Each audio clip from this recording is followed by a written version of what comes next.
There we go. Good morning, everyone. I'm Matthew Farley. I'm the director of the Office of Science at the Center for Tobacco Products. Welcome to today's roundtable discussion on pre-market tobacco product applications. I'm pleased to see you all here so that we can all work together and review the PMTA process together. And I also just want to thank you for taking the time out of your schedules to be with us and share your experiences. We will have 5 panel discussions on topics that include product characterization, manufacturing controls, pharmacological profile, studies of adult benefit, and toxicological profile. We will include 3 breaks, 1 in the morning, 1 for lunch, and 1 in the afternoon, and we'll wrap up at 5 o'clock. The purpose of today's roundtable is there's 2 purposes. First, we want to provide you with comprehensive insights into the scientific evidence FDA needs to evaluate whether a tobacco product is appropriate for the protection of public health, or APPH. Our expert presenters, our expert presenters from the Center for Tobacco Products will walk you through the critical components of a successful PMTA submission with particular focus on ENDS products. Second, and equally important, is we're here to listen to you. We recognize that small manufacturers face unique challenges in navigating the PMTA process, and your experiences and perspectives are invaluable to us. Throughout today's session, we will be soliciting your feedback on the review process, what's working, where you're encountering obstacles, and how we can better support your efforts to bring compliant products to market.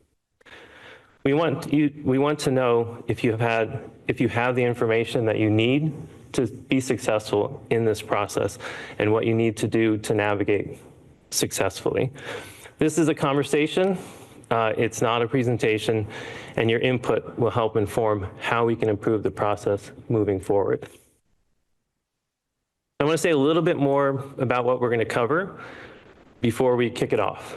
So we'll start with product characterization and manufacturing controls. We'll begin with the fundamentals, understanding your product's physical properties, composition, and design specifications, followed by the manufacturing processes that ensure product consistency. Next, we'll talk about the pharmacological profile.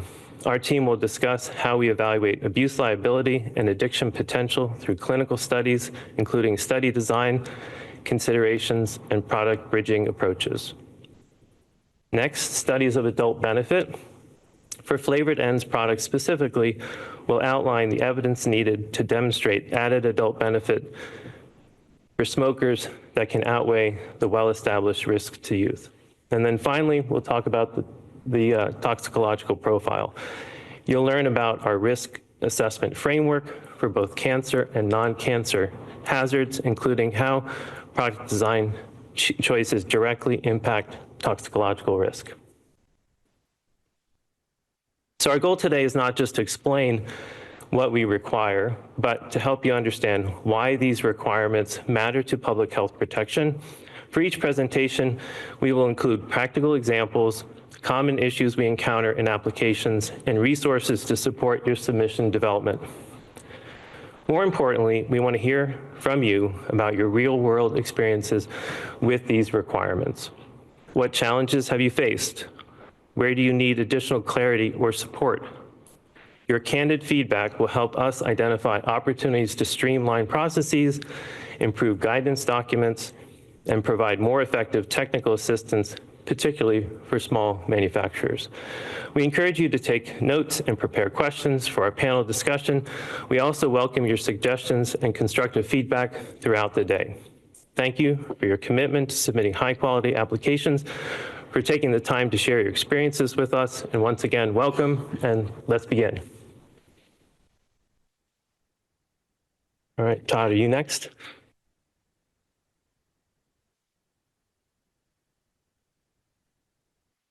Good morning, everyone. Thank you, Matthew. I appreciate it. I have the great pleasure to moderate a few sessions today. To give you a sense of the structure of what we're going to do here today, I want to first describe to you the agenda of this first session and those that will follow. Each session will begin with a brief presentation of information from FDA, and I'll introduce our speaker momentarily.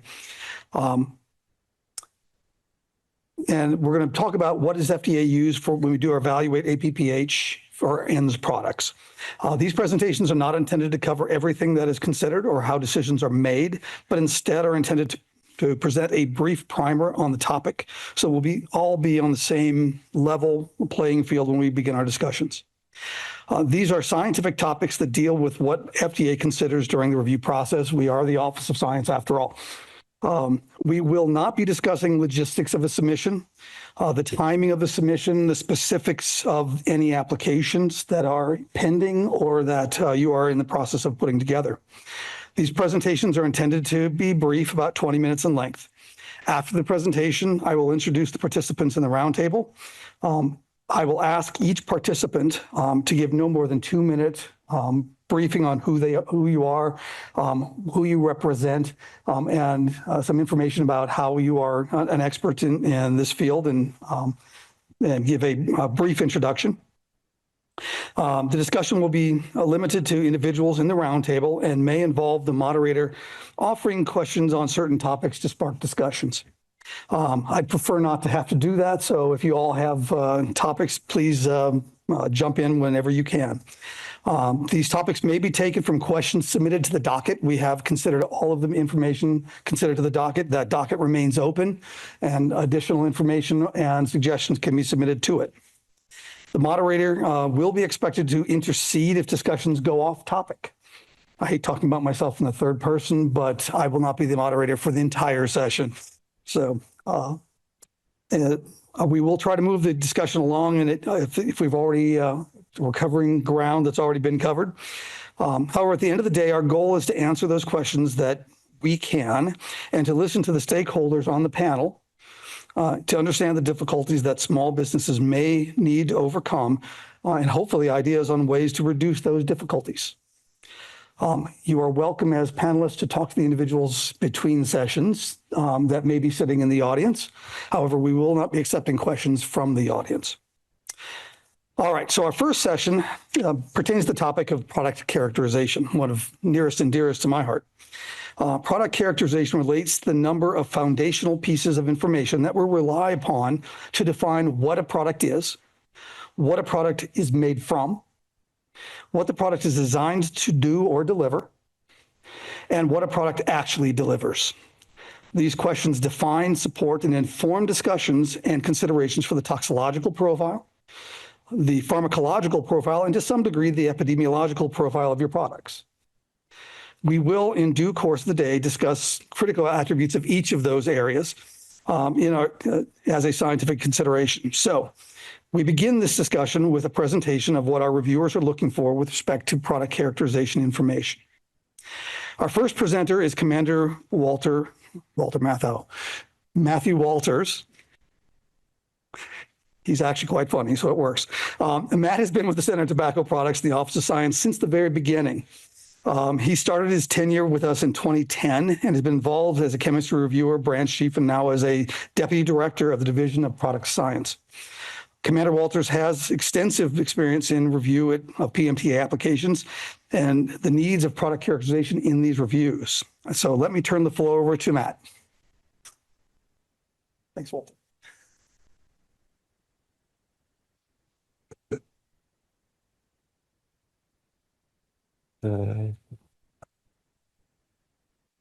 Thank you, Dr. Cecil, for the introduction. Good morning, everyone. My name is Commander Matthew Walters, and I'm the Deputy Director in the Division of Product Science within the Office of Science at the FDA Center for Tobacco Products. Today, I'll walk you through the critical elements of product characterization that FDA needs to evaluate whether a tobacco product is appropriate for the protection of public health.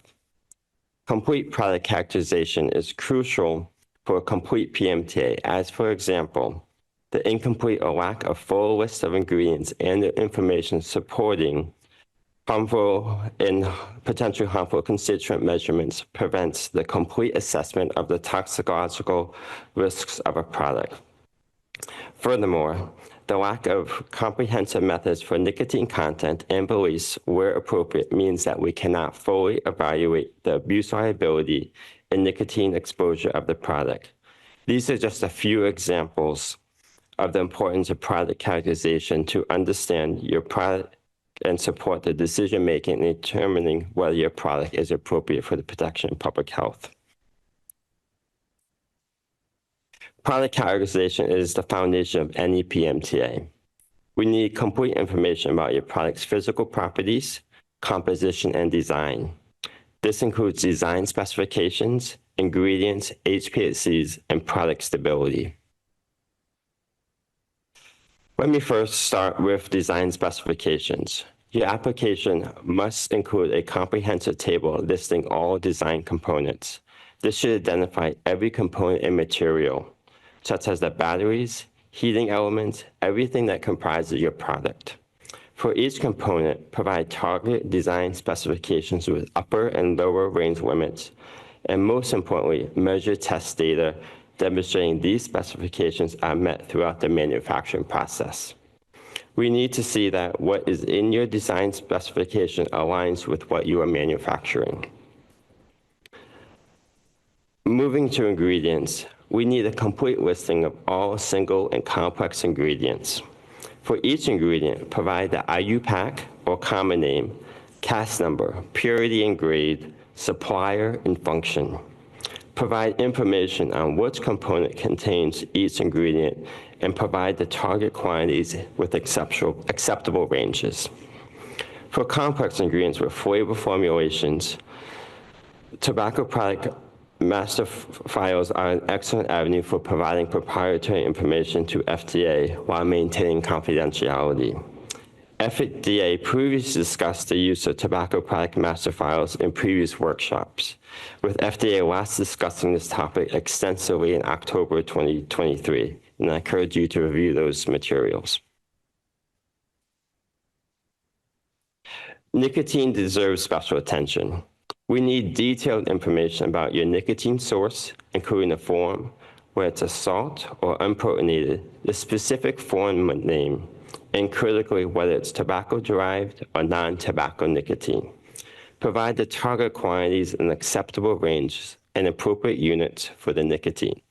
For non-tobacco nicotine, FDA also needs information on the enantiomeric purity for scientific review of the PMTA.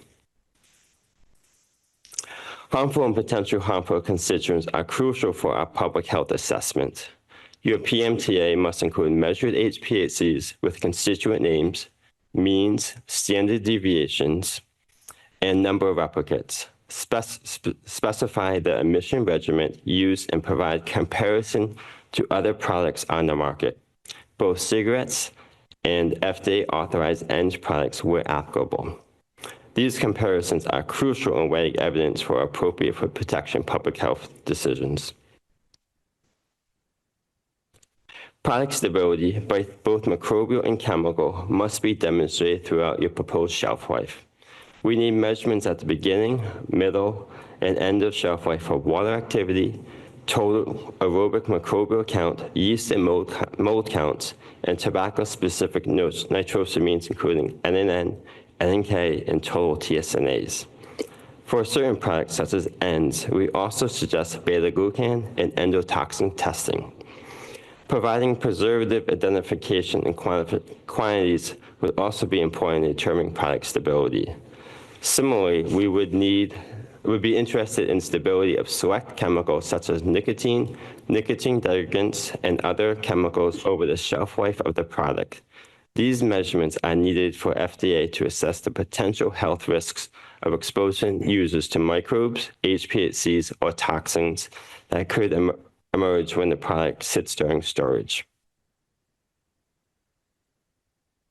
While we just discussed the critical aspects for product categorization of any PMTA, such as design specifications, ingredients, potential harmful constituents, and product stability, There are other considerations that are helpful in characterizing your product's physical properties, composition, and design.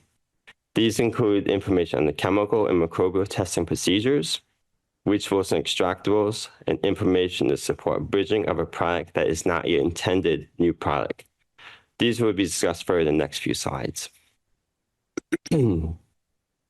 Product characterization data and associated testing requires validated methods. FDA is seeking confirmation that the method is fit for purpose for the matrix as well as the intended analyte parameter.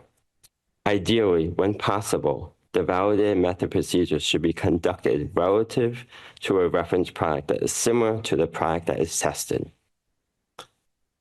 We look at 4 major parameters: accuracy, precision, selectivity, and sensitivity. However, we consider the entire validation procedure, report, and determine whether the method is fit for purpose. Specifically, we describe accuracy as the closeness of the mean test results obtained by the analytical method to the true value of the analyte. For example, a method measuring nicotine in cigarette tobacco fill provides a result of 13.5 mg per gram when a hypothetical tobacco product reference standard value is 15 mg per gram, demonstrating that the method accurately measures the nicotine content. Precision is the closeness of individual measurements of an analyte when the procedure is applied repeatedly to multiple aliquots of a single homogeneous solution of an analyte. For example, if you test 10 replicates of menthol in the same cigarette sample, that has a mean of 5 mg per cigarette, and the measurement ranges between 4.2 and 5.8 mg per cigarette. This shows that the method produces consistent, reproducible results. Selectivity is the ability of an analytical method to differentiate and quantify the analyte of interest in the presence of other matrix components present in the sample. For example, a selective high-pressure liquid chromatography method for NNN in smokeless tobacco would accurately measure only NNN without interference from other TSNAs such as NNK, NNT, NNB, nicotine, or tobacco matrix components like sugars and humectants. And finally, sensitivity is the limit of quantification, or LOQ, and the limit of detection, or LOD, of the method. For example, hypothetical method for measuring formaldehyde in ENDS aerosol may have an LOD of 0.03 microgram per mil and an LOQ of 0.09 microgram per mil, enabling detection and quantification of this harmful constituent at low levels in aerosol. Very technical, sorry. Method verification. A few thoughts on method verification. A validated method can be extended to other products within the same category through a verification process. Verification is a demonstration of a laboratory's ability to successfully meet performance criteria established for an analytical test method previously validated in the laboratory performing the validation. Any substantial changes to a method result in a new method should be independently validated. Common issues we have seen include deviations from standard methods that aren't explained, inappropriate reference standards, inadequate replicates, and methods not validated for the specific product matrix under review. We strongly encourage you to consult our newly finalized guidance on validation and verification of analytical test methods released in January 2025. For ENDS products specifically, we're concerned that constituents that may leach from components in direct contact with the e-liquid. The potential harm from leachables in organic e-liquids is less well understood than in aqueous medical products, making product-specific studies essential. Materials in the container closure system can produce potentially hazardous constituents. Certain plastics can release antimony, which is why leachable studies on the container closure system may also be needed. Extractable studies during the design phase can help you avoid components that leach harmful constituents. These studies also help identify targets for your reachable studies, which often have more complicated data. Confirming the identification of every constituent may be quite challenging. However, provide as much identifying information as possible and how each constituent may impact the risks of using the product. The need for reachable and extractable data in studies is product class specific based on the characteristics of the product. These types of studies may not always be needed for all types of tobacco products submitted under a PMTA. When appropriate, bridging data can be used to characterize your product, but you must provide scientific rationale. Bridge products should be representative and measured under the same conditions, same shelf life, same container closure system. For example, HPHC data from a prototype product might be bridged if you can demonstrate similarity to your new product. It should be noted that I'm referring to the use of bridging data in the context of product characterization only. The applicability of bridging data for other parts of your PMTA may vary and depends on the specifics of your application. The use of bridging data is not a one-size-fits-all. Let me conclude with some essential takeaways. FDA needs complete product identifying information to understand your product's physical properties. This is a crucial first step in our decision-making process. All test methods must be validated for your specific product type. Tobacco product master files are valuable tools, especially for proprietary complex ingredients and analytical methods. Most importantly, tell your story to FDA. Help us understand the complete physical characterization and composition of your product.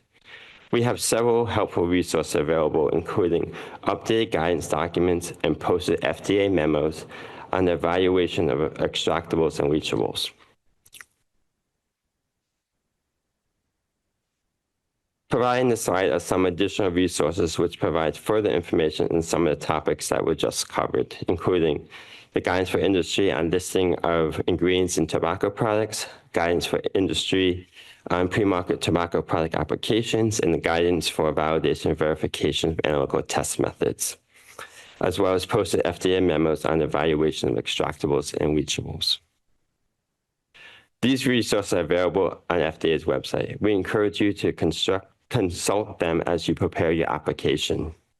Thank you for your attention.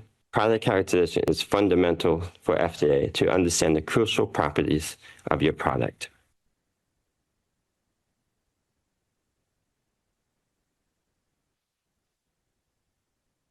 Thank you, Matt. Now we can get into the whole point of the discussion and actually have a discussion. And we're going to start by doing introductions. I have proven thus far that I am terrible at reading aloud.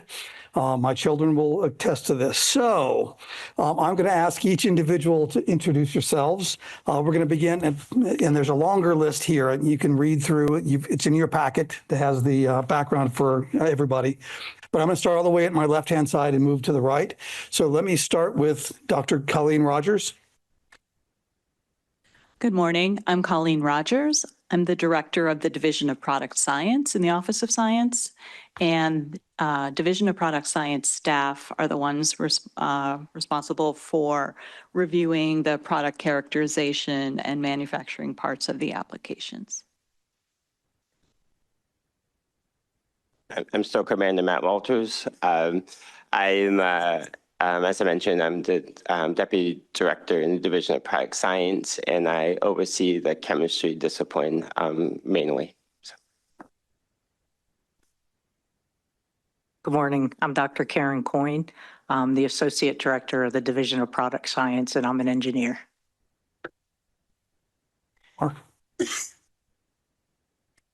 Mark Anton, CEO of What a Smoke. Been in the business since 2008 and have been engaged in NIDA contracts as well as development of pulmonary delivery devices. Good morning. Thank you for having us. My name's Jeff Habbick. I'm the co-founder and president of Me1 Brands. I have a background in engineering. We've been in the business since 2008 as well. And I just wanted to take a brief moment to say, we have an aligned mission, the FDA, the TCA, and us as small manufacturers, which is to eliminate the harm caused by cigarettes. It's been a mission that most of us that are small manufacturers started our businesses with because we quit smoking. We saw what it did to our families and their lives and our lives. And that mission is aligned. So we want to comply. We want to go through this process properly. And we need this communication in order to do that. So thank you. Good morning. My name is Ryan Muckenthaler, and I'm a member of Lotus Vaping Technologies. We are a small business manufacturer located in Boise, Idaho. We make American-made e-liquids. We've been in the industry for, I guess, since 2012. We employ around 275 professionals that support our compliance, manufacture, distribution, and retail operations. As a larger scale business, we contribute meaningfully to the United States employment and value and quality in the vapor marketplace. Hello, everyone. I'm William Tang from Zhu Tech Company. Our company is a brand company in China, and I'm responsible for the product compliance and PMTA applications. And our company started PMTA submission from 2022. And also we have submit more than 20 product submission. And I think it's a good honor to opportunity to attend this round table. Yeah. Hey, good morning, everyone. I'm Bill Wickstrom. I'm the owner of Vaporize and Paradigm. I've opened my establishment back in 2013 with a focus on retail and wholesale operations and e-liquid manufacturing. In the state of Mississippi since 2016, I've been working very closely with legislators to push forward smart, sensible legislation with a focus on youth prevention. And I appreciate the opportunity of being here today to work with the FDA and seize this opportunity in order to see if we can bridge the gap here, find smart, sensible regulations that will help support small business in the industry. Thank you. Thank you very much. And so I think we can now open the floor. If you all have any opening questions that you'd like to ask or any comments you'd like to make that we can address. If there isn't an opening question, I can go ahead and throw some. Jeff? Sure, I can ask an opening question. Dr. Makari has often mentioned the need for predictability and transparency from the FDA in terms of regulation. And for small manufacturers like us with limited capital, predictability is critical. Does the FDA agree, has the FDA considered defining product characterization benchmarks, such as temperature thresholds, emissions, exposure, ceilings, that if met are considered APPH and could provide a more predictable review pathway, and therefore preserving efficiency for the agency to do farther, fuller reviews on higher risk products that are outside the scope of those benchmarks?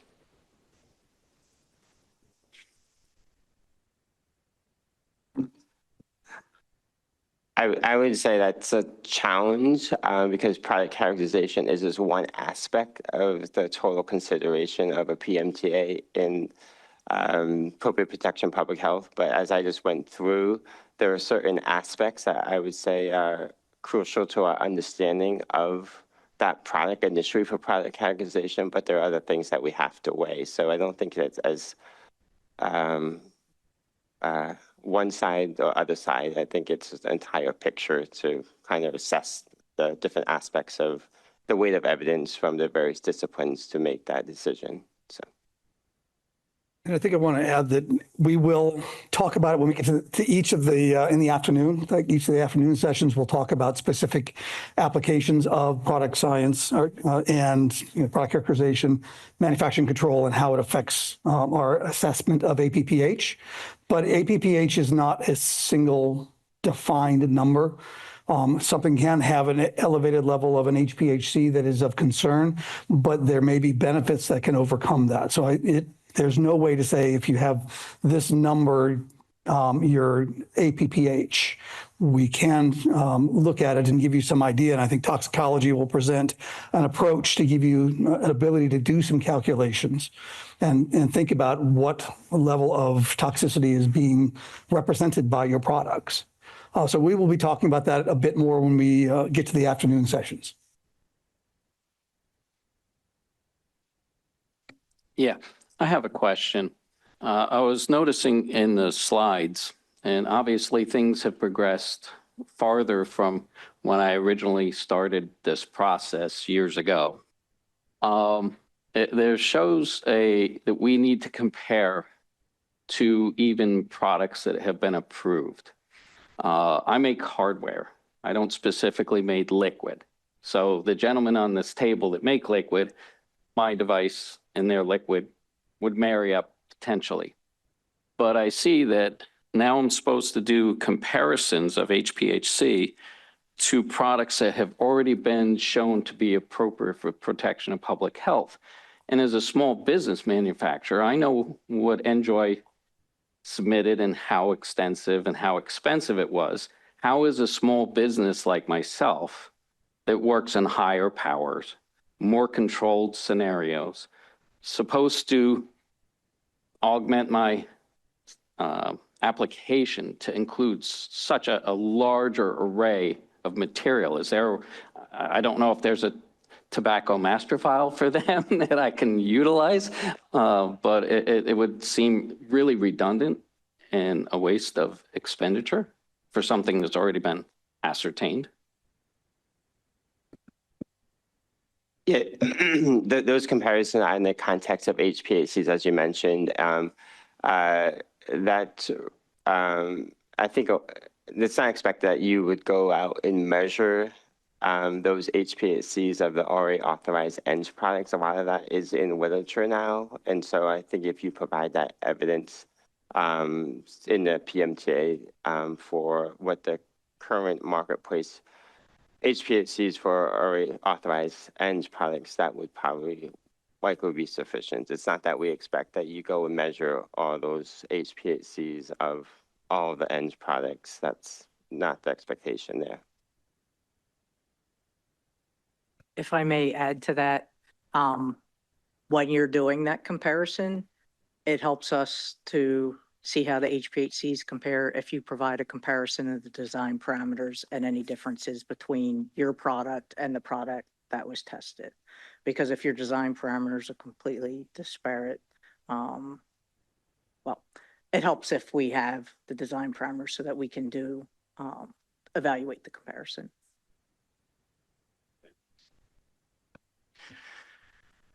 I have a question. Oh, go ahead, please. Thank you so much, sir. I appreciate you bringing that up, Mark, because it is definitely, thank you so much. It's definitely a concern of mine as well as an e-liquid manufacturer that, you know, having very little information about the designs and product specifications of his hardware and his hardware. It brings into, I guess, a lot of unknowns, a lot of variables. It seems to me that a set of product standards would really eliminate a lot of the unknowns for me. So is the FDA considering or weighing releasing any product standards for, I guess, to solve the issues that we see in the PMTA process and in the marketplace, so that as a e-liquid manufacturer, we can produce products to a certain standard that can be held to that APPH? I think we need to keep in mind releasing information is a regulatory function. So if we are going to say whatever the level of exposure can be, we are limiting the entire marketplace. And therefore, we're going to have to go through either a guidance process, and that's a recommendation of what you might like to see. That can take years. Same with regulation. The other options, the product standard can also be done quickly, but again, that's not a we'd like you to, that's a you must do something. And to this is a very rapidly evolving industry. There's a lot of manufacturers making a lot of different products, many of which are going to be appropriate. And if we set out blindly setting up a standard that is going to impact you negatively, we expect there's going to be lawsuits. We expect there's going to be responses to our product standard, to our guidance that we're going to have to deal with. It just kind of drags the process out. We try to give out as much information as we can. All we can really do is give guidance to our own staff on what we should be looking for. We try to make that available on the website where we can. There are restrictions to what we can put out, and they are not that we do not want to provide it. There's just restrictions legally that we cannot do some things. There's processes we must follow. So, we would love to give you lots of guidance, but there's only so much we can do. Now, the more we learn, the more we're able to do presentations like Matt gave you. And like you're going to see today, they give you some understanding of what it is we've been doing and why we're doing it. But we've got some inability to give you exactly what you want. We'd love to be able to say, if it's this good, you're fine. But that puts boundary conditions on this industry that we're not sure is appropriate yet. I guess to follow that up then, and thank you very much for that information. I know that there is we began putting together a lot of this information. And so if standards aren't attainable yet, would it be something that we could have a do not use list, like as far as these products cannot be in your product, these raw materials? Again, I think that is going to be a topic to take up with the toxicologists and with the pharmacologists as we get there. There are cases where you want to use an ingredient, and we've got some of them in the HPHC list, and that we are updating that HPHC list to add some additional things, but we're not adding a lot at this point in time that are ENDS specific. But it will give things like I will misquote if I give you an example, because I'm sure I would grab the wrong one, but there are some in there that should not be present. Or you at least need to tell us how much of that is present. Nicotine, for instance, shows up on the HPHC list. Obviously, that needs to be present in an ENDS device if it's got nicotine in it. But it does have some potential negative consequences that need to be assessed when we look at the risks and benefits. So we try to give as much as we can, but there's saying do not. I know that Europe has done a number of saying here is the specific things you can use. Our laws are different, and we are not able to at this point go down that road. We will consider it, and we'll talk about it when we get back to after today's discussion. Got one last follow-up here, and only because, as you said, nicotine does appear on that HPHC list. So this is a bigger question here, but does nicotine have a place within the harm reduction framework for the American people? And, should Americans who do use nicotine have less harmful options than combustible cigarettes? I think that is a discussion to take up this afternoon. This is about product characterization, and that's not a characterization question. That is a toxicity question or a benefits question as well. And I think that both sessions will discuss the merits and of nicotine, but that's what we're here to regulate. Yeah. And that'll come up on which panel? It could be all three of them this afternoon, because I'm sure that pharmacology is going to talk about nicotine. I'm sure that adult benefit will be talking about nicotine, and I know that toxicology can talk about nicotine. All right. Fantastic. Thank you, sir.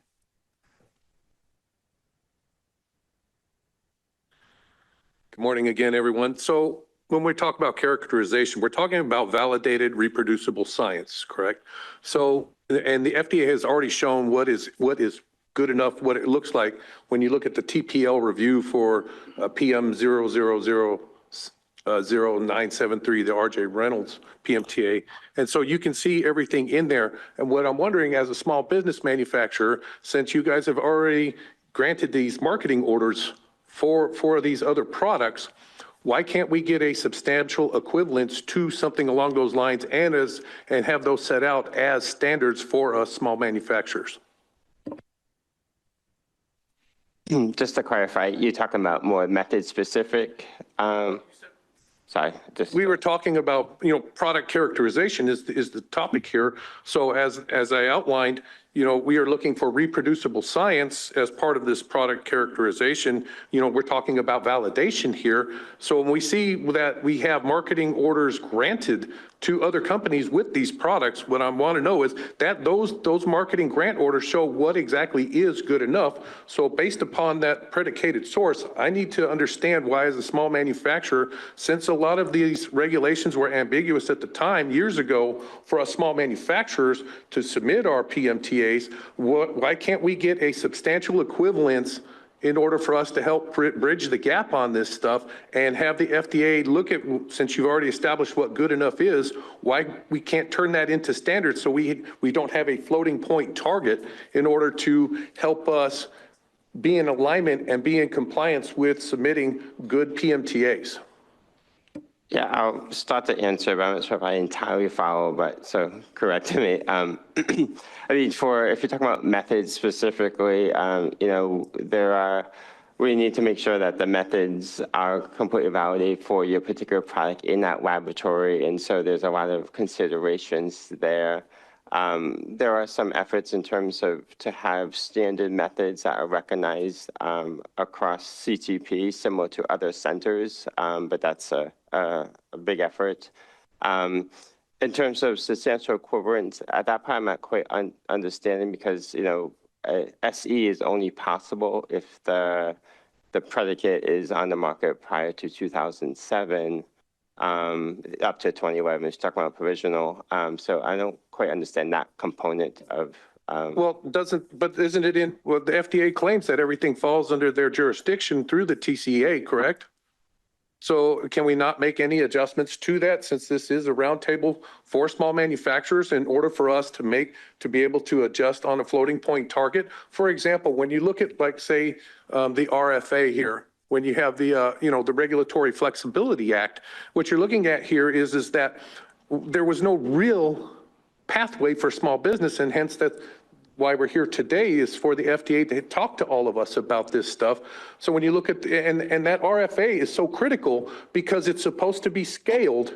That's a federal law that's supposed to be scaled for the size of the business, but we don't have that. But we now have marketing grant orders out there that shows that what is, quote, good enough in order to be granted a marketing order, which the rest of the small manufacturers do not have. So why can't we get some kind of standard that sets some kind of substantial equivalence that's based upon the RFA in order for us to be successful? Because it's not like we're trying to come up with something here and just submit anything and see what sticks. Everybody here is trying to get a marketing grant order too, myself included. So I'm looking at, if this is what's good enough, then why can they, what is preventing the FDA from, who is in charge of this stuff, scaling this to what adjusts and fits for small businesses, since we've already seen these grant orders show what is good enough? Bill, can I step in and say, I think that what you're asking is not part of product characterization. What you're talking about is APPH, or changing the standard with which we determine whether or not a product should be on the marketplace. What you're suggesting is that we change the law to and allow substantial equivalence approaches for small business. Now, that is not something that we can do without going through a rules process. I mean, and sure, there's the potential we could do that. It will be years in the making, but I cannot and will not promise that we will take that up necessarily. We will discuss it. We Yeah. absolutely will talk about it, but I don't think that it's something that has to do with product characterization. Well, this comes directly off of your guys' stuff on product characterization. So that's why I'm bringing it here. And it comes directly from the way you guys have product characterization. So that's why I bring it up.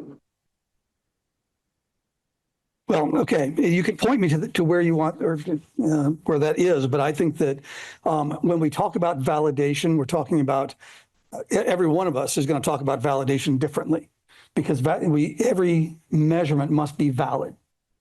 If we're going to talk about substantial equivalence, we're going to say that your product is not significantly different than a product that has been authorized. Now, the only way you can show that is if you have inside information into the design of that product, and you have an understanding of what all of the ingredients are that are in that product and all of the plastics that are used in the manufacture of that other manufacturer's product so that we can understand what is different. But that is not allowed for a new product on the marketplace. That is only for revisions to existing products. And that is what this SE in the TCA talks about. Yeah, and I understand that. I get that because I already have an existing product. I was looking more along the lines of like the propylene glycol, the vegetable glycerin, and the nicotine and stuff like that. So, and at the end of the day, I'm just looking at it as trying to help.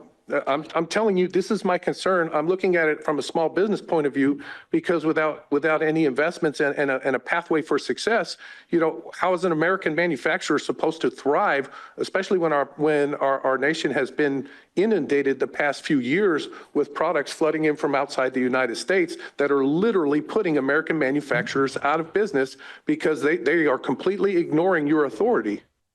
And so I'm trying to find a way to see where we can bridge that gap and find something that works for small business based upon the regulatory framework that we have to work with. And so when we have that flexibility act, you know, just scaling it down and finding stuff that can be a standard for all of us to use from the product design to the, you know, that's part of the characterization, you know, and the reproducible science. And that's what I'm talking about, the, you know, the PG, the VG and stuff like that. And at least just give us some standards, give us a solid target to shoot at. That's exactly what I'm asking. Okay. I appreciate your redirect in saying, let's talk about PG, VG, nicotine when you're buying that material. I think that's something that is within the boundary conditions of product characterization. And I don't know if there are standards that exist out there, and I can turn to Colleen or Matt to talk about the standards that they're comfortable with. But again, these are by no means required. Yeah, I just comment, I mean, for nicotine, PG, VG, you know, we obviously want to make sure it's of a high grade, limited impurities. I'm sure that's probably what you guys want to when you choose your ingredients for your product. And so you know, that's obviously a consideration that we make in not only for product characterization, but talks are probably a way I not make sure that there's no increase in impurities, and we want to make sure that your ingredient choices of the highest possible quality that you can find and or use. So, yeah. And an example is for propylene glycol and glycerin. Both of them have historically been adulterated with diethylene glycol that has killed hundreds of people over the years. And it's something that a manufacturer, a small business should be watching for and ensuring that there is no diethylene glycol, no ethylene glycol present. And there's lots of standards in the pharmaceutical industry that deal with PG and VG. And, you know, we can direct you towards those. We can't require it of you, but it may be something you want to look at. Thank you. Sure. Yeah. I have another question. Yeah. I have read a paper from CTP published in 2024. In the paper, it describes that 36 HPFCs or 93 episodes can be qualifiable test. So I want to know next step, CDP have another plan to release some standard or guidance to for the 36 HPSCs, so that give some certificate values about the 36 HPSCs, so that for us, for the small manufacturer, we can use this as our standard to judge and control the product qualities. Yeah. So just to clarify, you were asking about, certain HPHCs are not detected, but you're still expected to report on those. Is that maybe I missed? Maybe Todd, you understood that. I'm not sure which paper it was in 2020 or 2024 that you're referring to. I was hoping that, but I know that the HPHC list we are working to update the HPHC list, and hopefully we'll have that done sometime soon. And we'll be able to present that, and that will have an extension of HPHCs. But I don't think that deals with the methods themselves. Am I right to understand that there was a paper that you were referring to that measured 36 HPHCs? Yes. I want to know next step. CTP will release some guidance for the certificate values about the 36 HPSCs, HPSC, yeah. And these HPHCs are just for ENDS? Is that the paper about? Yeah, yes. Okay. Yeah, I think, there was efforts and considerations about how we articulate what HPHCs are in different matrix. And so we're working through what that may look like and the next step could be a guidance or some effort, but we're working through the science there to figure out what HPHCs should be reported on. There's 93, 100 and something HPHCs, which I know they're not all in ENDS products. So we're working through some of those efforts there. Okay, thanks. Mark. I'm going to touch on probably the third rail in this subject because it is product characterization.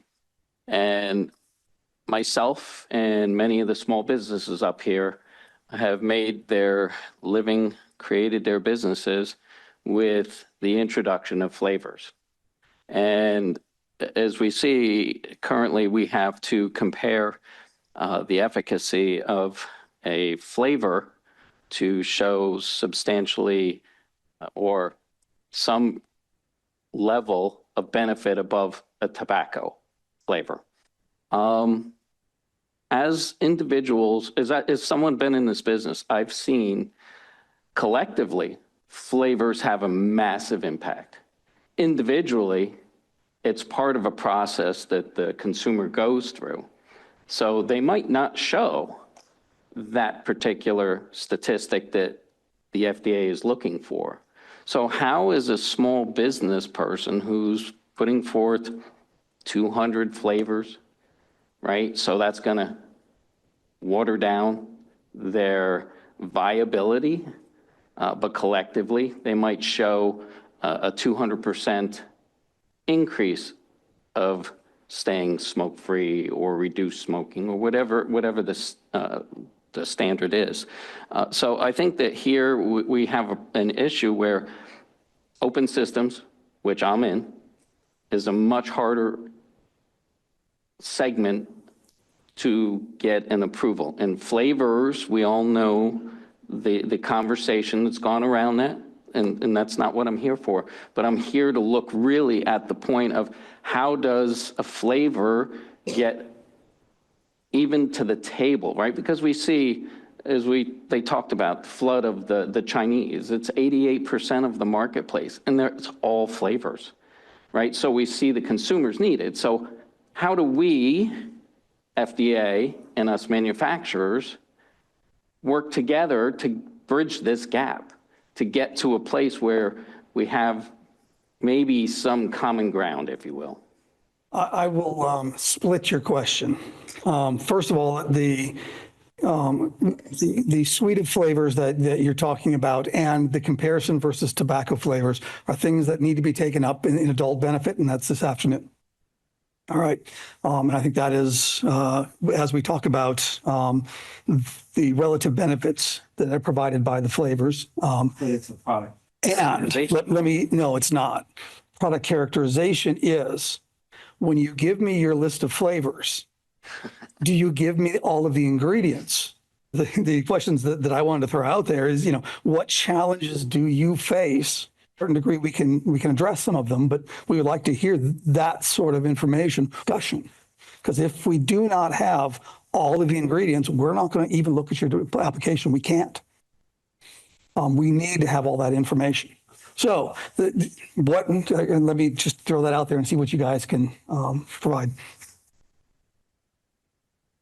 I mean, from an e-liquid manufacturing standpoint, yes, the complex flavor ingredients was a difficult aspect of the PMTA. We did have some flavor manufacturers that were unwilling to submit their recipes to you on a tobacco product master file. I guess the only help with that would be, I guess, the list of manufacturers you want me to use flavors. I'm sorry to keep harping on this, but yeah, I mean, if I had a go-to, I would absolutely use that. It's like what you talked about with the PG, the VG being USP grade, I mean, that is a standard set, and we, do not deviate from that. And it would make my process, the application process, our business decisions much easier if we knew what flavor manufacturers to, who achieves that standard, that high bar, and we would use only them. Do you have a problem getting a manufacturer to be forthright with you on what those ingredients are, or at least to develop it in TPMF? Do you then say, well, I can't work with you? Do you have any leverage with these manufacturers? There was a number of them that were willing to work with us, work with you. They see great value not only in the business aspect of it, but they are passionate about the vapor marketplace as well, and so they're invested in it. We did run into a few though. I think, not to name names, but there was one specific that absolutely would not do anything with it. So most were willing to at least attempt, with a few being successful, I think, with creating a robust TPMF. So is that? Sorry, I was just going to ask similarly, what was the rationale of why they don't want to provide that information, but you sort of answered that. It's quite a challenge if they're not willing to work and how to get that information to FDA because it is proprietary. So yeah, I don't have a solution. Right now. Able to, I mean, obviously we couldn't use them anymore, so those flavors are gone. So that was our only solution, but that's, we weren't able to submit a PMTA for it, so that's what we had to make. I just want to add something to this too, because I think product characterization on both the hardware side and the liquid side presents a unique challenge for the whole process creates a unique challenge for those of us that are in one space or the other. Yeah. And it's a bit of a catch-22 for us as well, because as a small manufacturer, without a set of objective and measurable outcomes that we're working towards, we cannot invest. We cannot raise money. We cannot access the capital markets, right? It's an important business piece that I think the FDA needs to understand about small business. When we're not sitting on $6 billion in cash that we can then go and test for everything, we have to be very smart and strategic about how we come to market. And I would think that it's the FDA's goal and should be to work in partnership with us to get us approved and through. Because since we've been in this market, since 2008, when the small businesses were the innovators in this space. We've gone from 45 million smokers in the US to 25 million smokers in the US. A large portion of that is attributable to us getting people to switch to less harmful products. Anecdotally less harmful, because we haven't gotten the FDA to say these are appropriate for the protection of public health. So you understand we're in this position where we don't know where and how to move forward unless we have a set of objective standards. And you can call them standards or benchmarks. It can be as simple as we know that if the temperature on a coil gets above X, it's going to cause combustion. Your coil temperatures can't go above X, right? And that's calculus. It's thermodynamics and the type of materials and time for shut off and the power and the water. Like, you know this, we can do the math and you can validate that through testing. The e-liquid guys need me as a hardware manufacturer to have that set of standards, because then they can say, well, I can pick a product that meets all of these things and then I can test my e-liquids, right? I need the e-liquids to have a set of those things, because whether it's a do not use list, a do not exceed list, a generally recognized as safe for aerosols, which we don't necessarily have today, but there's a lot of data out there in a lot of master files that you have access to, right? That could publish potentially a list of those things without giving out the data. But it would allow us then as hardware manufacturers to be able to go and say, okay, we're going to test our products with these ingredients or these e-liquids that we know kind of fit that set of benchmarks. So it's an important piece of the characterization, because those are the details that we need in order to then get into doing PK, whether it's a study or a simulation or whatever the case may be. Karen, you want to talk about design or? You don't have to. I have a response, but one of the things I wanted to point out is TPMFs. We don't have access to them generally. They have to be referenced, and I can only look at them relative to what you have. It is double blinded. We're not allowed to look at them unless we have authorization to look at them. And everybody who opens it has to sign that they've looked at it. So, we cannot go in and just say, here's all of the TPMFs and all the stuff that we've got. We don't have access. So when you have an LOA that allows you to, letter of authorization, that allows you to say, I can look at the TPMF, then we can look at that and consider what's in it. And we have to consider it relative to a single application rather than all of them. And so we are restricted on what we can do that way. But I certainly understand where you're coming from. I know that it is something that we are working on. We are in the beginning stages of it, and I think there's an opportunity for us to reach out more and ask for some more information when we are in a position where we can. But I think there is a lot of great information that we can take away from small manufacturers or device-specific manufacturers, open e-liquid manufacturers. So we will be reaching out and at least considering it as we are able to. Bill. I have another question. So and this kind of fits in under what he was talking about in flavors, but I'm not sure if it falls under product characterization or not. But when you have an e-liquid manufacturer that has multiple different flavors, under product characterization, at least do we really have to treat every flavor as its own novel product when they are all almost exactly the same as far as chemically on, three of these, such as 3 milligram, the PG-VG ratio, and the only different thing in it is the flavor? Would that, do we have to treat every flavor as a novel product in and of itself just because there was a change in the flavor? Can we not just make this one standard thing for us to work with chemically, where the only thing that has changed is just the flavor? Yeah, so this is more of a review issue, but we do have an approach to consider what we call internally a bundling and bracketing approach. We will bundle similar flavors. For example, a fruity flavor, if they could be bundled together, and similarly with different or similar concentrations of nicotine, PG, VG. So we do consider sort of the worst case type scenarios in grouping flavors together as appropriate, what makes sense. Yeah. And that's, I guess, what I was alluding to. Instead of having, the burden of filing so many documents for each different flavor, if we could just submit them under one standard PMTA and then just annotate that this flavor is now here, or kind of break it down so you don't have to file so many documents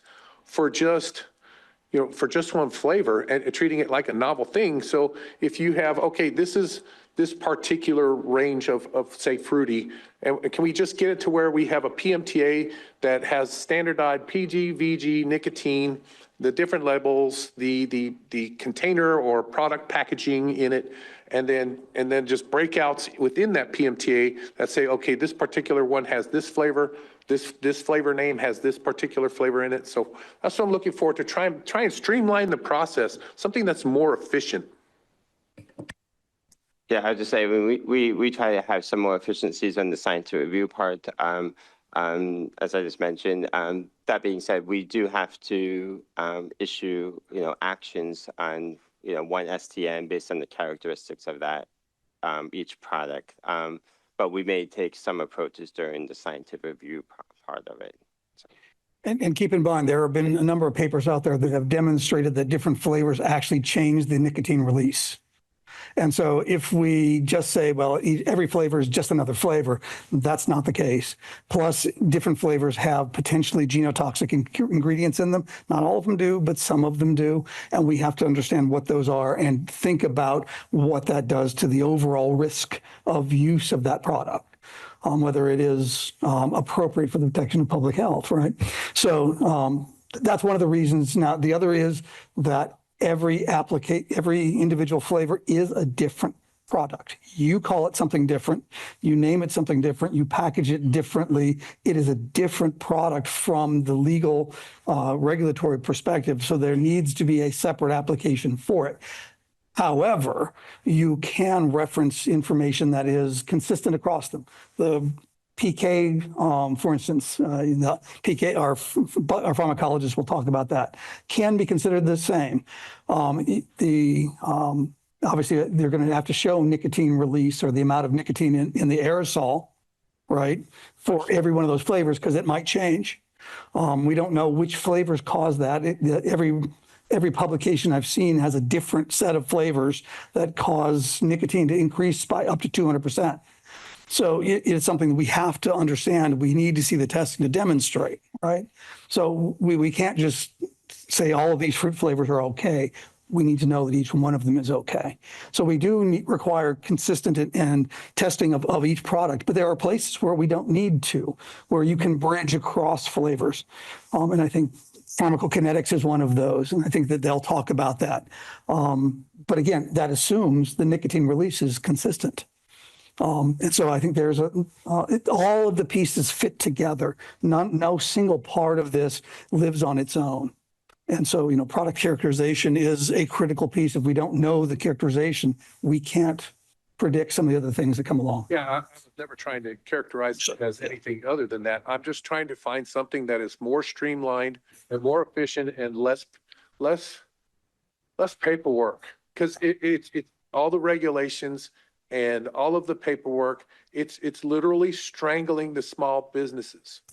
And so I'm just looking for ways to work with the FDA to make sure that we can meet those goals of being granted a marketing order and looking at these things in order, because it's not just product characterization. We have 4 other panels to go through today. And as you said, this is one piece of that pie. And so I'm reaching out to you saying, hey, is there a way we can at least streamline the product characterization? That's really what I'm digging at here. There should be a number of places where you can bridge across. So, thank you. I have a different product characterization question, which is this industry is one that moves very quickly. Innovation happens very fast. And you know, you move from wrapped coils to ceramic or even laser cut, right? Which changes the way in which it, you know, the metal actually, you talked about not leachables, but I'm blanking, but you know what I mean, right? So we can minimize those things by changing some of the ways in which we actually construct these from an engineering perspective. Another catch-22 that we end up in is if I have a PMTA, let's say, hypothetically, but not hypothetically, that was submitted in September of 2020 and accepted for review in 2021. And now we're 5 years later and I haven't heard a single thing.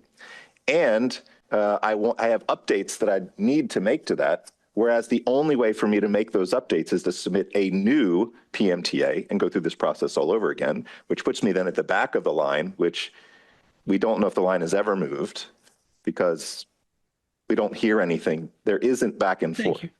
And as I said earlier, we want to comply. We want to work with the FDA. And communication is a lot less expensive than litigation. No question about that. We much prefer that. Let me also offer that amendments to an application are not abnormal. In fact, they're encouraged. Anything that comes in prior to us sending you a letter saying we're kicking off your review will be considered. So feel free to make the changes you need to make. But the review, we're kicking off the review came in 2020, late 2021, 2022.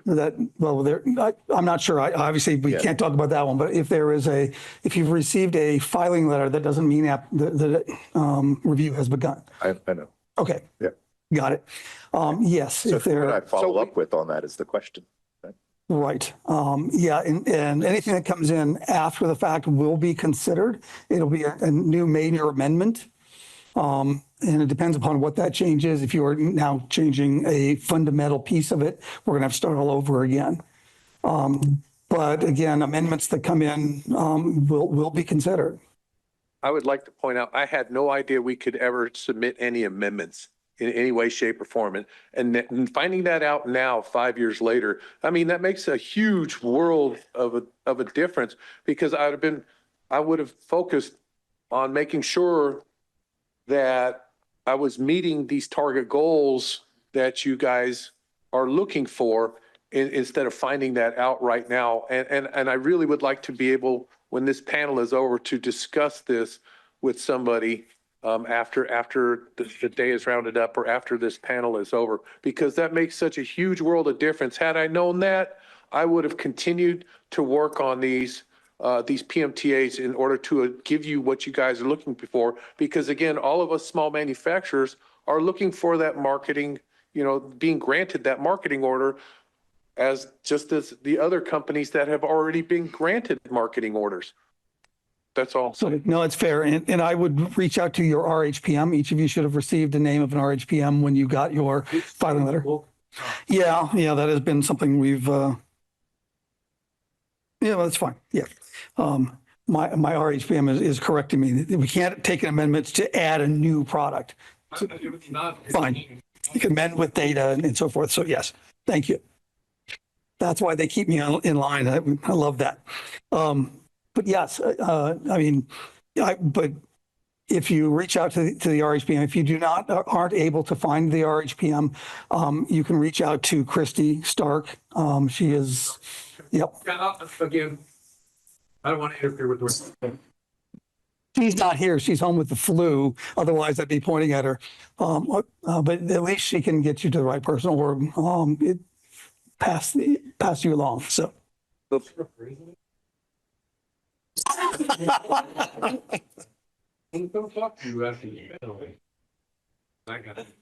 we move on to the next topic, can we hop backwards? Just one real point of clarification here.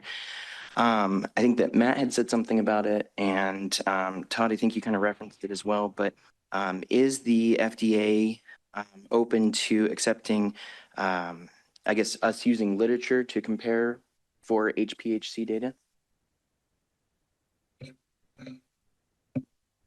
Yeah, I think it's possible. I mean, If it's, a peer-reviewed publication, that is one avenue to provide HPHCs of, marketed ends products.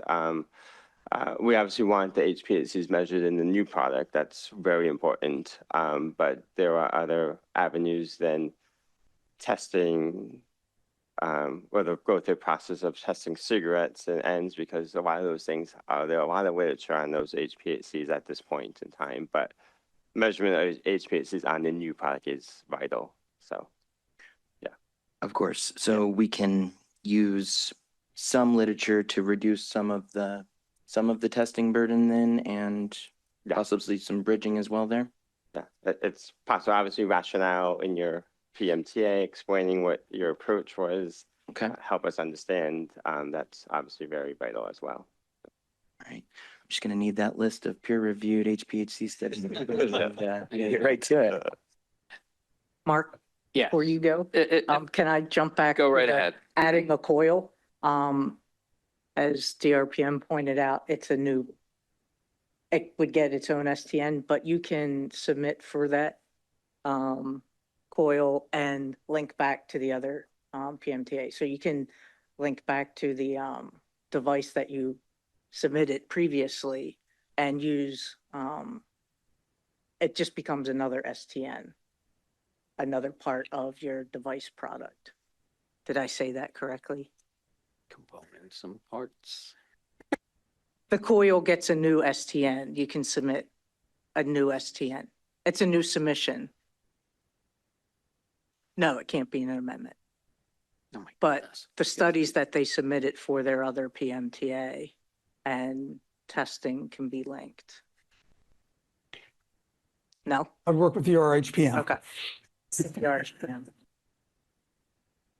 If I can, I'd like to direct this question towards Matt. In design specifications, it talks about the upper and lower range in a device. Like, so some of these folks make liquids, and then they're arbitrarily going to be picking a product to utilize with their testing house that may or may not get a PMTA authorization. My question is why are you picking a high and a low range, which is really kind of an arbitrary assessment when you think about the variability of devices out there? Why wouldn't it be something structured more along the lines of the boil point or the flash point of the liquid that you're trying to deliver, right? And then do ranges above and beyond to, because we know, as Jeff said, the more temperature we add, the more potential there is for HPHCs creation, and conversely lower. It really is something that should be looked at as, from the baseline of a liquid, what is the potential of this device to go beyond? Like, I've looked at this industry and I've said, I don't know how you make a liquid and maintain a brand without having the mechanism to deliver it consistently, right? In the open source system, that's where we are. But really, that's where the manufacturer would look at it from the standpoint of boil point and then parameters above and below that I think would give a more statistically reliable mathematical model that we could actually say, yeah, it is appropriate. So for the device part, I will turn to Karen for that part. But I don't know if she has anything to add. But I think the point about the boiling point, something we can definitely consider. Open e-liquids is challenging for everyone. I don't have great recommendations for that at this point, but I know it's a very challenging market and the approach that makes sense for all. But I'm not sure if I'm answering the question, but I think we can consider that in the approach, but I'll turn to Karen if she has any engineering aspects. I would appreciate if you would repeat the engineering aspect. I was trying to get an answer for the oil.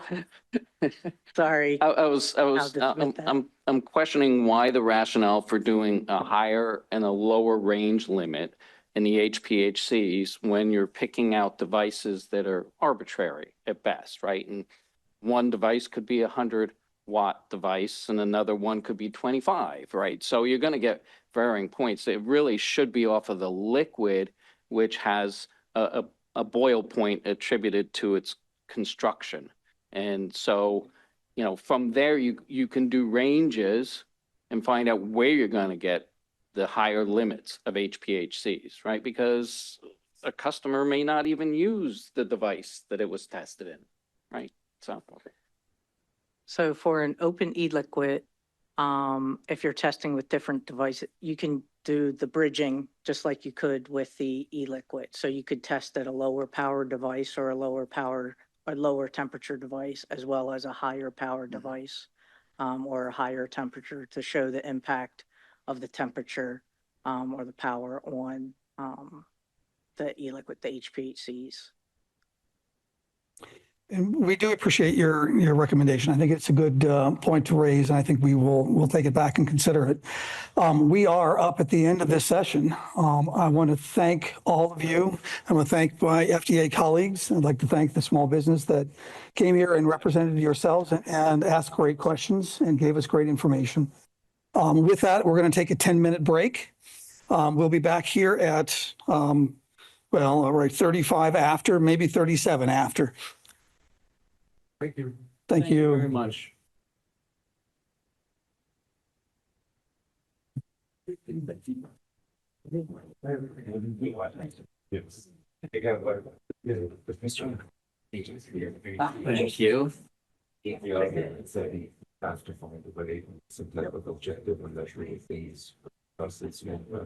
you. Thank you. Yeah, really good.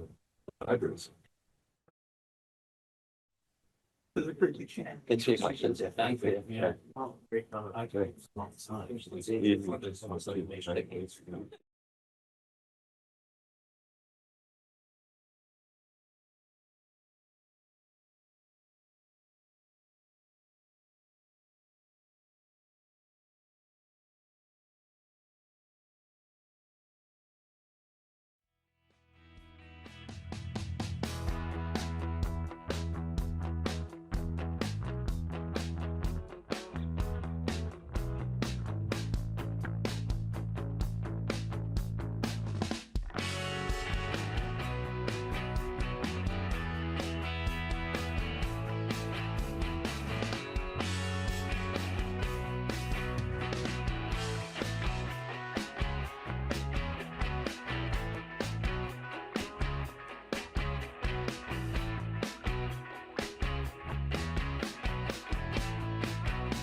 I'll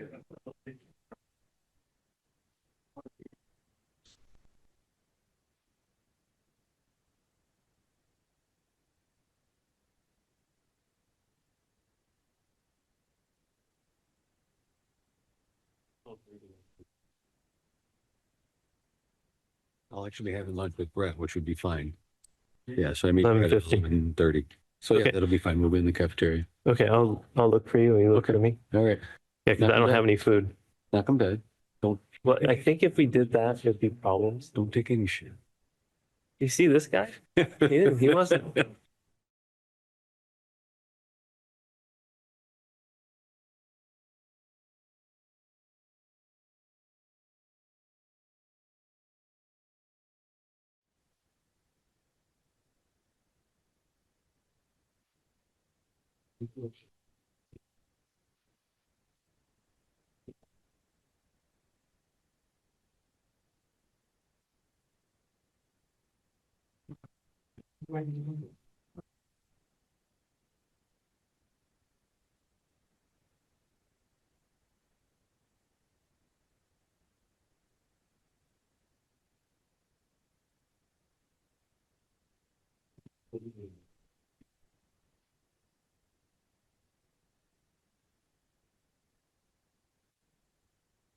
Welcome back, everyone. Thank you very much for coming back and joining us for this next session. The next session will take us up to lunchtime. And I want to, while most of you were in attendance for the last session, we have the folks online who may not have heard what was going on in the first half. So I'm going to cover some of the same ground. So you can ignore this first part if you've been here before. So this session will begin with a brief presentation on the information that FDA uses for evaluation of APPH and ENDS products.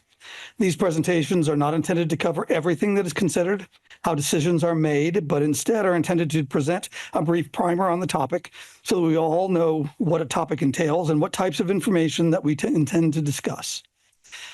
These are scientific topics that deal with what FDA considers during a review process. We will not be discussing logistics of a submission, the timing of a submission, the specifics of any application.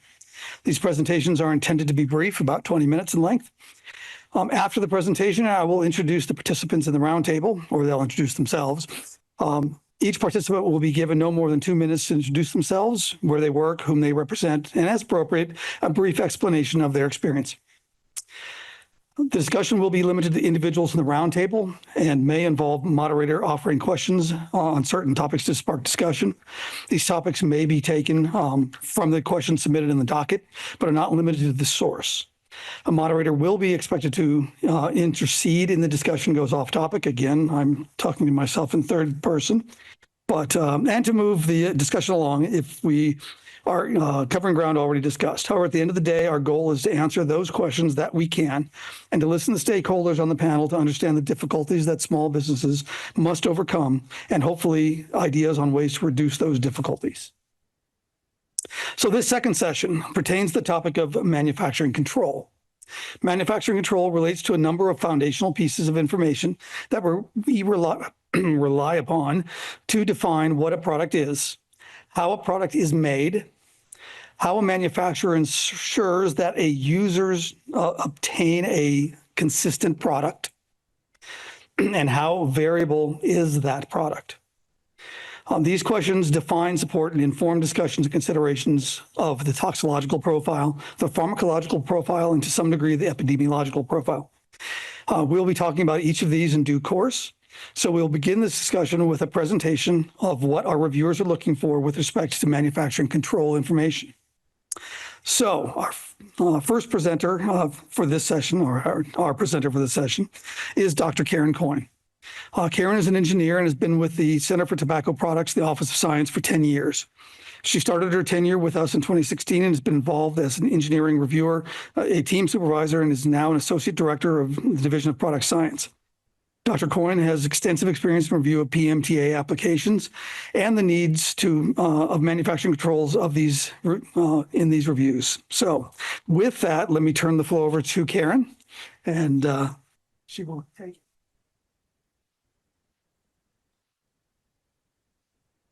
Good morning, everyone. Thank you, Dr. Cecil, for that introduction.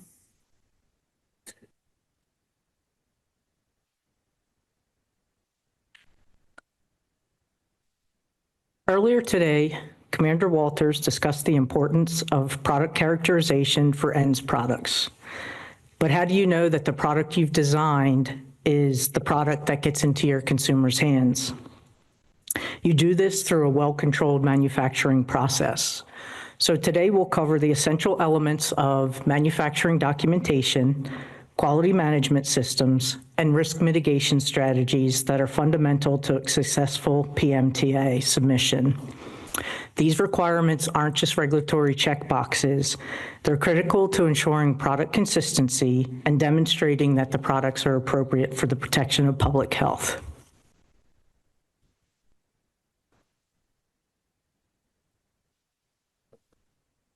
Let me start by providing some context for why manufacturing information is so crucial to the PMTA review process.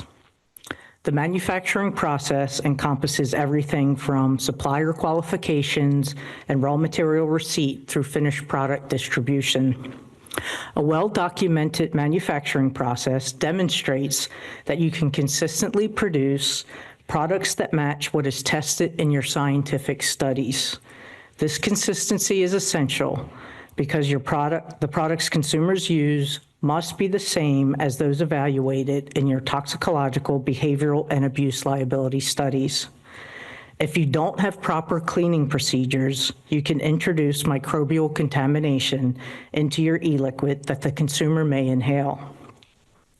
If the gasket on the pods is slightly undersized, you can have leakage and the potential for accidental exposure. If the nicotine content in the e-liquid is higher than specified, abuse liability may be impacted. If the device doesn't shut off when the temperature reaches the stated cutoff, there may be overheating, fire, or explosion. Without assurance of manufacturing consistency, we cannot accurately assess the public health impact of your product. The foundation of consistent manufacturing is a robust quality management system, or QMS. Your QMS can be based on recognized standards such as ISO 9001, which provides a comprehensive framework for quality management. A complete QMS must establish and document comprehensive quality procedures across several key areas. These include incoming inspection of raw materials, in-process controls during manufacturing, finished product testing, procedures for handling non-conforming products, corrective action protocols, and document control systems. It's important to understand that your QMS should address both quality assurance and quality control. Quality assurance is process-oriented and focuses on preventing defects before they occur. This might include training programs, equipment maintenance schedules, and process validation. Quality control, on the other hand, is product-oriented and focuses on detecting defects through testing and inspection. Both aspects are essential for ensuring product consistency and safety. Now let's discuss the specific documentation that forms the backbone of your manufacturing process. There are 4 critical types of documents you need to provide in your PMTA, which are a subset of the documentation outlined in the PMTA rule in 21 CFR 1114.7 J2. First, standard operating procedures, or SOPs. These should cover all critical manufacturing steps and clearly specify who performs each operation, what is being done, and when it occurs. SOPs provide the high-level framework for your operations. Second, work instructions, or WIs. These provide detailed step-by-step instructions on how to complete specific tasks. They may be an independent document or part of an SOP. Third, certificates of analysis, or COAs. These documents demonstrate that you're consistently manufacturing within your established specifications or that your purchased components meet your specifications. They provide objective evidence of product quality. Finally, batch records. These are complete production and control documentation for each manufacturing batch, capturing who did what, when they did it, and how they did it. Batch records are evidence that you followed your standardized procedures for every single batch produced, ensuring that the product consistently meets quality and safety standards. Now let me highlight 4 key considerations that are central to demonstrating product consistency and manufacturing control. First, you must demonstrate product consistency through your SOPs, work instructions, COAs, and batch records. These documents should tell a coherent story about how you maintain consistency batch after batch. Second, your manufacturing specifications must align with your labels or labeling for nicotine. If your label or labeling says a product contains 5% nicotine, your manufacturing specifications and actual production data must support this. Third, you need to provide information to demonstrate that your products are both chemically and microbiologically stable throughout their shelf life. Products that degrade or become contaminated pose risks to customers. Fourth, you must provide information supporting the intended function of all features designed to mitigate risks associated with your products. If you state that a safety feature works a certain way, you need to provide evidence to support this. Let me now share some of the most common issues we have encountered. We often see incomplete manufacturing process descriptions and procedures. Some applications lack critical SOPs or work instructions, for example, procedures for handling non-conforming products or training new employees. Many applications also fail to include examples of the relevant forms and records they reference. Inadequate quality control is another frequent problem. This includes missing functional testing of product features or insufficient performance verification data. We also commonly see incomplete information about manufacturing steps. For instance, the source of components may be unclear, information about how you accept or reject incoming materials may be missing, or assembly steps may not be fully described. Reviewers need to understand your entire process to assess whether you can consistently manufacture a product to your design. Beyond process descriptions, we also see some recurring issues with QMS documents themselves. SOPs frequently lack sufficient detail or contain unclear instructions. If your employees would struggle to follow an SOP, it doesn't contain sufficient information for regulatory review. Work instructions often fail to include acceptance criteria for in-process checks. It's not enough to say you check something, you need to specify what constitutes an acceptable result. COAs are frequently incomplete. They may be missing target specifications with units, quantitative acceptance criteria with units, test data averages, or statistical measures like standard deviation or minimum and maximum values. Finally, batch records often contain incomplete information, such as missing manufacturing steps or in-process test results with their associated acceptance or pass-fail criteria. Every step and every check should be documented. Let's talk specifically about nicotine specifications, which are critically important for tobacco products. You must provide target nicotine quantity specifications along with upper and lower range limits and acceptance criteria for your finished products. These specifications define what constitutes an acceptable product. You should also include in-process checks to ensure nicotine quantity remains within specifications at each manufacturing step.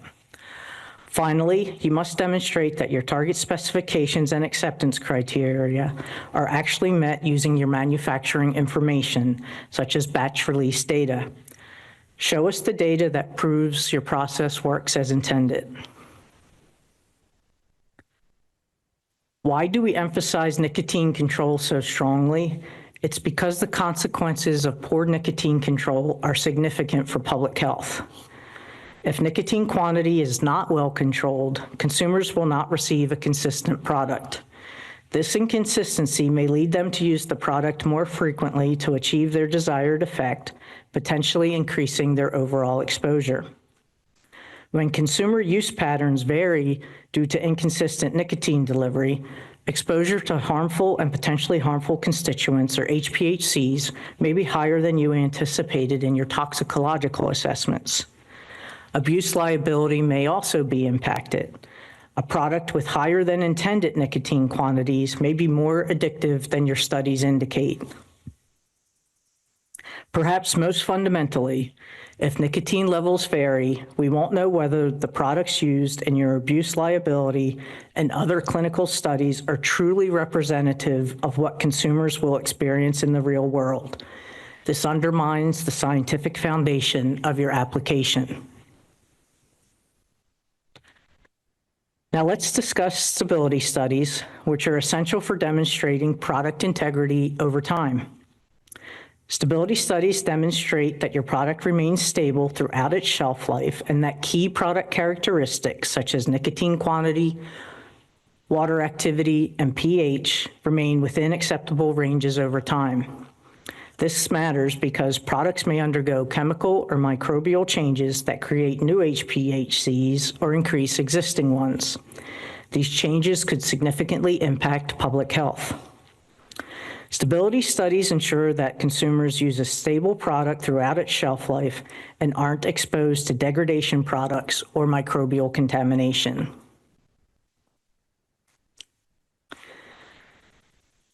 Let's discuss some key factors for adequate stability studies.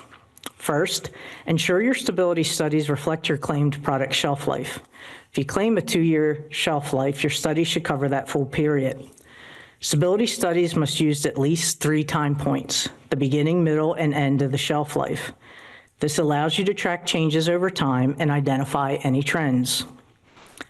Something important I want to highlight is that if your stability study doesn't support the shelf life you've specified, your product may receive a marketing granted order only for the shelf life that your stability study actually supports. Conduct testing at your intended controlled storage conditions, including the temperature and relative humidity. If the products will be stored at room temperature, test them at room temperature. Finally, accelerated studies are not appropriate for microbial stability studies because microbes require specific environmental conditions to survive. Only real-time studies can accurately predict their viability. Real-time studies are necessary for microbial stability. A few additional points about stability studies. If your testing is conducted by a third-party laboratory that uses a tobacco product master file, or TPMF, you must ensure that a letter of authorization to use that TMF is included in your application. Without that authorization, we cannot reference the data in the TPMF. Your stability studies must use validated methods. You should provide both the validation data and the test methods themselves. Data from unvalidated test methods simply don't provide confidence that the results are accurate, repeatable, and representative of your finished product. Validation is not optional. It's essential for scientific credibility. Moving to risk analysis, FDA recommends you conduct a failure mode and effects analysis, or FMEA, or another systematic risk analysis approach. The purpose is to identify design and process risks and the mitigations you've implemented to address them. You should also verify that no additional risks were introduced during the manufacturing stages. If new risks were identified during manufacturing, you must include evidence of how you've mitigated them, for example, in a process FMEA. Why does this matter? Because mitigation of design and process risks is directly associated with protection of public health. Products with unmitigated risks pose greater dangers to consumers and may not be appropriate for the protection of public health.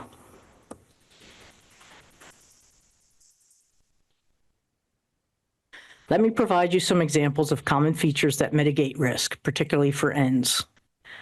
Maximum puff duration limits can prevent overheating and excessive exposure to nicotine and other HPHCs.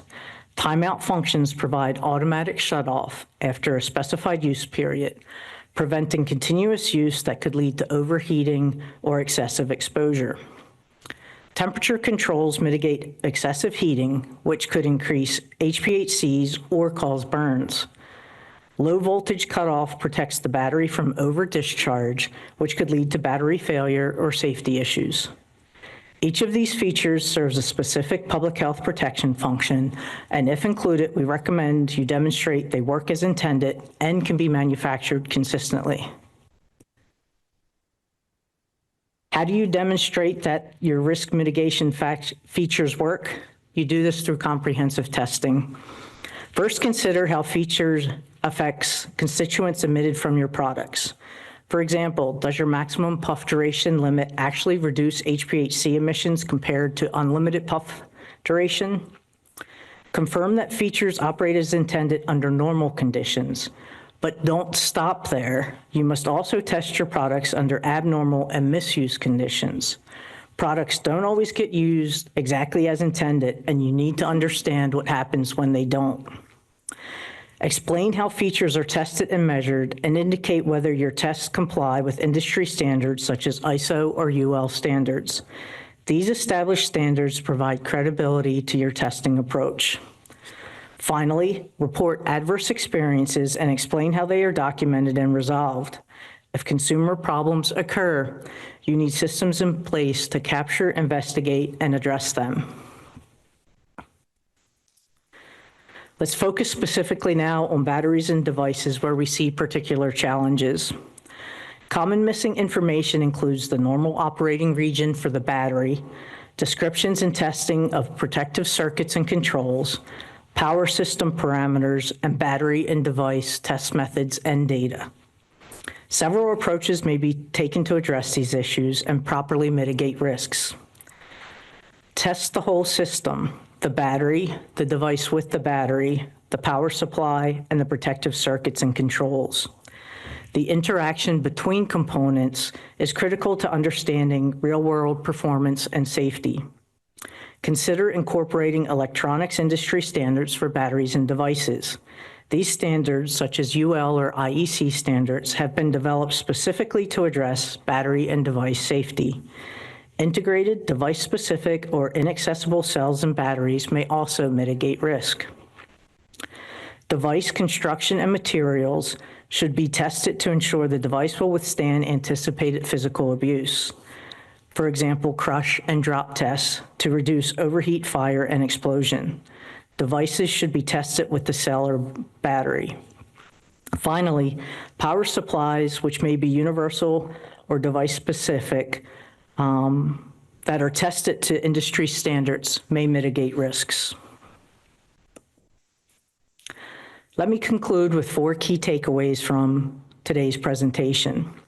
First, provide complete manufacturing process information, including SOPs and work instructions, to cover all processing steps from sample receipt through shipping of finished products. Completeness is essential. Second, demonstrate that nicotine quantity in your finished product meets your specifications. This is fundamental to product consistency and assessing whether the products are appropriate for the protection of public health. Third, conduct sufficient chemical and microbial stability studies to demonstrate product integrity over your claimed shelf life. Finally, provide information to support the intended function of all features that mitigate risks associated with your new product. Thank you for your attention. These manufacturing requirements may seem extensive, but they're essential for ensuring that the products reaching consumers are consistent and appropriate for the protection of public health.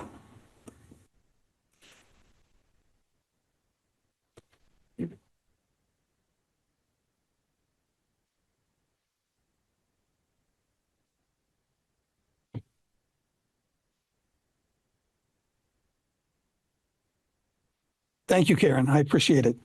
We're going to do a introductions again, as in last time, and we're going to ask Colleen and Matt and Karen to introduce themselves again. There are potentially different people online, and we want to make sure that we are not anonymous over here. So let me go ahead and turn to Colleen Rogers first.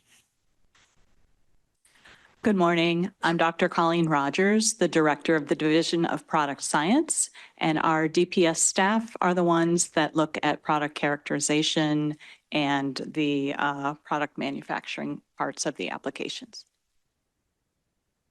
Good morning. I'm Commander Matt Walters. I'm the Deputy Division Director in the Division of Product Science, and I have chief responsibility overseeing the chemistry discipline. Good morning. I'm Dr. Karen Coyne. I'm the Associate Division Director at the Division of Product Science, and I am an engineer. Brian. Good morning, everyone. I'm Brian Bird with Chemular. We are a regulatory consulting company. I've been working on PMTAs close to 11 years now, providing regulatory advice. I'm here on behalf of NEPA Wholesale, their scientific advisor. NEPA is a great example of a small business in America. They're quick to adapt. They're provide a lot of innovation, employ a lot of people locally, and appreciate this opportunity to discuss with the FDA. Thank you. Hi, I'm Chuck Melander. I'm here on behalf of Streamline Bake Company, where I serve as the Chief Strategy Officer. Streamline is one of the early innovators in the ENDS space and has been an active participant in the PMTA process since the beginning. Began my career with Swedish Tobacco Company, which is now Swedish Match, back in 1982, where I started the science division in North America. And I left there after 22 years, joined Turning Point Brands in 2006, and was head of all of was a senior VP of operations there, where I headed up all the science, R&D, quality, operations, and logistics there. I joined Streamline 2 years ago to help them with their strategy, focusing on trying to understand and adapt in this heavy regulated market and how to potentially not only survive, but thrive in this particular market that we're in. So I'm glad that you're having this for small manufacturers. I've been on both the big manufacturer side and the small manufacturer side. I think I have an understanding of the challenges from both sides, and I appreciate that Lowell Zeta and the CTP put this together today so that we could have some input into how we move forward together.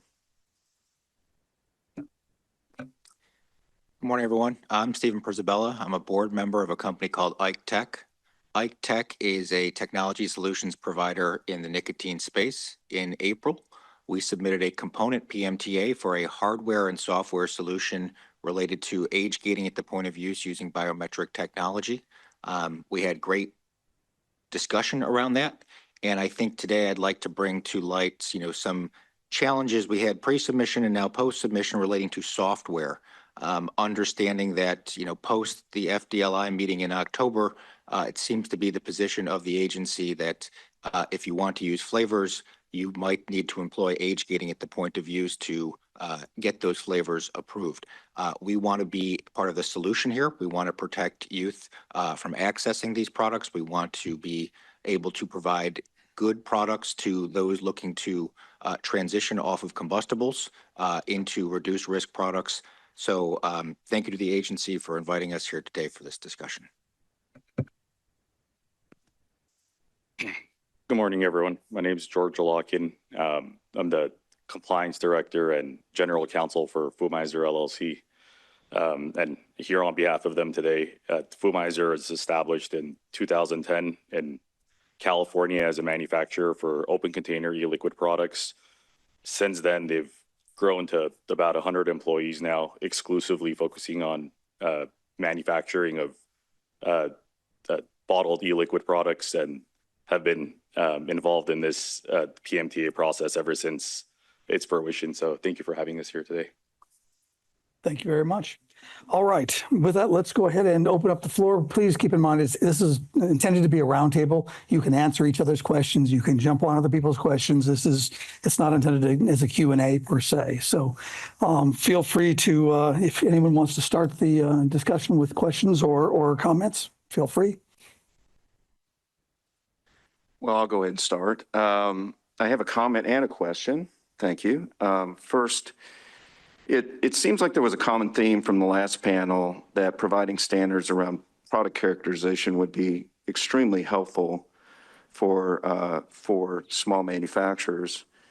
And the reply that I heard was that product standards from CTP's perspective are difficult. But I think in the manufacturing controls section that it somewhat sets a standard for how we're supposed to operate with QMS, ISO was referenced in there, HACCP is referenced in there. So it somewhat sets a standard that we can follow when it comes to how to do the manufacturing of these products. And so I think that there's an opportunity here that if we could apply some of this thinking to the other sections, that it would be very helpful. So I want to applaud you for on the manufacturing controls, trying to provide some clarity and some what I would call so-called standards around how to do manufacturing. So I want to applaud you for that. My question gets back to something that has to do with clarity and cooperation and communication.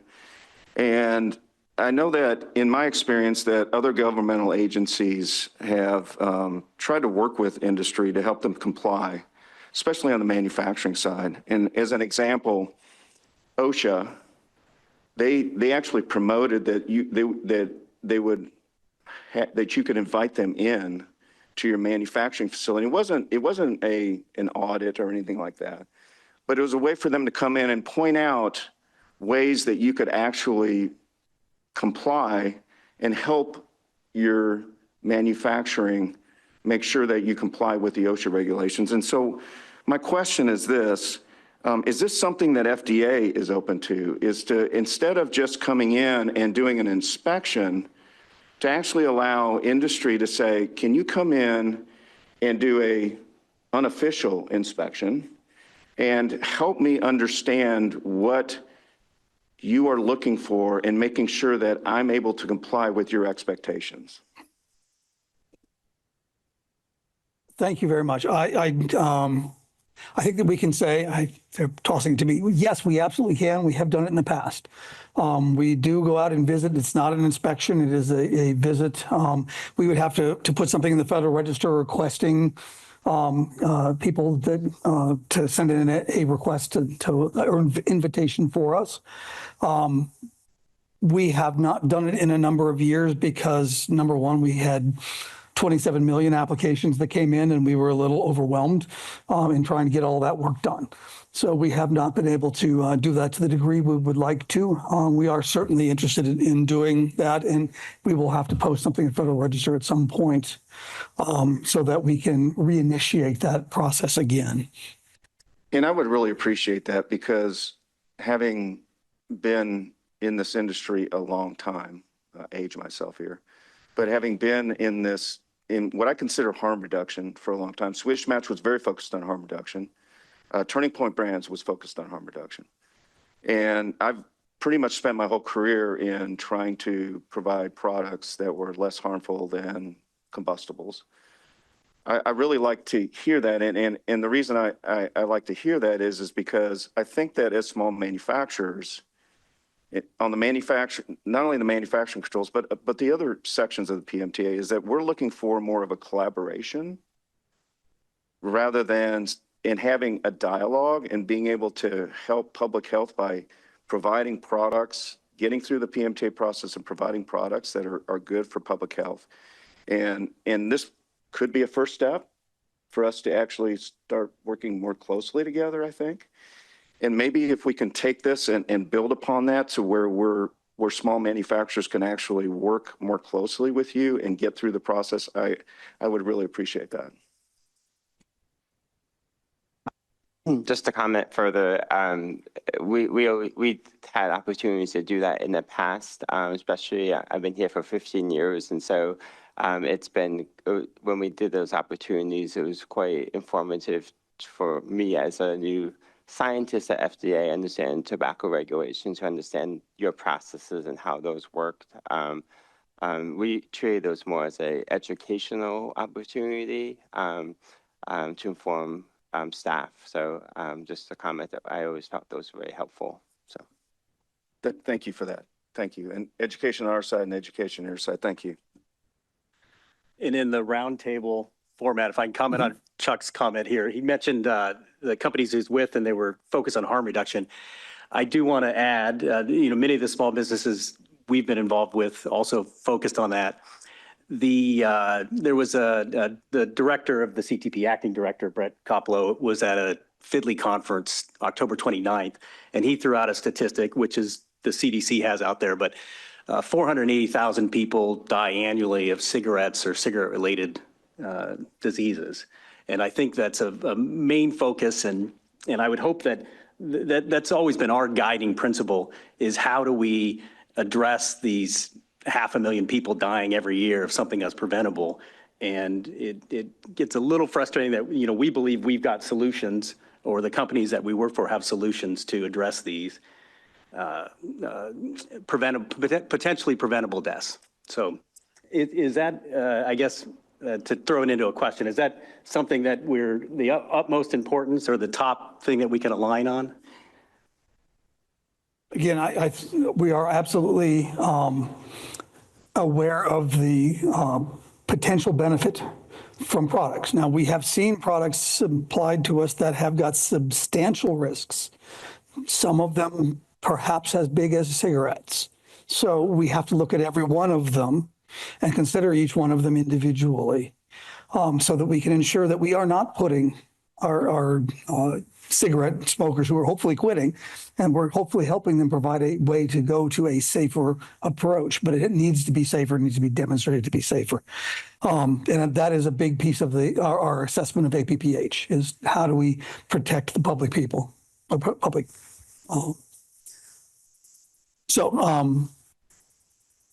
I did also want to bring up the question about standards. And I think that you raised a great question about standards. And I did want to point out that, well, I spent 20 odd years at USP. Standards are important to me, and creating standards so that we can help the industry is very important. We do work actively with Coresta and have worked with Coresta for a number of years. We do actively work with ISO and have worked with them for a number of years. So we are trying to find ways to build standards that help the industry with the industry. It has been, again, over the last couple of years, been a little bit difficult, but I think that is something that we're hoping to get back to doing more of, because we feel that it benefits you all. It certainly benefits us in that we get information out to you to the degree that we can. Great. Can I just build on the Coresta? Because I had a question about method validation. If the method has already been validated through Coresta or AOAC or any of the other bodies out there that validate methods, is that something, as long as we follow that method, is that something that's acceptable to you, rather than us doing our own method development and trying to create our own method, intralaboratory validation? Yeah, if you're using a ISO or Coresta method, analytical methods, I'm talking mainly here, that is an acceptable method. We obviously would need to make sure it's verified in the laboratory. But if it's an internationally recognized method, went through all the round robin testing, that is an acceptable method. Again, you just need to verify that can be used in the laboratory. So. And for your specific route of administration? And materials. And analytes and the matrix. Now, I also want to come back to Brian's question about transparency. I know that we did a a recent pilot using nicotine pouches. And Ben will be up here later, and he certainly was a big part of that. And we did do a much more transparent approach. We tried to get out in front of people and talk to the companies to help things move along much more quickly. We are in the process of looking at how that can be used for ENDS products. We don't have, we've got some lessons learned things that we're working on. We have not implemented it at this point in time, but it is something that we are considering and trying to find a way to build in more communication and more transparency as we work through these applications. So no promises, but it is something that we are absolutely working on. Could I ask a question about that? Sure. I'm intrigued by your comment, and I was intrigued by the pilot program that you did for pouches. Would FDA, obviously we have a lot of, going back to what we just talked about, which was on manufacturing.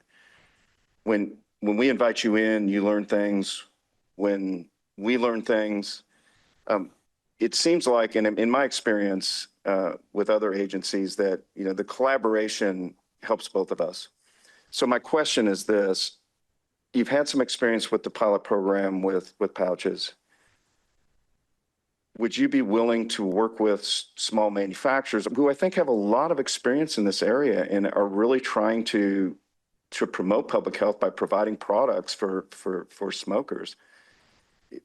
Is there a way that we could have, before you define what this is, that we could have some kind of roundtable around that to where we could provide some feedback on our experiences and how we believe that these are some of the approaches you could take in order to have a more streamlined or pilot program around this?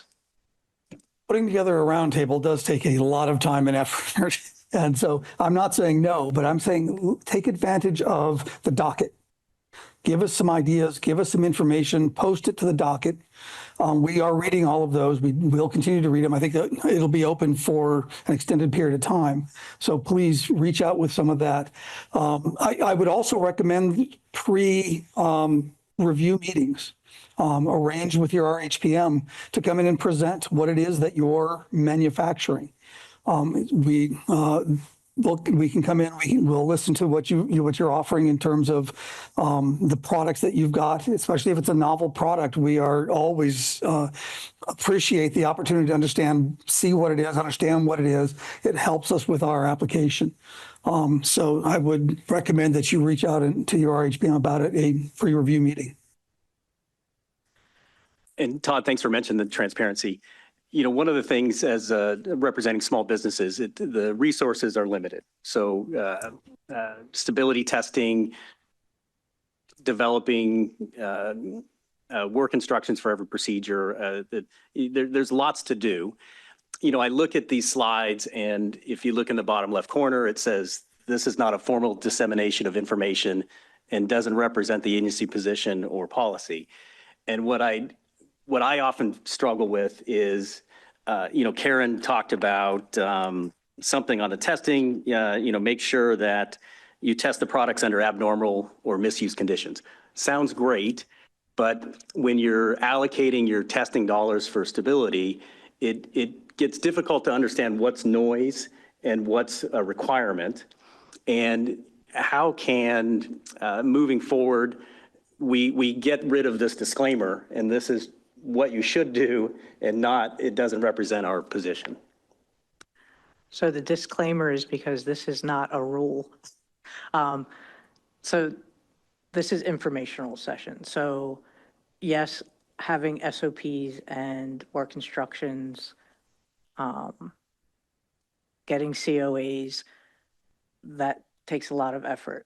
What we need, those are the most common ways for us to understand your manufacturing process.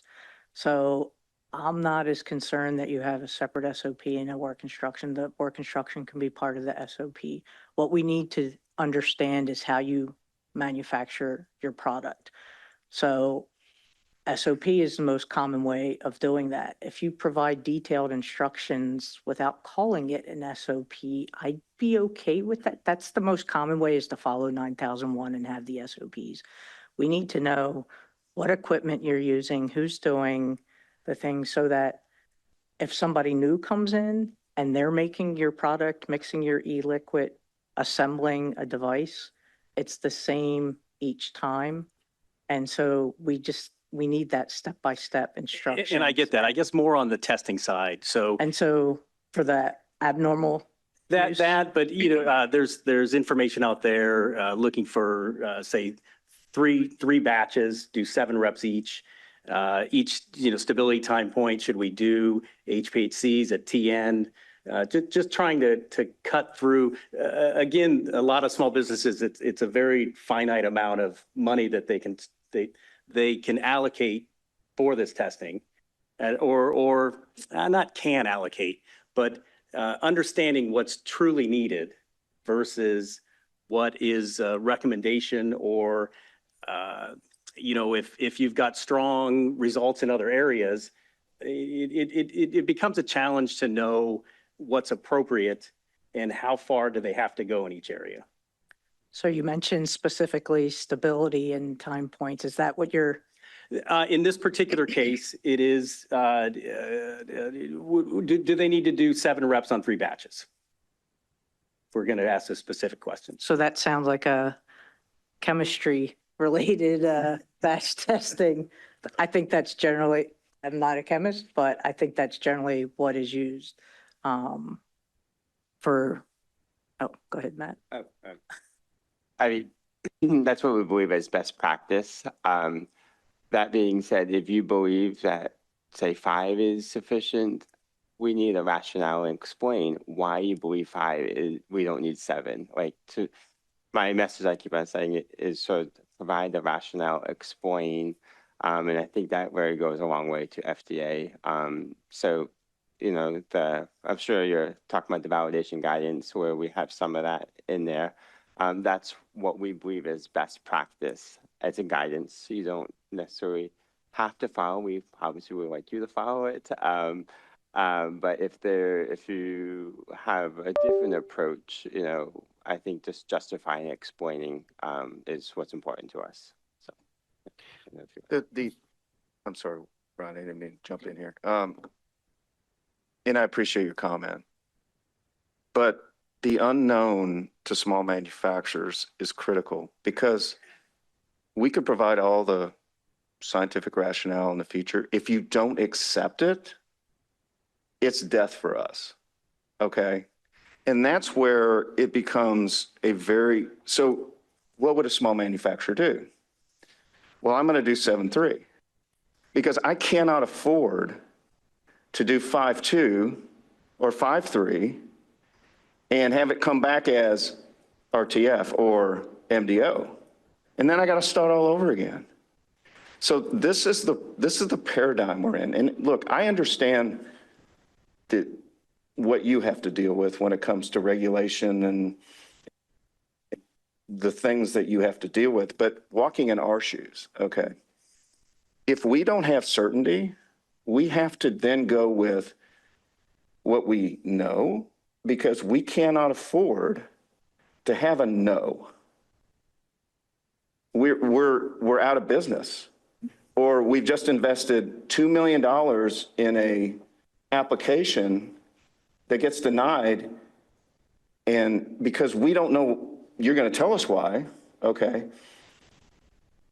And if we had a process to where, hey, as an example, you did 5.2 and you gave the scientific rationale, okay? You did all the statistics and you showed that the variability was not going to be any more than in the 7.3. But that's not, there's something wrong with what you did, okay, as an example. If we had the opportunity, I know there's a deficiency letter, okay, but sometimes you don't get deficiency letters. Sometimes you get a no.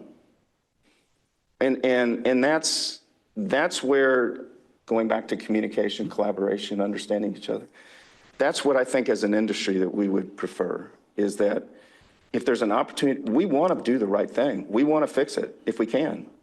But sometimes we don't get the opportunity to, okay? Sometimes we don't get a deficiency letter. We'll get an RTF or we'll get an MDO. And you'll explain why, but we got to start all over again. And we can't afford it. I mean, we don't sell cigarettes and make billions of dollars a year, okay? We are committed to saving the lives of smokers, not selling smoking products. And that's where there's this somewhat problem with us as small manufacturers and trying to get through the process. Well, we want to keep in mind when we talk about RTF, if you got an RTF, it's because the core pieces of information that have to be there are not there. We cannot begin review.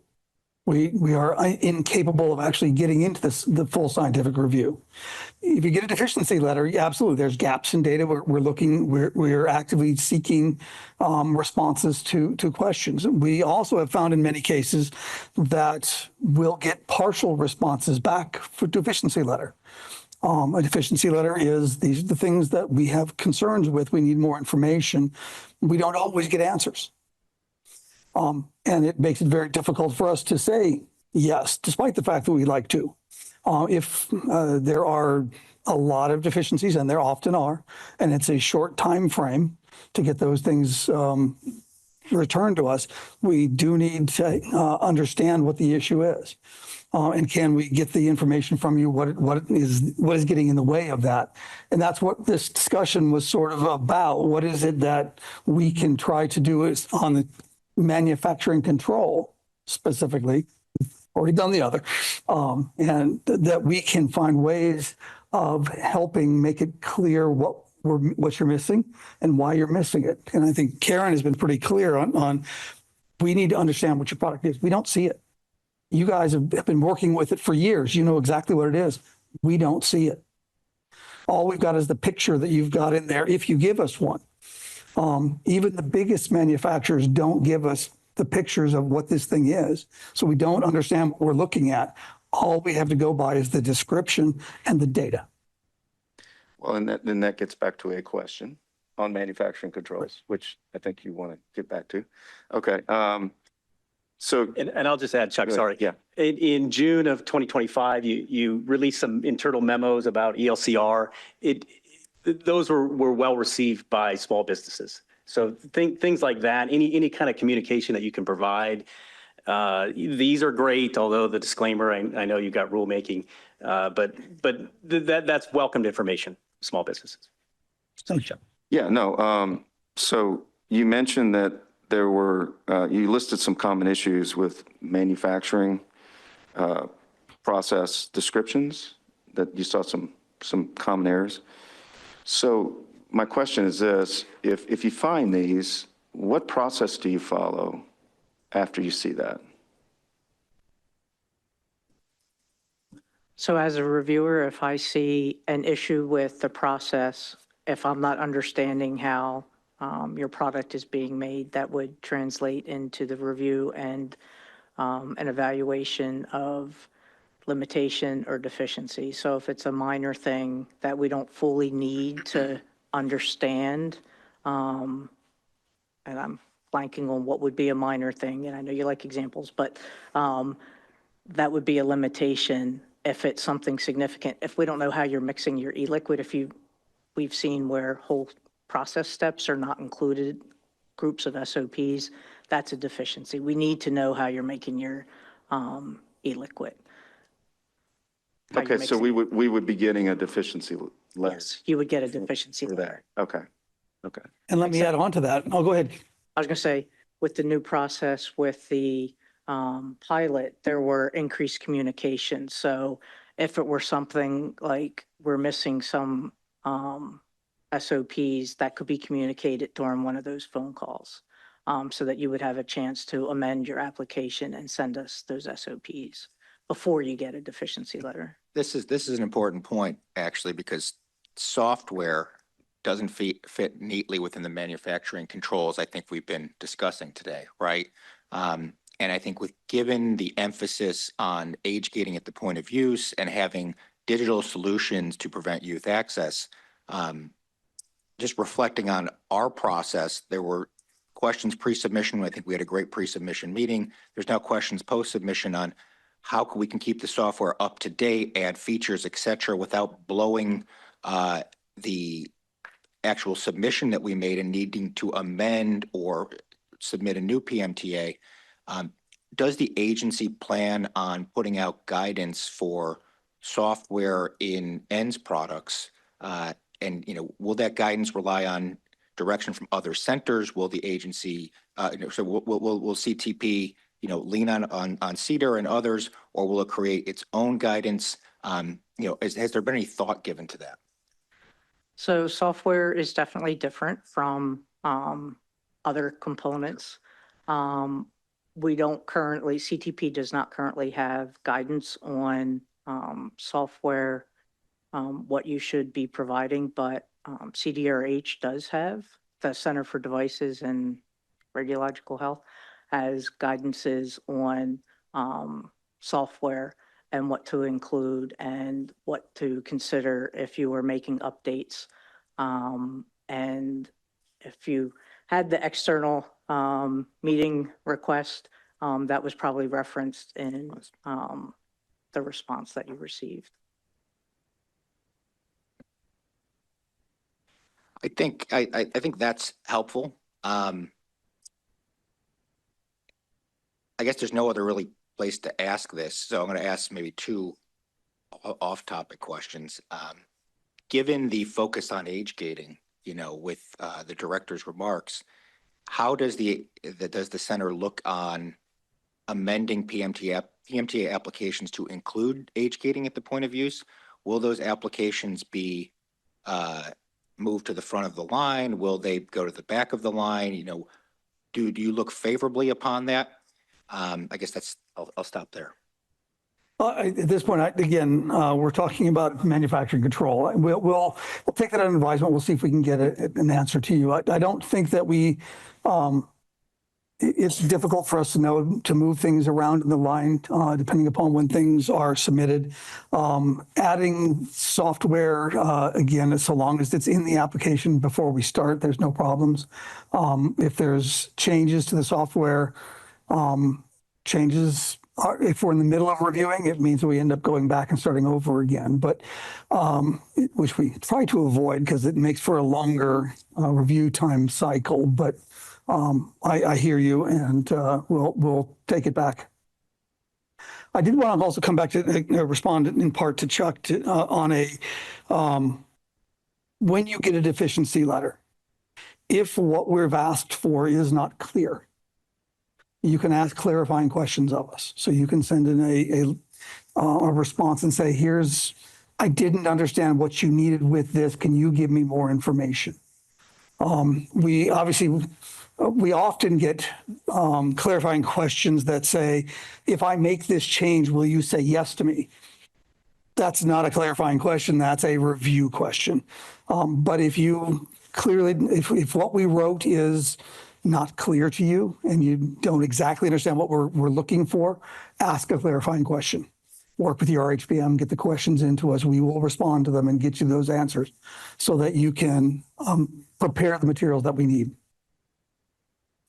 I wanted to go to George because George hasn't gotten a chance to say anything. I may regret that, but I appreciate that. Thank you. As far as the question that I was pondering was more so related to that risk mitigation testing on the abnormal and misuse conditions. So as a open tank e-liquid company that doesn't have any involvement with devices, there's been testing on products, and then the initial product that we chose went out of business, so we did a comparator. We started with another product, and as far as with the budget constraints, like Brian was discussing earlier, it becomes impossible to try to figure out how many products is enough to test as far as devices go. And I guess I should ask, is there an expectation that the e-liquid products will work across the board in all devices, or is there any kind of guidance in that?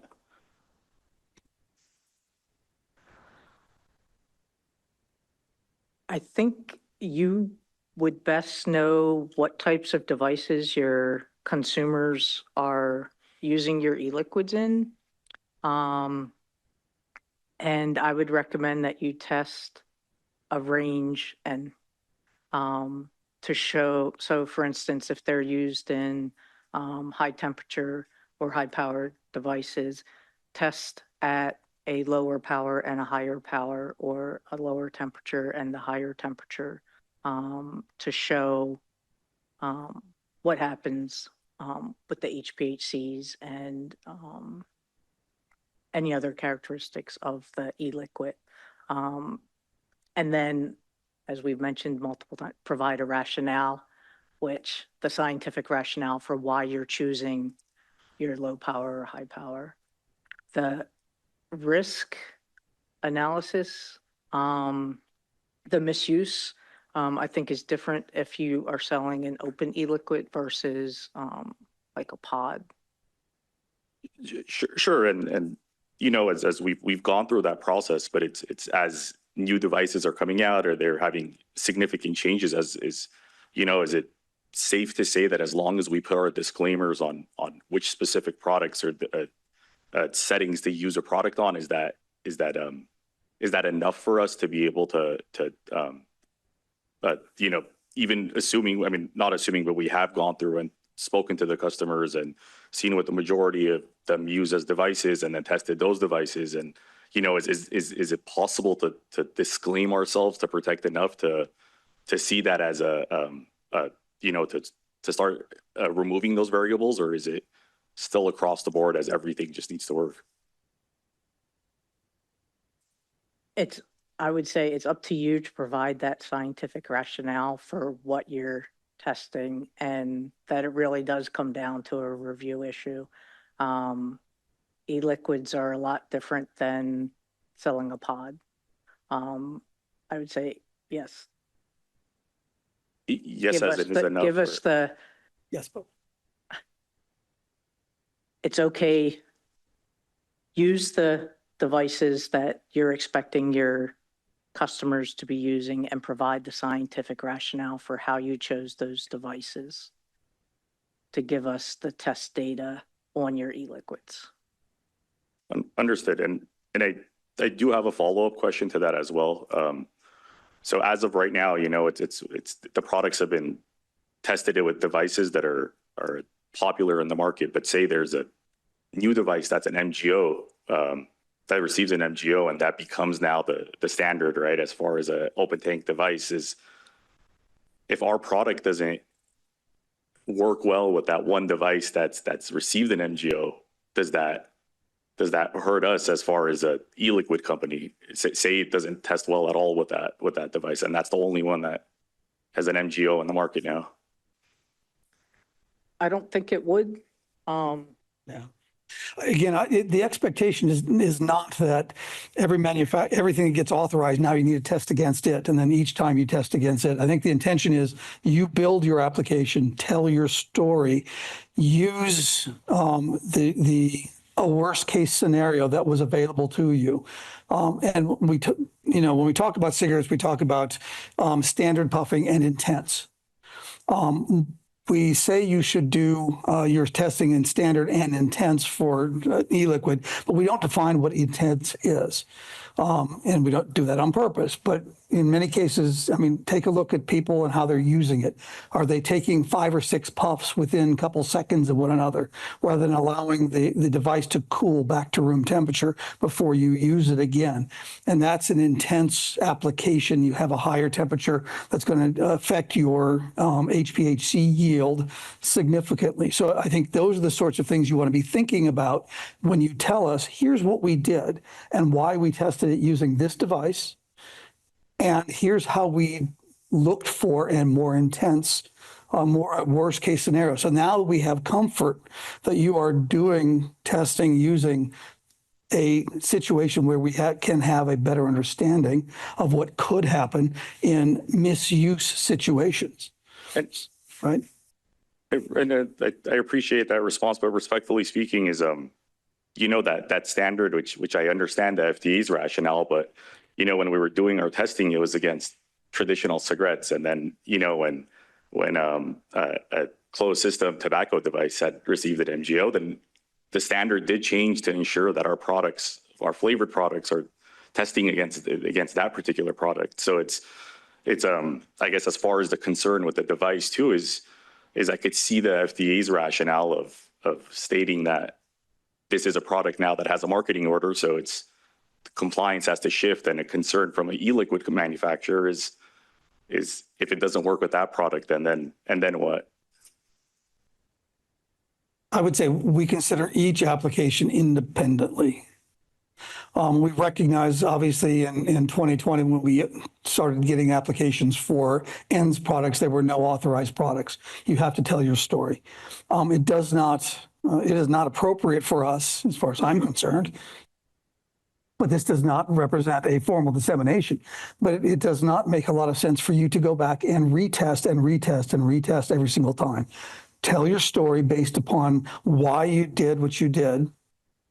If we aren't happy with what's in there because it doesn't cover things well enough, we'll have a deficiency. We'll let you know that, well, you didn't do X and we need some more information from you.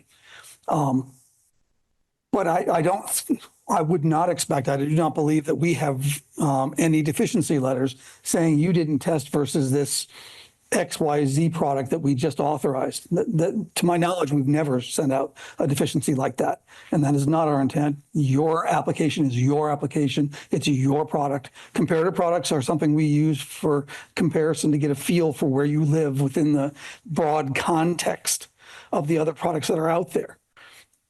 But it is your product and your product alone that we are assessing. So can I make a comment on this subject? Open systems are unique, obviously, right? Disposables are not, because it's one system, you can test it, it is what it is. But open systems are unique. E-liquid manufacturers should not be responsible for what the hardware does to their product, and the hardware should not be responsible for what's in the e-liquid.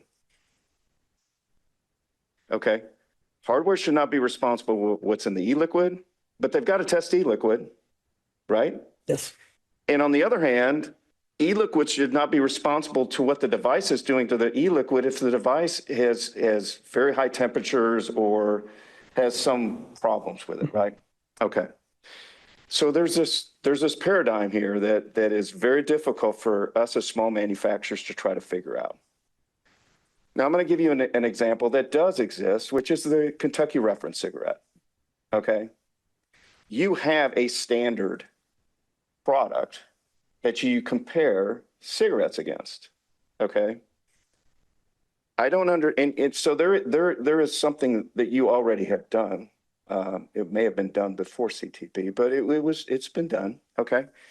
And I just want you guys to understand, as small manufacturers, we have limited resources. And going back to what Jeff said earlier is we have a lot less resources than we could have because of the unknowns of this process. Okay, it's very difficult for an investor or anybody else to say, you know what, if you do this, we're going to invest in you because you're going to do this and you're going to get through, okay? That's just the way it is. So my point is this, is that with limited dollars, if we could have, and this is where I go back to standards again, but if there was a hardware standard that said you can't go above this temperature, or if there was, hey, if you use a device that doesn't go above this temperature, doesn't have these metals in it, whatever, because guess what? The metals you don't know if the metals are coming from the device or coming from the e-liquid, and you use that device, you can go ahead and test your e-liquids, right? On the other hand, the hardware guys, if going back to something else, which is if it doesn't contain this stuff on the e-liquid side, you can use this e-liquid in your hardware and you can test it, and we will approve or disapprove your hardware based on those results. I'm just giving you an example of the issues that we're trying to face as an industry when we're trying to figure this out. And I know you're trying to figure it out too, but what would be very helpful, if you just start with the premise of e-liquid should be responsible for what's in there and what they create during aerosolization, and hardware should be responsible for what's in there and what they create during the heating process. If we start there, maybe we can figure something out here to where both of us can actually have something that we can actually figure this out, because I understand you want test with this, test high and low. We don't know what is high and low, and we don't know whether that's really what consumers are. By the way, there's nothing been approved yet, so we don't even know if that's even going to be on the market in the future because it may not be any good according to your standards. So anyway, I'm just giving you some feedback on something that we have to deal with all the time. Absolutely appreciate it. That is something that we are considering, have been considering. Hopefully you'll be seeing something.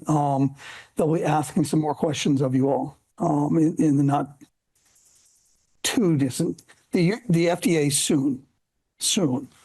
Before you wrap up, Todd, I've Yes, got sir. a quick question. So something very unique challenge for small businesses is the supply chain. And there's dozens and dozens of vendors that they're working with. There's a very delayed process. It has been to get approval and change control. And so if a cotton manufacturer goes out of business, or they've got to switch that, or some piece in the device, pharma has guidance, devices have guidance. Is there some, what would be great for us is if there was some guidance on change control. Steve mentioned age gating, even that, is there maybe for safety reasons or something like that would be fantastic. Absolutely, yes. A scale up and post-approval changes type of guidance would be a wonderful thing. We're not there yet. It's something we are certainly interested in. We have been talking about it. Again, it comes down to, there's a lot of guidances you've talked about us creating, and we would love to do all of those, but we also have a few reviews that need to get done. And so it comes down to prioritization, but I can promise you we will take away what we heard today and hopefully be able to give you something sometime in the future. I cannot promise you when that might happen, but I can promise you that it is lunchtime. So with that, I want to say thank you very much to our panelists. Thank you to my colleagues from FDA, and hopefully we can continue this discussion further and at lunchtime. And thank you so much. Be back here at, I need to find my schedule. 12:50. All right, 10 minutes to 1. Thank you so much.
Correct? Yeah.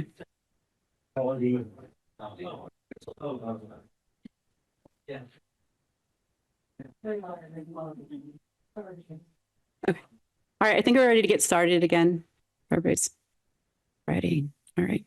So welcome back from the lunch break. We are now going to start panel 3, pharmacological profile. And so just a little introduction. One of the most important aspects of FDA's evaluation of APPH for a new tobacco product focuses on the abuse liability of the new product, including the delivery and uptake of nicotine by a user of the product. Nicotine exposure typically is evaluated through clinical studies that evaluate nicotine pharmacokinetics after use of the new tobacco products. And similar to some of the questions this morning about bridging, occasionally it is possible to bridge the findings of one ENDS product to another. This allows a reduction in the number of studies needed to support a product. However, the proper design of these clinical studies for ENDS products can be complex and needs to be highly developed before work is initiated.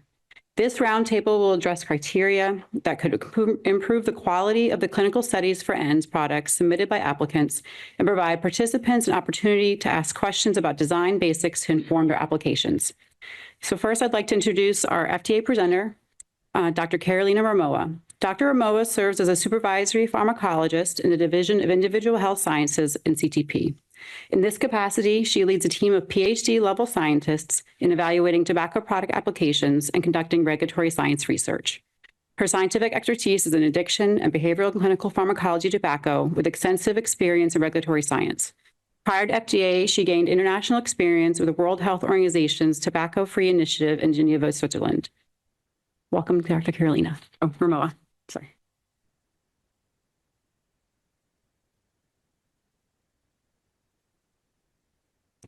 Hi, everybody. Thank you for the kind introduction, Lynn. I'm here today to talk about the pharmacological profile of tobacco products and how we use that data to evaluate abuse liability and addiction.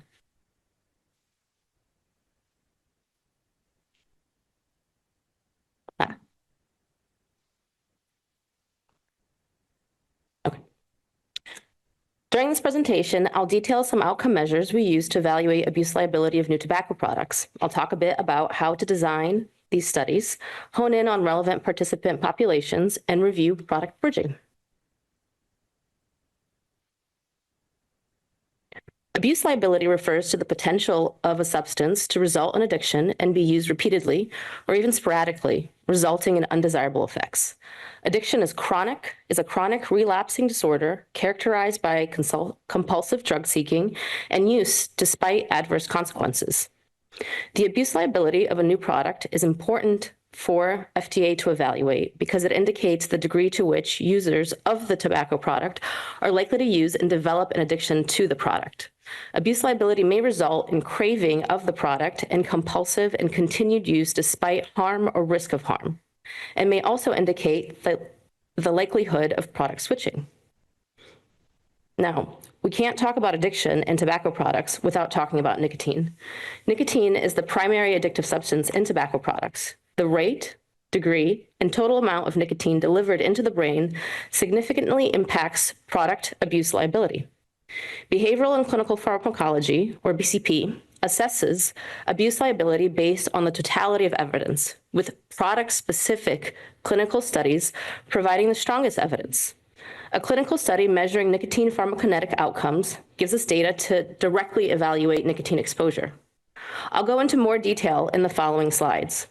Nicotine exposure is a critical piece of information and one of many outcome measures that go into an abuse liability evaluation.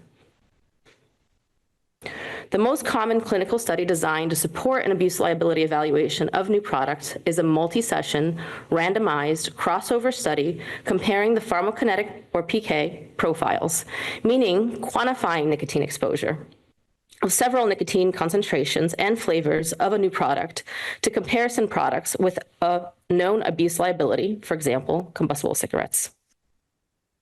Ultimately, the totality of evidence evaluated by the FDA includes both quantitative measures as well as qualitative measures. Qualitative measures account for human behavior, which is not always predictable.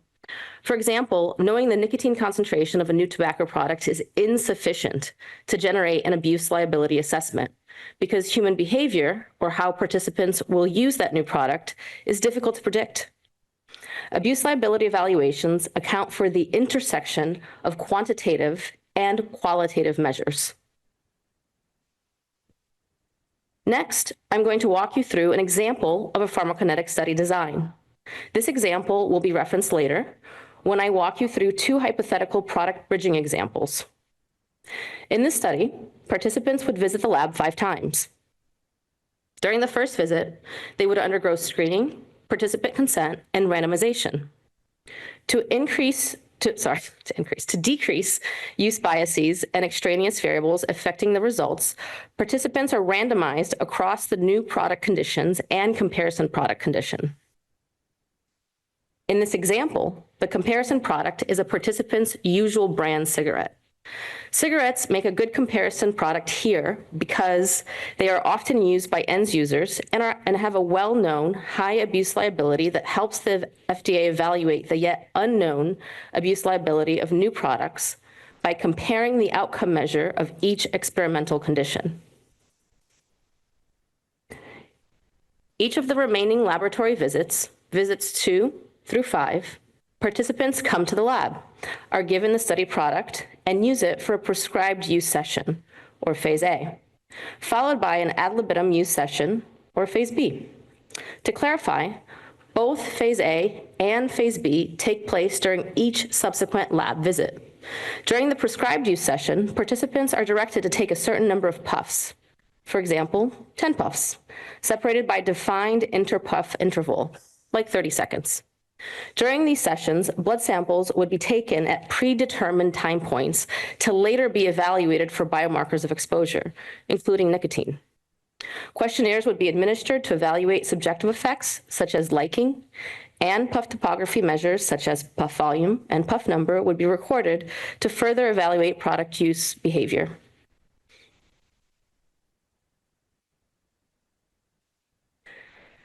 Next, I'll highlight some common outcome measures from these studies. Dependent on the design and timeline of a clinical study, we have a window into acute nicotine exposure or chronic nicotine exposure. In an acute exposure setting, as described in the previous slide, in Phase A, a participant goes into lab for a prescribed use session where they take 10 puffs from a new tobacco product, and their blood is drawn during regular intervals. Those time points are reflected on the x-axis of this graph. Their blood plasma is analyzed for nicotine concentration, reflected on the y-axis of this graph. Over time, generating a pharmacokinetic curve or PK curve. The measure derived from this curve include maximum nicotine concentration reached, the Cmax, and the time it takes to reach the Cmax, the Tmax. These characterize the rate of nicotine absorption. Additionally, the area under the plasma nicotine concentration versus time curve is the AUC parameter and characterizes the extent of systemic nicotine exposure or total nicotine exposure. Chronic abuse liability studies evaluate tobacco product use over the course of more than a day, for example, 5 days, and include outcome measures like urinary or blood nicotine exposure measures of nicotine and its metabolites. The location of product use can vary, typically in a confined inpatient setting via several in-person lab visits or outside of a lab.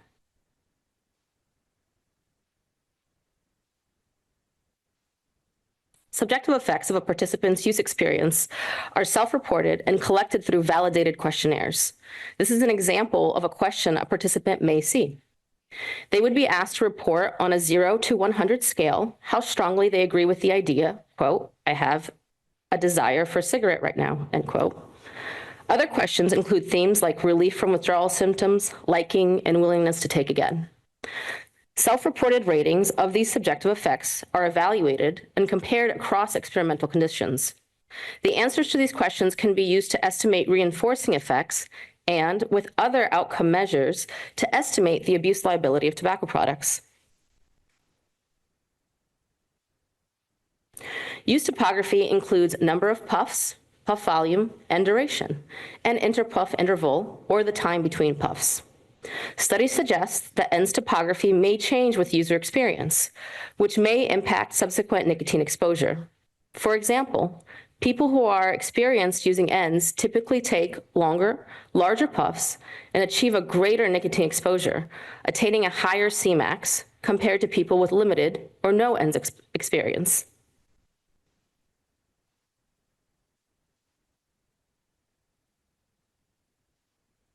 Applicants typically include adult users of either the category of the new product, for example, ENDS, and/or regular adult users of the comparison product, for example, combusted cigarettes.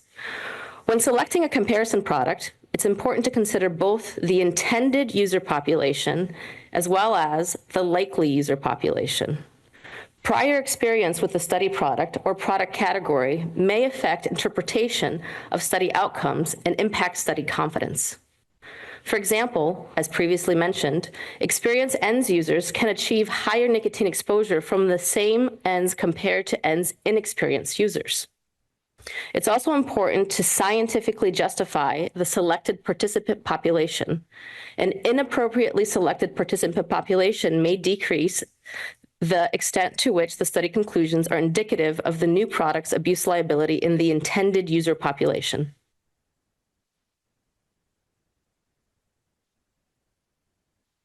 Here, I'll highlight a few other considerations in clinical study design. Scientifically justify the comparison product selection. Consider the intended user population and the likely user population when making the selection. Consider the quality of the study and the confidence an evaluator would have in the validity of the abuse liability outcome measures. For example, insufficient sample size could decrease the quality of the study. Insufficient sample size could lead to an inflated effect size or misleading results. The quality of the study will contribute to the confidence in the outcome measures and how the outcome data will be weighed in the totality of evidence when evaluating abuse liability.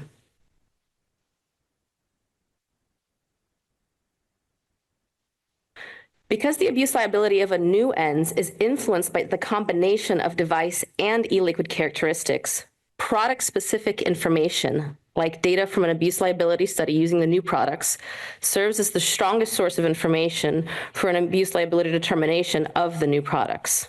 However, when product-specific information is not available for every new product, applicants may attempt to bridge the data from the clinical study to the untested new products.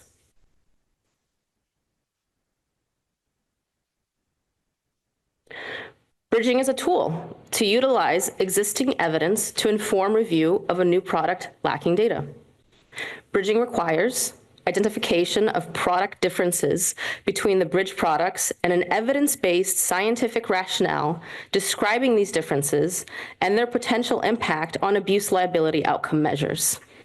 If bridging is inappropriate, those data will not be considered in the review of that new product. Ideally, the applicant submitted studies will include all of the new products subject to the review in the application. However, when the submitted evidence does not include all of the new products, for example, a subset of the new products, or evaluates products not subject to the PMTA, for example, study products with any differences compared to the new product, including precursor versions of the new product or different flavors, applicants may bridge data generated from the study products to support an abuse liability evaluation of each of the new products. When bridging to new products, bridging information should include details and scientific discussion on whether and to what extent the differences between new and study products affect abuse liabilities measures, including nicotine exposure, subjective effects, and use behavior, and scientific rationale for how the results of the study products are applicable to the new products.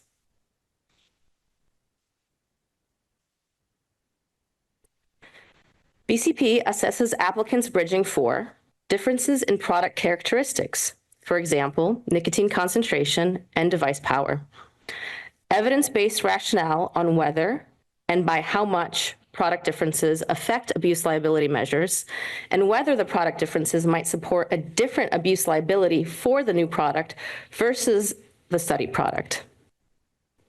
Many of these evaluations are conducted in conjunction with other disciplines like chemistry and engineering. We all work together. Some product characteristics are known to influence abuse liability outcomes. And here's some but not limited to nicotine concentration and formulation, product flavor, device type and power, PG-VG ratio, and free nicotine content. Consider individual product characteristics and the combination of total product characteristics of the new and study products in determining the appropriateness of product bridging. The more product characteristics that differ between new and study products, the more difficult and complex it becomes to appropriately bridge the products.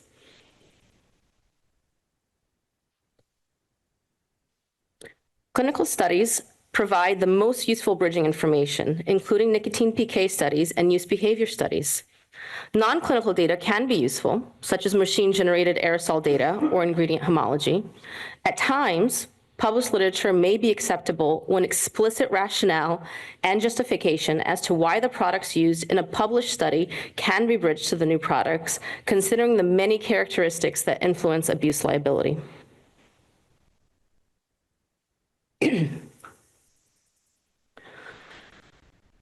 In this example, a clinical study similar to the hypothetical mentioned earlier was conducted on 3 of the 5 new ENDS. In this example, all 5 new products are the same flavor.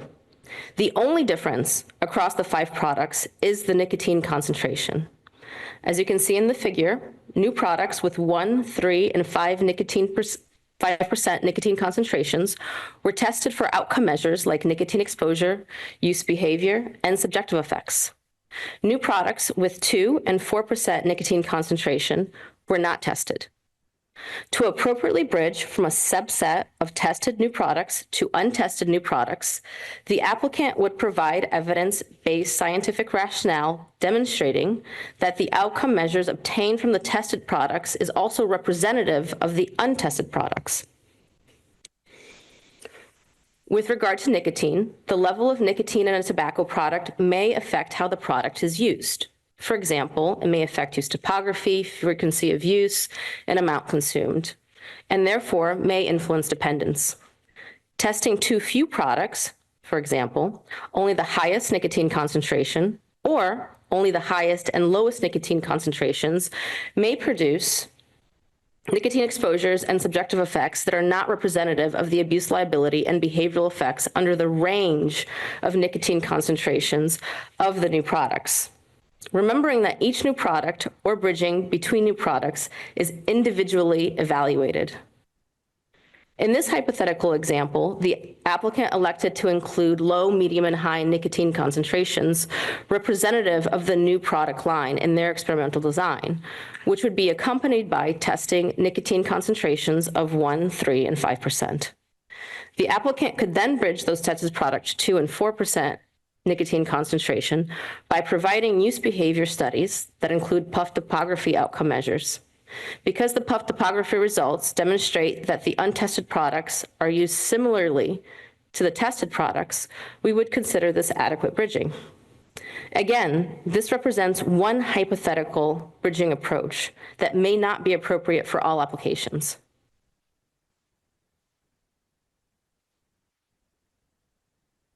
In this example, similar to the previous, only some of the new products were tested.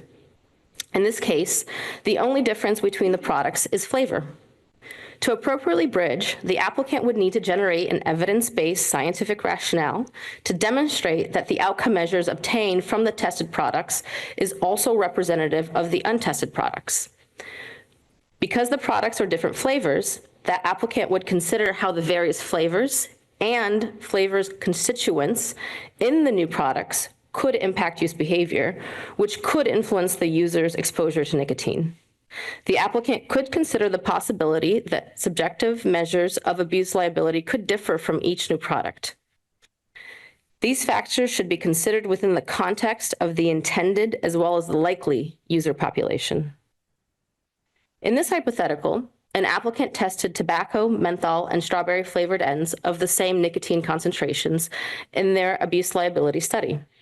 They compared the nicotine PK, subjective effects, and topography of 3 flavors to describe variability in these outcomes as a function of flavor and how this variability compared to the data from the comparison product. They bridged the results to blueberry and mint ends from their product line by assessing machine-generated nicotine aerosol yield from all flavors, and they included justification of how the puffing regimen from the aerosol data is comparable to actual use via a topography study. They also provided an actual use behavior study to show that the frequency of product use is similar across tested and untested flavors. Again, this represents one hypothetical bridging approach that might not be appropriate for all applications.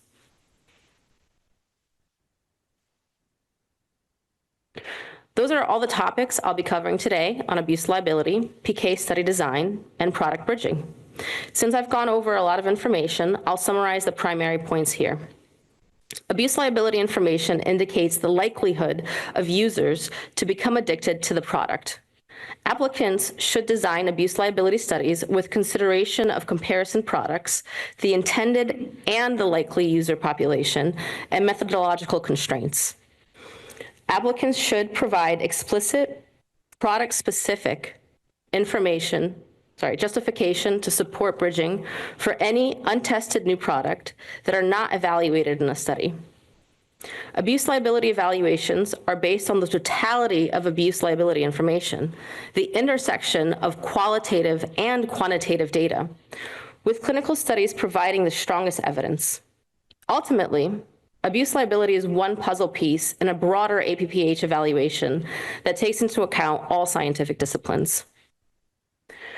Thank you for listening, and I'll now be joined by Dr. Megan Schrader, the branch chief of BCP, and we'll be taking questions during the panel session.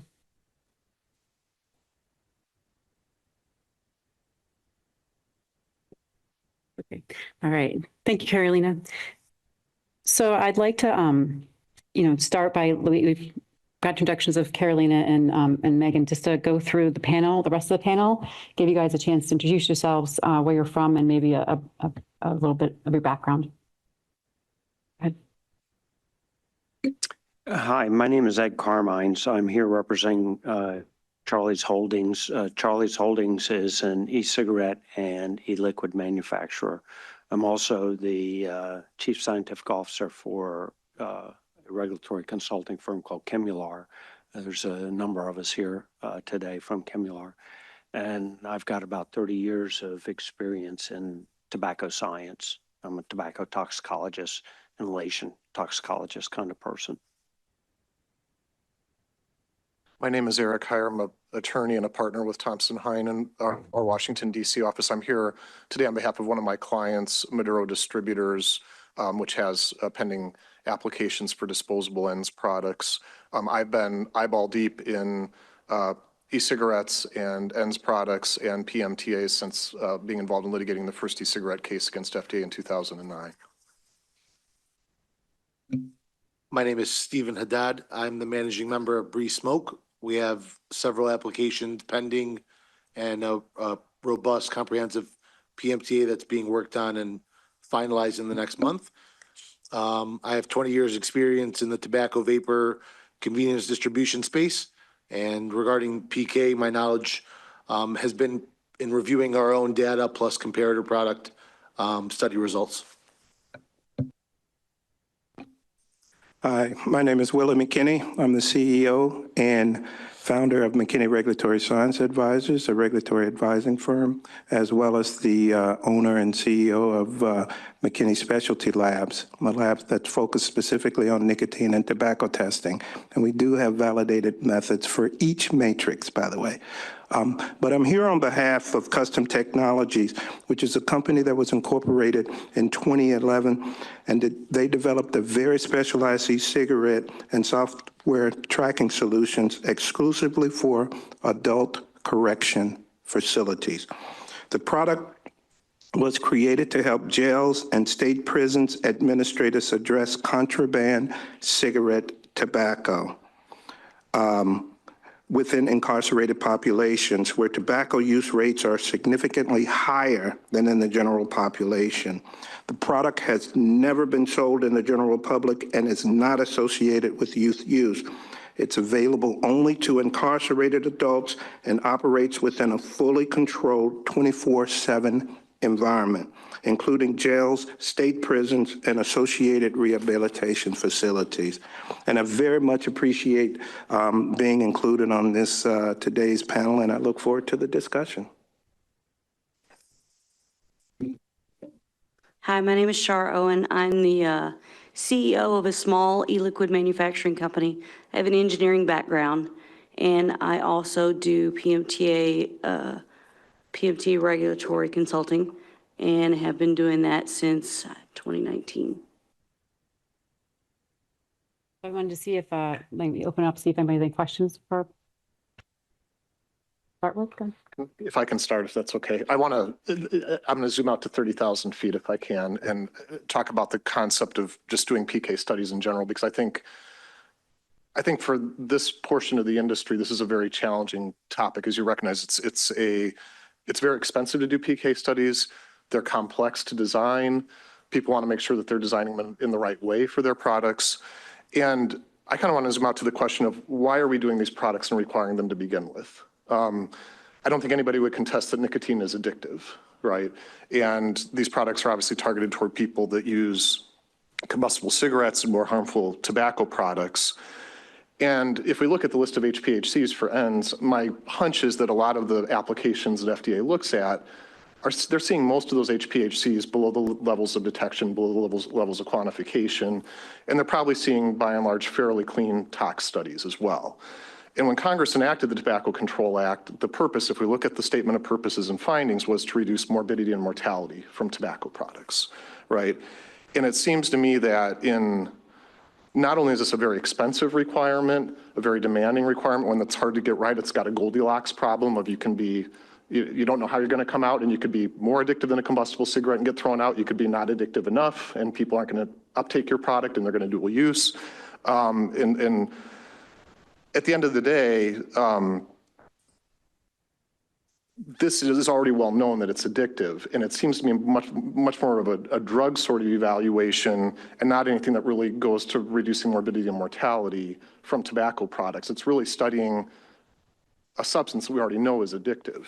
And so how does this really advance Congress's intent in reducing morbidity and mortality? I mean, it just seems to me that if we're looking to address the struggles that the independent industry has had here, whether you're a small manufacturer or even a large manufacturer, this seems to be a requirement that doesn't necessarily seem to be completely necessary or as fundamental to the APPH standard as other requirements would be. So that's my soapbox. I'll get off of it now, but that's what I want to throw out for discussion. Yeah. Megan, would you like to respond to that? No. Go ahead, Carolina. Hi, thank you for the question. Can you hear me? Mm-hmm. Okay. I think that it's a fair question that we all think about all the time, right? Like, we're trying to appropriately apply the TCA standards. But myself as a neuroscientist, as a pharmacologist right now, what I can answer is how do you design something correctly? And I really hope that my presentation gave you some indication of that. And something else that I think that I'd encourage companies to take advantage of is our meeting requests. I've participated in those a lot, and those have generated wonderful discussions that are very unique to each product. Each product is so complex. There's so many characteristics that we evaluate. So it's really hard to give you like a broad answer, right? Like there's more than just nicotine that influences abuse liability. And that's what we're evaluating. Ultimately, we are trying to take out Congress's direction through the TCA. It's absolutely what we're trying to do. I'm not going to discuss that further because I'm not a lawyer. I'll leave that to you. But in terms of designing a study correctly, like there are avenues to engage with us on that before undergoing a very expensive study. And I think we all understand that too.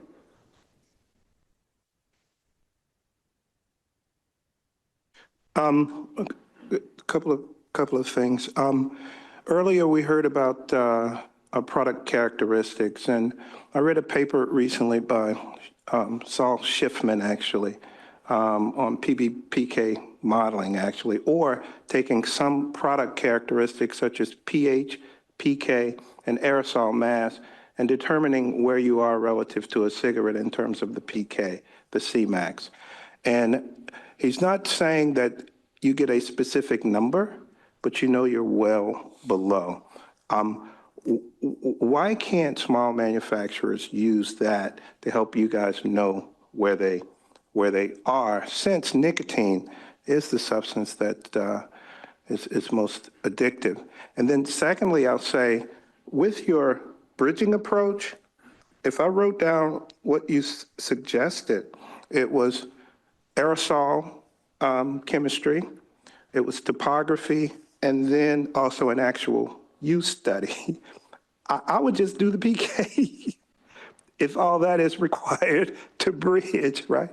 Can you guys comment on how can we simplify and have more communication and maybe lean more toward product characteristics to model and understand abuse liability? And I hear you guys are working on a PBPK model, actually, that could be very helpful.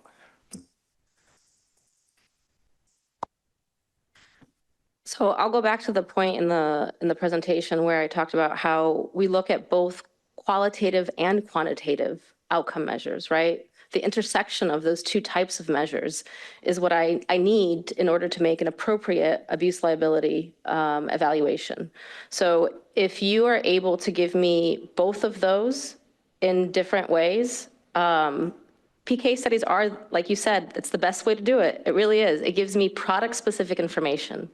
But let's say if you have one product that's very similar to the other ones, right? Like there's one, we're going to go with the example of one characteristic difference. If I can probably I can bridge from that product to another one if I know what the use behavior of it is, plus the machine-generated nicotine aerosol. So again, I'm always looking for product-specific bridging. It's got to be one-to-one. And I'm looking at all the product characteristics. If you differ in more than one product characteristic, it's going to become more complex. It's going to become more difficult. And then I'm also looking for qualitative measures like use behavior, like liking. I'm also looking for the quantitative measures like nicotine exposure. And I need to feel solid in those, right? Like it's actually really hard. It's really difficult. So I absolutely understand where you're coming from, where you'd like to make it as efficient as possible. And then I also understand where I'm coming from, where I have a duty to the American public to make sure I make a correct decision as to not impact them negatively, as to uphold APPH. Hi there. I've got a question, and he had mentioned that you guys are working on a PBPK model, possibly. If you are, it might be helpful for small business to have access to that. Or if they've developed their own, is there a collaboration pathway which they can use to validate their methodology so that it would result in a more robust application? Also, in your presentation, I noticed that some of it was user experience, and that's what you use to bridge some of those gaps. As a small e-liquid manufacturer, my experience has been that their previous use of nicotine, their how their body's structured, all that is highly affects what their experience is going to be. So even, and that's going to change from group to group. And I can't determine what that's going to be. I could take a guy who's never been exposed to nicotine before, and his experience is going to be completely different than someone else. So I understand the model effect is great, and I understand that effect is great. I just don't know about the efficacy of the user experience added to that it's going to be solid data. So one, is there a collaboration pathway that those conversations can happen between us? Because obviously what my experience is as a manufacturer is different from what you guys are seeing in study data, because I see those people every day. we've helped thousands of them stop smoking. We as small business owners have that data. We have those life experiences. We have that. And so I don't think I would design the study that way is what I'm saying. So is there a pathway, a collaboration pathway that we can have between the FDA and small business to answer those? Yeah, I think regarding the collaborative pathway, I think the best way to do that would do a meeting request so that you can present your data. FDA can read over it, study it, and provide you direct responses to your specific data, the specific model inputs and things like that. That's what I would recommend for that. In the past, we've had those meetings and they have resulted in letters that come and say, see guidelines such and such. And it doesn't get us very far when it happens. And it's very determines on what person you get in your meeting. We do listening sessions and we get exactly that. They listen, right? So in this kind of a thing, we really need intensive back and forth feedback. So is there any collaboration pathway, in other words, that has parameters that, in other words, we're not going to get told, just go back and see the guidelines. We're going to actually get results from our questions. Yeah. So I'd recommend, I think people often come either two ways. They come in with to tell us things and then that's listening session, or they sometimes will give us almost the entire application, ask our opinions about it. And that's a review question, right? But if you do have specific questions about study design or something you're thinking about doing, whether or not we have suggestions for that before you do it, I think that's when you get the kind of most fulsome kind of discussion and input from us. And we are, have been moving towards having more, in-person discussions as response, for meeting requests versus for a while, especially with COVID, it was a lot of just written responses because of the limitations we had for anything in person. So it has opened up a little bit more since then. But yeah, I would definitely package like what you're sending us with your actual thing that we can help you with, like a question for us versus, is it good? Like, would this pass muster? Like those kind of questions are review issues. But yeah, and then if you have questions, for example, about any modeling type of thing, like that would be a great place to bring it to us and discuss it with us in that avenue. And then I just wanted to, if you want to talk about the behavior, I think that maybe is a little misunderstanding about the inexperienced. You want to talk about that? You can. We all can. I'll talk a little bit about the experienced user experience component.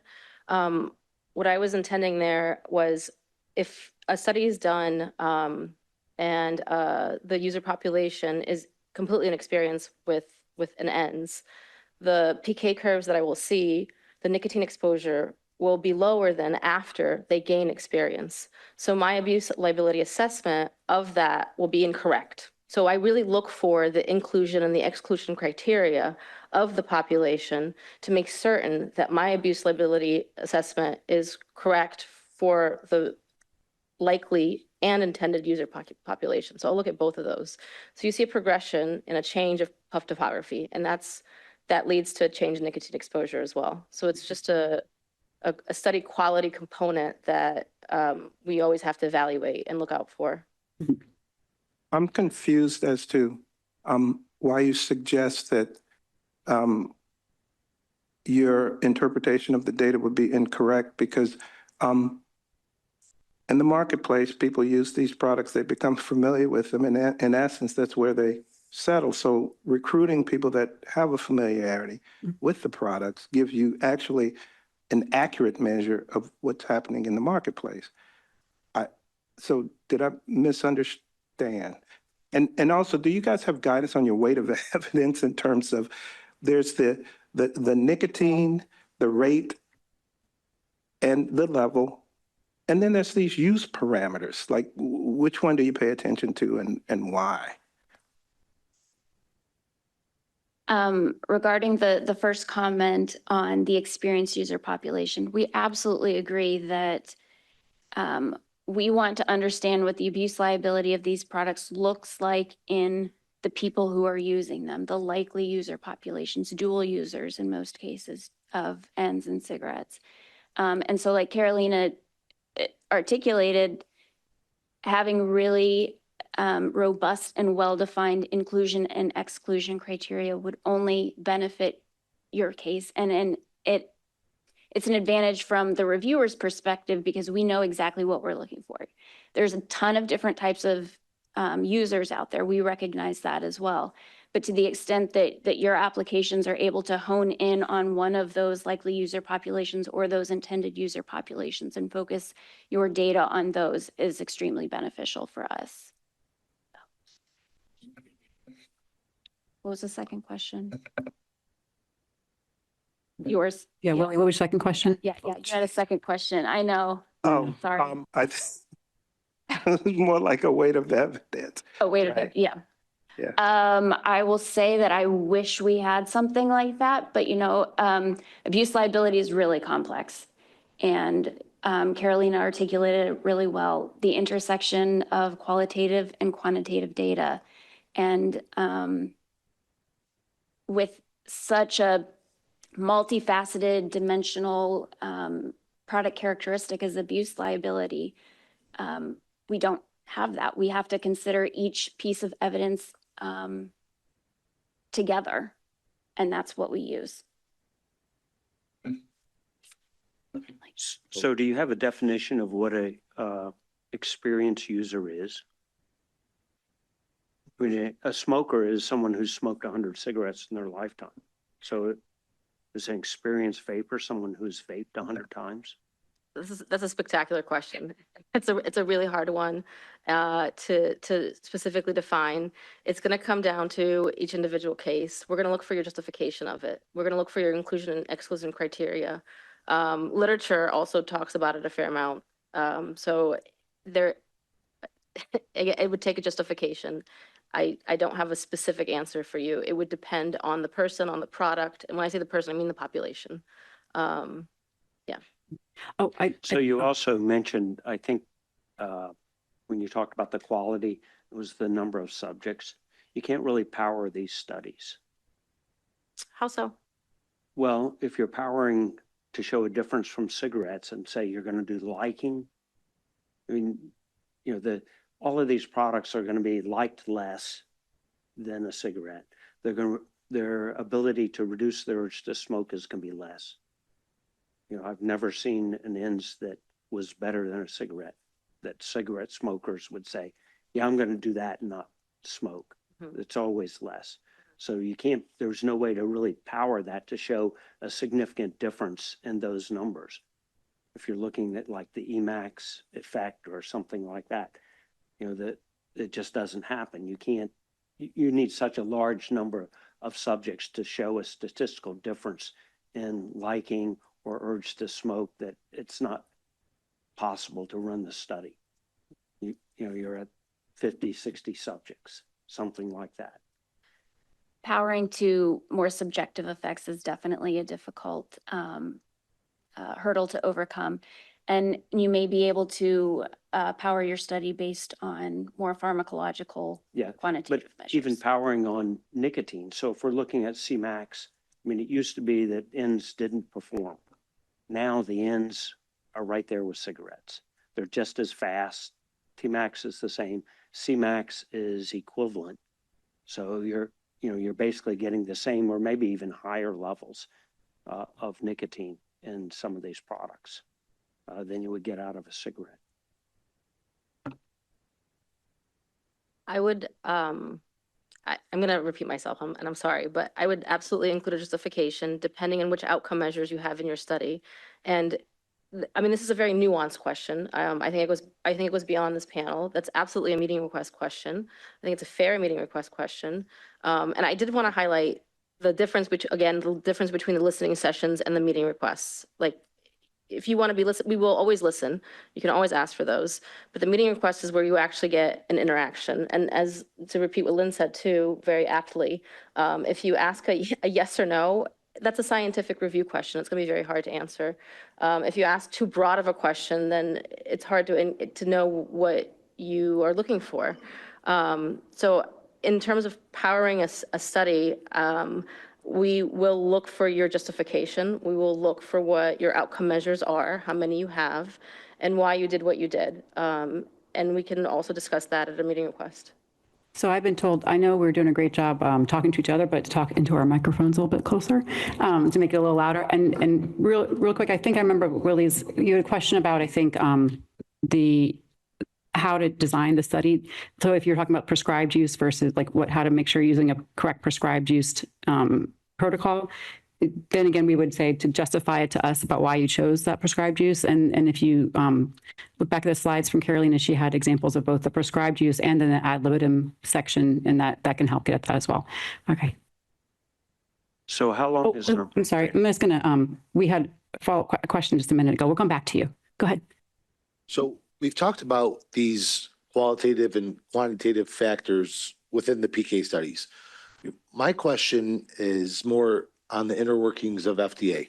So, or this applicant, there's decision-making process. So on the quantitative side, it's more objective. The analyst probably has, a set of ranges that we should hit. And on the qualitative side, it's more subjective. My question is, how is it working with you guys deciding these applications and reviewing these studies? Is it one person looking at a study for a particular application and then another person looking at a study for a different application? Or are you guys looking at them as a group? Because this is what scares us as the manufacturers and the applicants, right? We've spent a few $1 million on our studies and we submit. Certain things are subjective. We get the wrong analyst that thinks a certain way.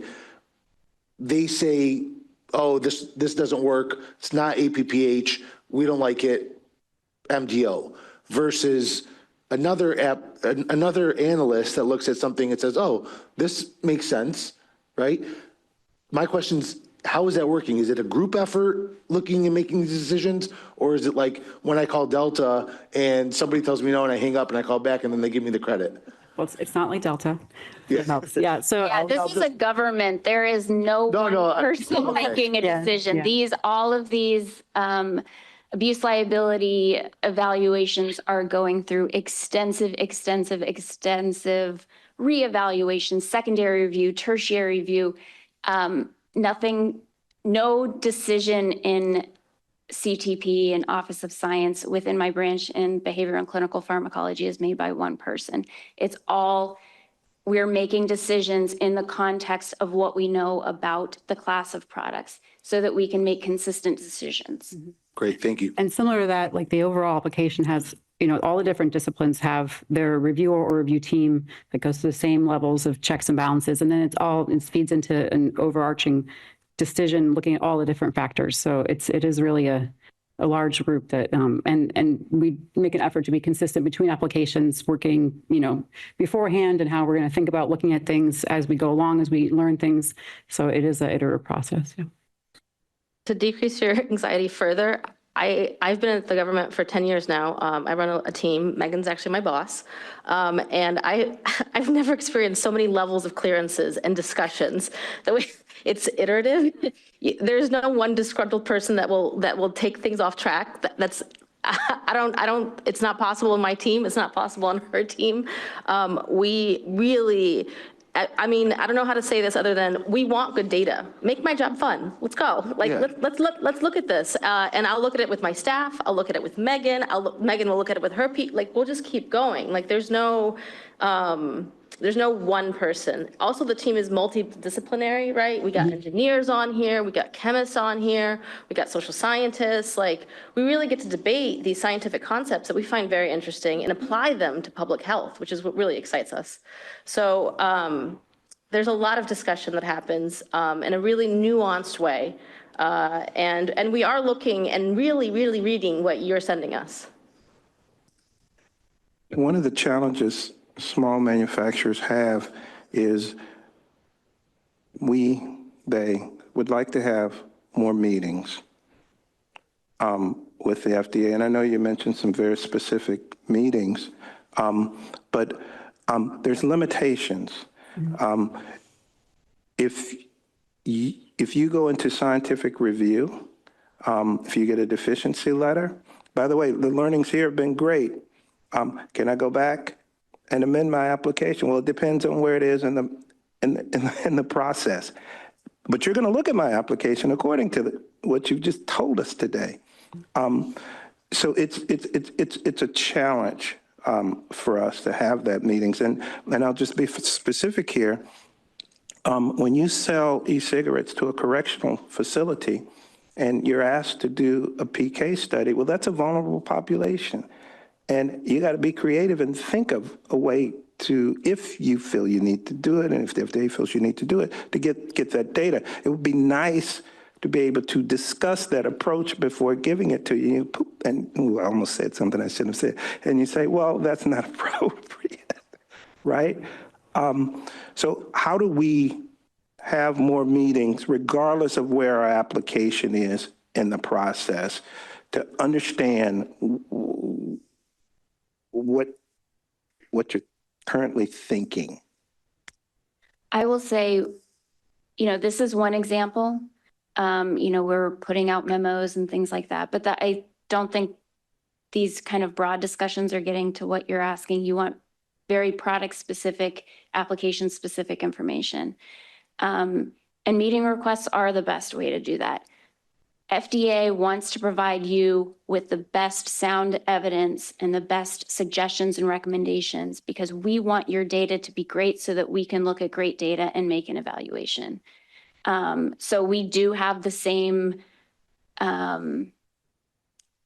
scientific goal at heart here. And I think we can have these great conversations in smaller group meetings so that we can focus on individual applications. And, speaking with about your vulnerable population, absolutely make that argument in an application. Use the literature to the extent that you can. I think all of these are, we're all about being creative. And I think that's kind of the dialogue here is how can we be creative in the requirements that FDA has to efficiently and scientifically look at these tobacco products under the APPH standard. And we're needing to be creative in how we work with small business.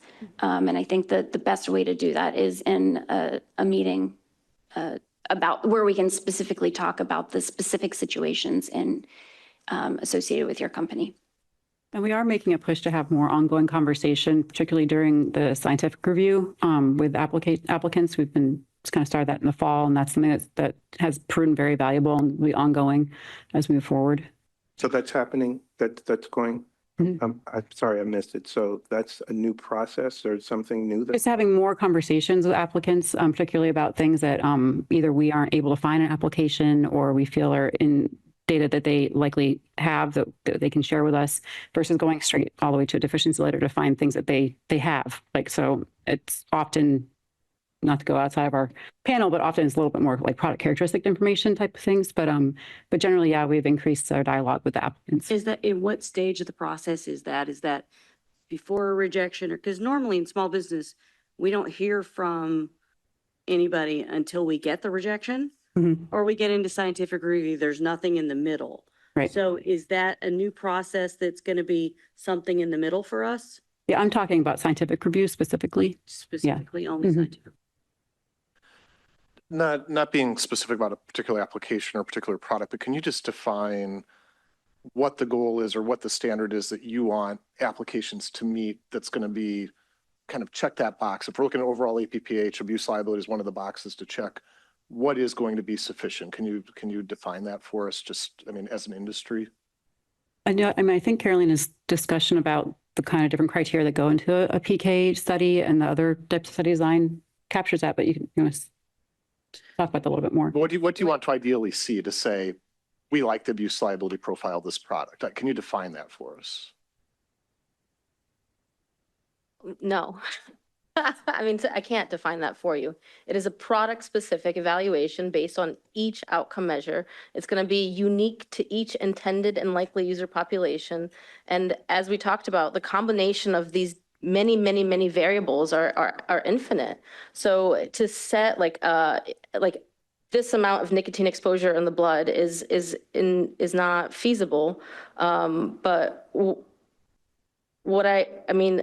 I'm not sure if I'm answering, if I understood your question completely. You understand the problem and the dilemma this poses for small businesses that have limited resources. It's like, it's not a moving target, it is no target at all, right? And I don't You mean to be articulated the whole Goldilocks principle earlier. And right, because I mean, and I've seen plenty of TPL reviews, I've seen plenty of reviews out of, and it seems like sometimes it could, and again, I'm not to get on a soapbox, but it seems like it sort of depends on what the reviewer had for breakfast that day. It's like, well, it could be too much or it could be too little. And there's no set standard or set goal, and we need objectivity. This industry needs objectivity.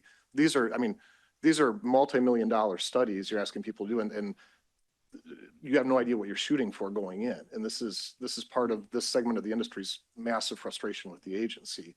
Apart from, again, why are we even doing these to begin with? Because they don't speak to harm reduction or morbidity and mortality. I think if it were up to me, just get rid of them altogether. They're not necessary for this class of products. But I mean, I think they'll talk a little bit more in our later section about toxicology, that these are not risk-free products.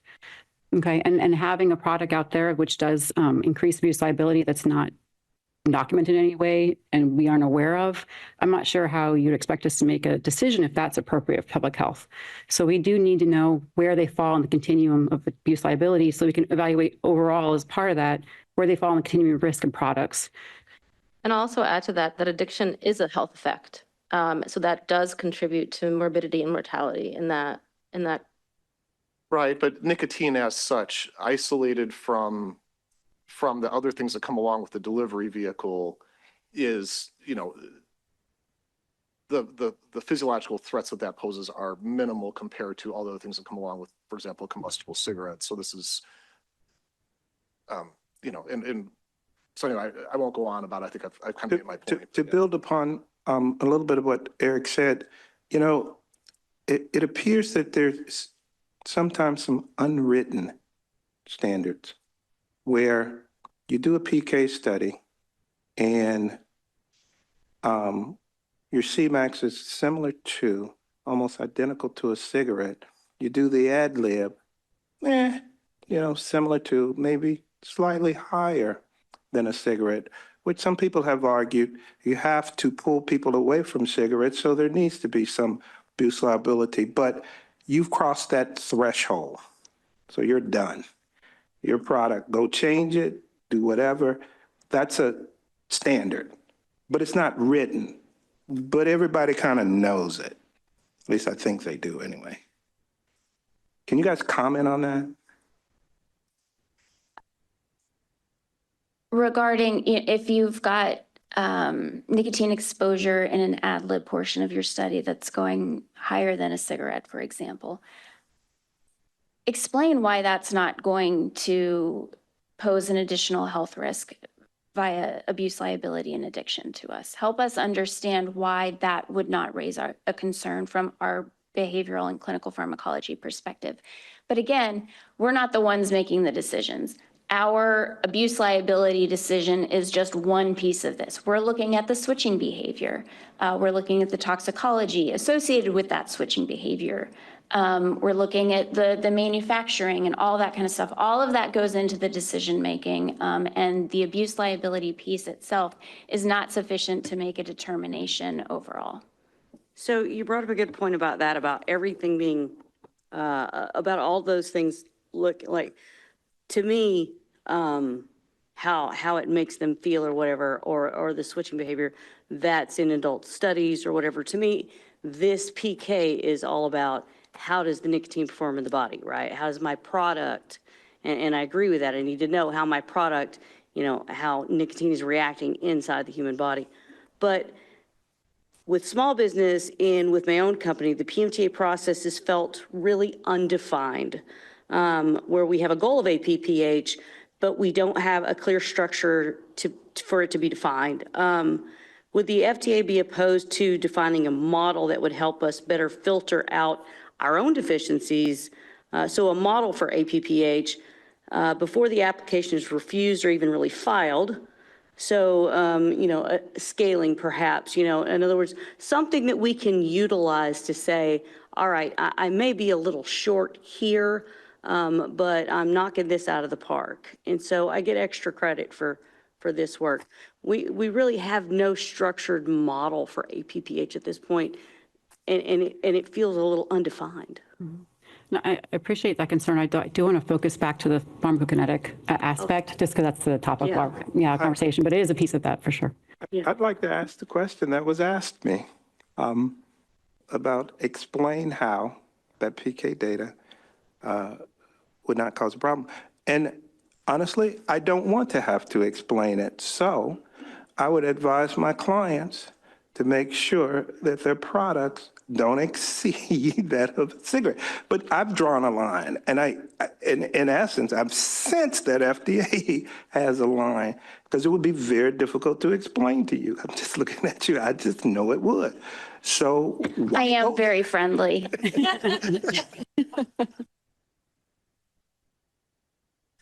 So you mentioned the ad lib, and so we do the controlled use, force puffing, certain time scale, we collect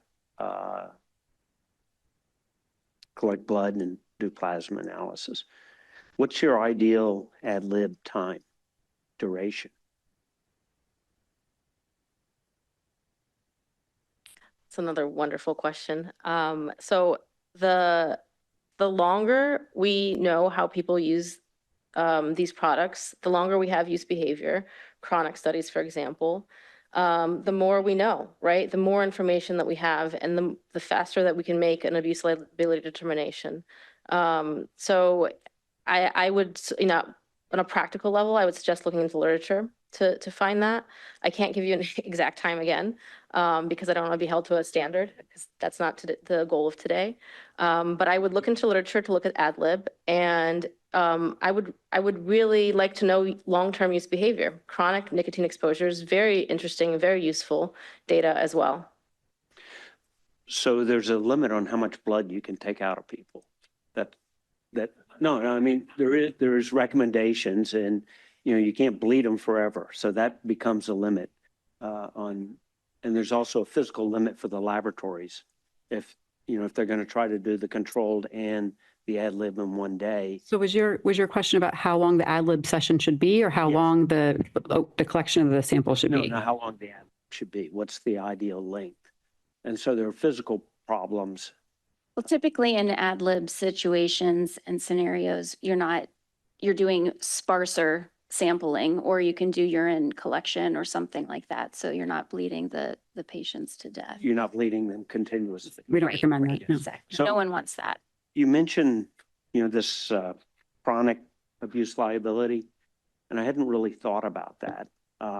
So would you accept a chronic study with total nicotine equivalents without doing an abuse liability?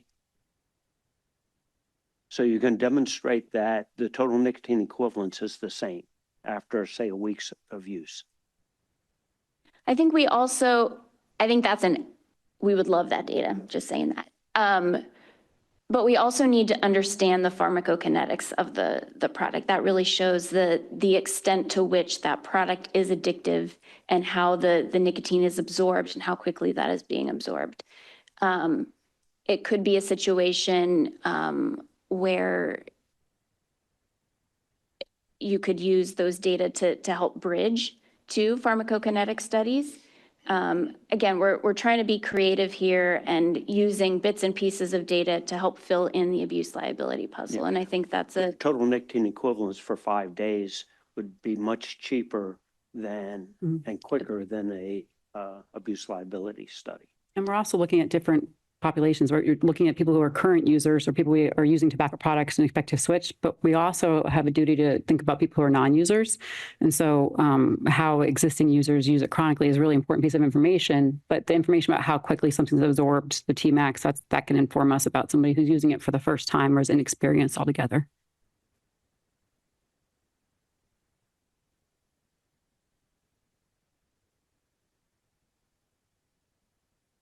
One of the terms we've heard quite a bit is standards. And I got a feeling we're not necessarily communicating right now when we talk about standards. When I think about small manufacturers, it is, and and I'll build off what you said, Stephen. If I'm going to spend the money and do this study, give me an idea of an outcome that's just going to kill my application, right? Where is that line? You don't have to tell me this is good, this is bad, but where is that, if your PK study shows that there's a greater abuse potential than a cigarette, that's going to be a challenge. Just that communication is enough to provide guidance to these guys. Now, I would come back and say, why do I need to do a PK study and try to make that argument? That said, also, if I make that argument, am I going to get a refuse to file, which I would argue that argument should go to scientific review and be debated, not a refuse to file because I filled something in. You guys want to comment? Am I correct about the communication? I think standards are tricky when you're talking about individual discipline, like a standard that an individual discipline holds when we're talking about an APPH assessment that really looks at all sorts of, it's a multidisciplinary decision. And so a product standard, we wouldn't call it a product standard because it's not for the global decision-making, but a guidance or a quote unquote threshold for one discipline, particularly one that deals with behavior is really tricky. And we don't have that. But it's a relative, it's a relative assessment, right? I mean, we're moving people away from the most harmful tobacco product. So it's relative.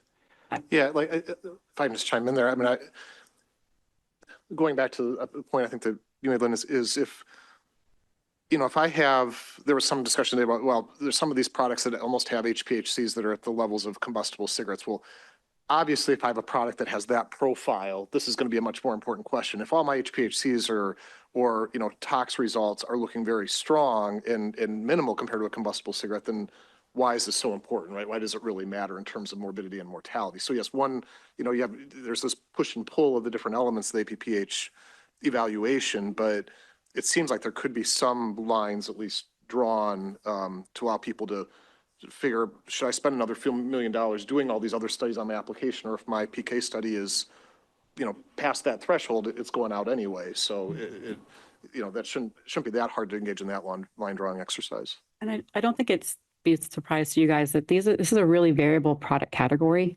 I mean, even amongst people we've talked to today, you guys some have devices only, some have open e-liquids, some have closed systems, some are disposable. Like there's a whole lot of different varieties, and they all kind of have unique challenges. And so, again, like we don't like the word standard because tobacco product standards are a regulatory thing that we can do, but that takes a huge burden of evidence to move forward, and there's a lot of different pieces. But even offering, any guidance is another name for a document, but informal guidance, like us talking about in meetings that we've had about different things we take into consideration. It's for us to make an across the board, this is the thing. I don't know that people would be altogether happy about either because their products are so different. And so at this point, I don't think that we're ready for that to make those kind of determinations. If we were, maybe it would be a product standard that we would apply. So it is, I think, part of the ongoing conversation about the different things that we take in consideration, things that we've recommended that would be helpful to think about in study design to help us understand the products.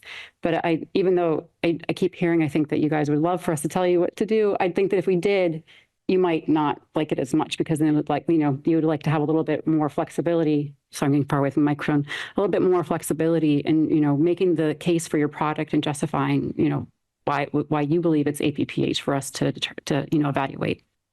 Well, thus far we're batting for however many millions. So, I mean, that's, again, the frustration of the industry, but yeah. So earlier in my first question, I asked if you guys were actually looking into the new sciences such as PBPK modeling and stuff. And if you are, is there a way for us to access that information? Or is that something that we can have either a dialogue or access to? Yeah. We don't have a model like that to share with you guys. If you guys have a model that you're thinking about or interested in and you want to come and discuss it with us, we'd be happy to have that conversation. So how good would the PBPK model have to be? 20%, 5%? What do you want? In the pouch space, I believe it's 35%, but standards are usually 20%. So there's a memo from Dr. Holman on that in 2024 and 2016, isn't that right? I believe it's 2024. It's about the SE pathway, but it does talk about those. Right. And SE pathway is different. I think we talked a little bit in the earlier sessions about the differences. Margins are outlined in that. Yeah, but that is a one-to-one comparison between an existing product and a product that's been kind of moving the bar a little bit or being further developed, which is a very different consideration than a PMTA, which is looking at a new product against the existing marketplace. And I think we're at the end of our time. I understand from the time. Am I right? Just 3 minutes. We got 3 minutes. So last round, you guys. What's the last question? When you talked about your theoretical study, you talked about visits. Do you have a preference for inpatient versus outpatient studies? The study design will dictate the preference, which one makes more sense with the design that you create. So I think this is a question that kind of highlights everything. All these decisions have to be made within the context of the specifics of the study design, specifics of the product. And so that's why it's so hard to tell you yes or no, or to give you a specific number. In-study inpatient design is great for certain outcome measures. And lab visits and outpatient study is better for other outcome measures. So my next question within a meeting request context, for example, would potentially be, what outcome measures are you looking for? And then I can better help determine which design correlates with the outcome measure. If you come in with specific questions, I'm sure that we could discuss that kind of thing within the context of a meeting request. So, for most of the small manufacturers, they didn't design their products to pass a PMTA. They designed their products for consumers. And, we're not considering abuse liability or HPHCs or anything. There was no real design element to these products. They made something that worked, that they could sell. And so now most of them are backfilling. So they're running studies to demonstrate that their products are appropriate for the protection of public health, but at a risk of, they don't know. Luckily, HPHCs are down, don't see any tox. The nicotine PK is about the same. So, and switching data, if they have switching data, says that people are going to use these products to quit. I mean, that's, where we get to the bottom line here. But nobody is really designing products to do that. Well, Ed, are you referring to early applications and early applications that are still in the system and the process to amend those?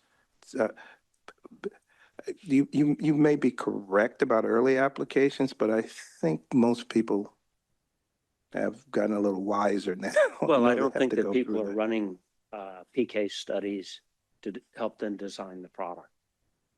The PK is at the end of the process. No, they're using aerosol chemistry and pilot studies, which is the aerosol collective mass. I mean, you can look at the aerosol collective mass and figure out what's going on in the nicotine. That gives you a really good idea. And then the pH and maybe, whether it's free-base nicotine or not. We haven't talked about salts. No one mentioned salts versus free-base nicotine and what your thoughts are there. Unfortunately, I mentioned it in one of those in the product characteristics slide, showing that there's nicotine formulation that can change nicotine exposure. So in that context, we mentioned it. So on that note, I'm going to say thank you so much, you guys. It's a great conversation. It's been really nice to hear from you. And our next panel is the panel 4, Studies of Adult Benefit.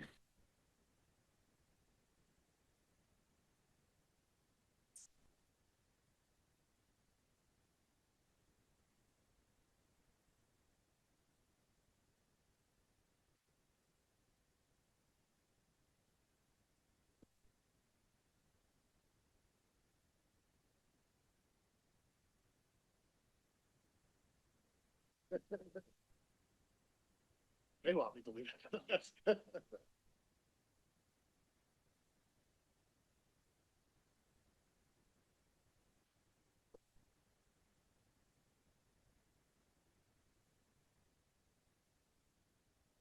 Yeah, on this one too? Okay.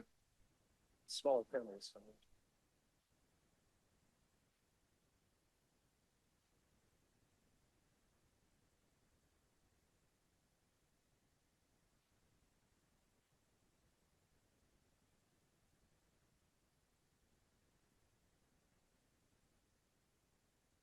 Up here.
Great. Okay, is this working? Great. Hi, everyone. Good afternoon. My name is Ben Appleberg. I'm the Deputy Director for Regulatory Science in the Office of Science, and I'm really pleased to be here to moderate what I'm sure will be an interesting and fruitful discussion in the Studies of Adult Benefit panel. So in this panel, we're going to be talking about the design and conduct of studies designed to assess the effectiveness of an ENDS product in helping adult smokers switch away from combustible cigarettes, switching completely or significantly reducing their cigarette consumption. As you can imagine, understanding the extent to which particular ENDS products can help transition smokers away from combustible cigarettes is really a critical aspect of the evaluation of these products. And it's along with obviously some of the other topics that were discussed today. So just to give you a sense of how the session is going to go. We're first going to start with a presentation from FDA to kind of level set, provide some context for what we hope will be a great discussion. Just as a reminder, I'd really like to keep the discussion focused on the science, and we're really interested in hearing from the panelists in terms of their experiences, their perspectives on the planning and conduct of these types of studies. I want to remind folks, Todd mentioned this earlier, that there is a docket that's open and will remain open. So if there are topics that we don't get to today, or additional things you want to comment on, there's that opportunity as well.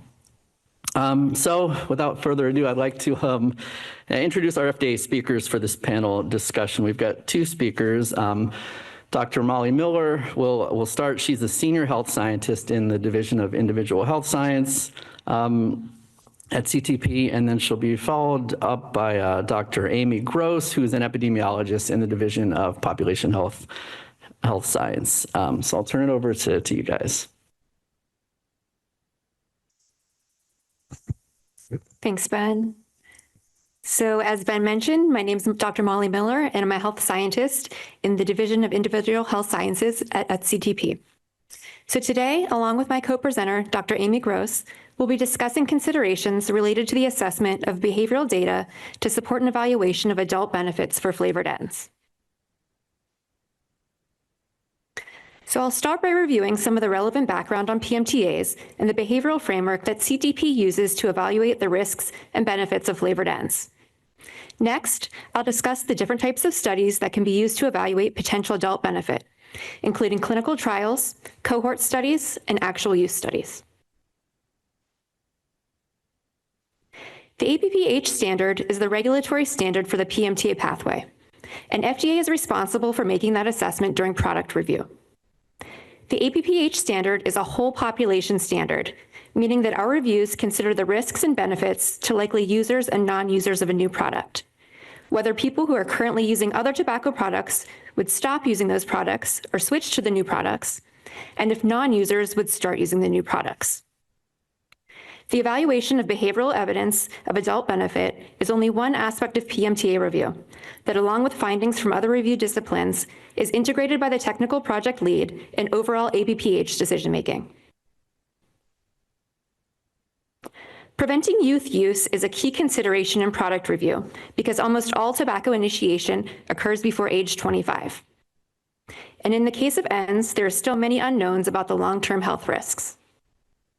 With regard to non-tobacco flavored ends specifically, FDA has previously communicated that there is a known and significant risk of youth appeal, uptake, and use. This risk is well documented in the scientific literature. For example, findings from the 2024 National Youth Tobacco Survey found that nearly 90% of youth currently using ENDS reported using a flavored product. Additional research has also shown that flavored ends facilitate initiation and ultimately promote transition to regular use. Regarding the potential for adult benefit of ENDS, while no ENDS products have been approved by CDER as a smoking cessation therapy, a growing body of evidence suggests that ENDS may facilitate transitions from cigarettes. For example, a 2025 Cochrane review concluded that there is high certainty evidence that electronic cigarettes containing nicotine increase smoking cessation rates compared to nicotine replacement therapy. Although it's also important to note that ENDS vary widely, which may influence their ability to aid in switching and cessation. For flavored ENDS in specific, although flavors are known to be appealing to and widely used by adult smokers, there's limited data and mixed findings about the benefits of flavored ends as a category for switching and cessation. So in reviewing PMTAs for flavored ends, FDA looks for robust and reliable product-specific evidence of a new product's benefits for adult smokers. Specifically, this means evidence that the flavored ends are likely to promote complete switching or significantly reduced cigarette smoking in adults beyond that of tobacco-flavored ends. The need for this evidence of added benefit is specifically due to the known risks of flavored ends for children and young adults under age 21. By contrast, tobacco-flavored ends are associated with a lower risk of youth use and appeal. Therefore, the strength of evidence and the magnitude of benefits to adult smokers that's needed in the application is relatively lower and may be derived from other data sources.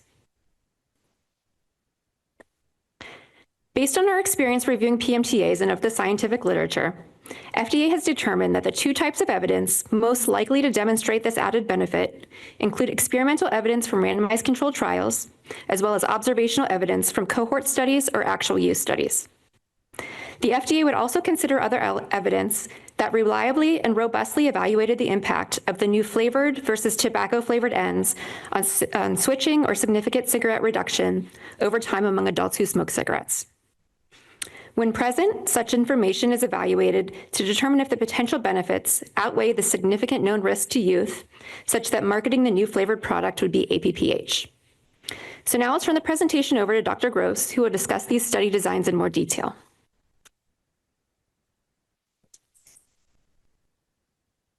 Thank you, Dr. Miller, for handing this over. So one approach applicants may choose to take to demonstrate adult benefit of a new flavored ends product is to conduct a randomized controlled trial, or RCT, using the new flavored ends. In the context of tobacco product applications, an RCT is a study in which participants from a target population are assigned randomly or with equal chance to experimental conditions. Resources such as the CEDAR guidance on developing NRT or published literature on best practices in smoking cessation trials, while intended to assist in the development of cessation therapies, may be useful to applicants when designing a trial to demonstrate adult benefit of flavored ends. This diagram provides an illustration of a possible RCT design. Participants are recruited from a desired study population, such as current combusted cigarette smokers, and randomly assigned to a study condition, such as using a flavored ends or a tobacco flavored ends. Throughout the study, outcome measures such as combusted cigarette use can be collected and compared between groups. With the appropriate sample size, randomization of participants in RCTs minimizes confounding and the potential for preferential assignment in studies. Analyses typically allow for causal inference about the impact of switching to a new product. In this case, the added benefits of a flavored ends over a tobacco flavored ends comparison on the outcome of cigarette smoking abstinence. These conclusions can inform FDA's assessment of added benefits for new flavored ends. The study design employed in an RCT may vary across applications according to the number and variety of products included, but the study should be prospectively designed and statistically powered to evaluate changes in primary outcome measures. For flavored ends applications, FDA looks for participants to be randomized to use a tobacco flavored ends or the flavored ends.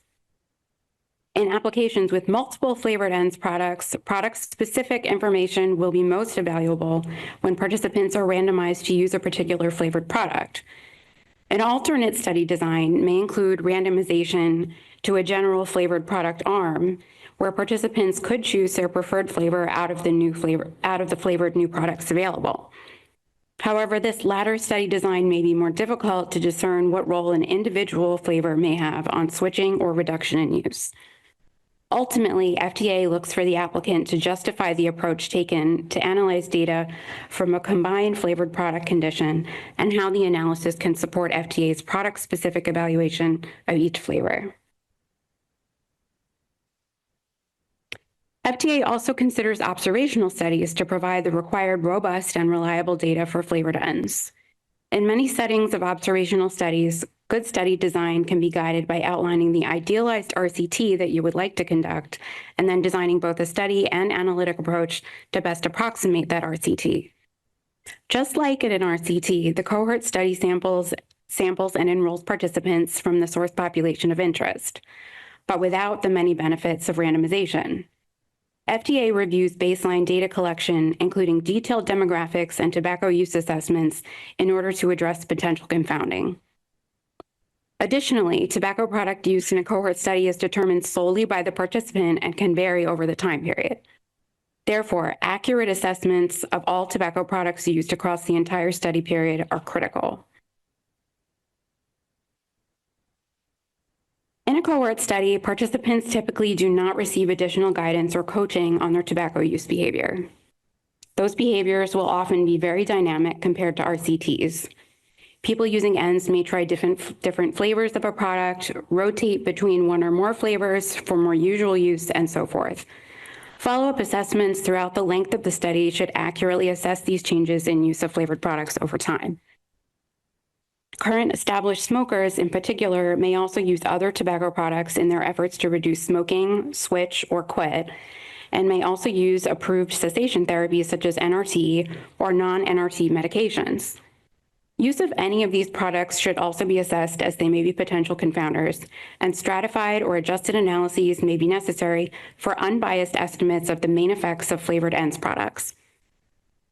Evaluation of the tobacco-flavored comparison product in the same study as the flavored ends product enables the most valid comparisons. FDA does not recommend a specific length of studies in determining added benefits of flavored ends. FDA looks for the study duration to be appropriate for the outcomes being investigated and scientifically justified. In studies evaluating adult benefit of flavored ends, outcomes of interest such as combusted cigarette abstinence often occur gradually over time. Thus, the studies will likely need to evaluate behavior over an extended period. Published literature has recommended 6 months as a standard follow-up duration for assessing differences in smoking abstinence between experimental conditions, allowing for an evaluation of lasting behavior change. However, FDA also acknowledges a study less than 6 months long may also inform an assessment of the added benefits of a flavored ENDS product. Whatever study duration is chosen, FDA reviews for scientific justification in the study protocol. Moreover, given that short-term abstinence is unlikely to confer health benefits and is often associated with relapse, studies with follow-up periods shorter than 4 weeks may not be sufficient to provide robust evidence of behavior change. A significant issue in long-term studies is the potential for loss to follow-up, and FDA evaluates the various approaches that may be used to handle this limitation. Complete switching and significant reductions in smoking are the most typical outcomes of interest in studies to evaluate adult benefit of flavored ENDS. Complete switching is typically defined using past 7-day or past 30-day abstinence. Longer studies of 6 months or more duration might also consider a maximum allowable number of cigarettes. Additionally, applicants might also pool complete switching and complete cessation of all tobacco into a secondary endpoint of total smoking cessation. In our experience, applications that assess complete switching are generally more successful. However, significant CPD reduction may also be assessed. CPD may be reported as both a binary and a continuous outcome. When reported as a binary outcome, FDA suggests justifying the threshold value used in the application narrative with supporting literature. In addition to cohort studies, another type of observational study is the actual use study. Actual use studies differ from cohort studies mainly in terms of how the products are obtained.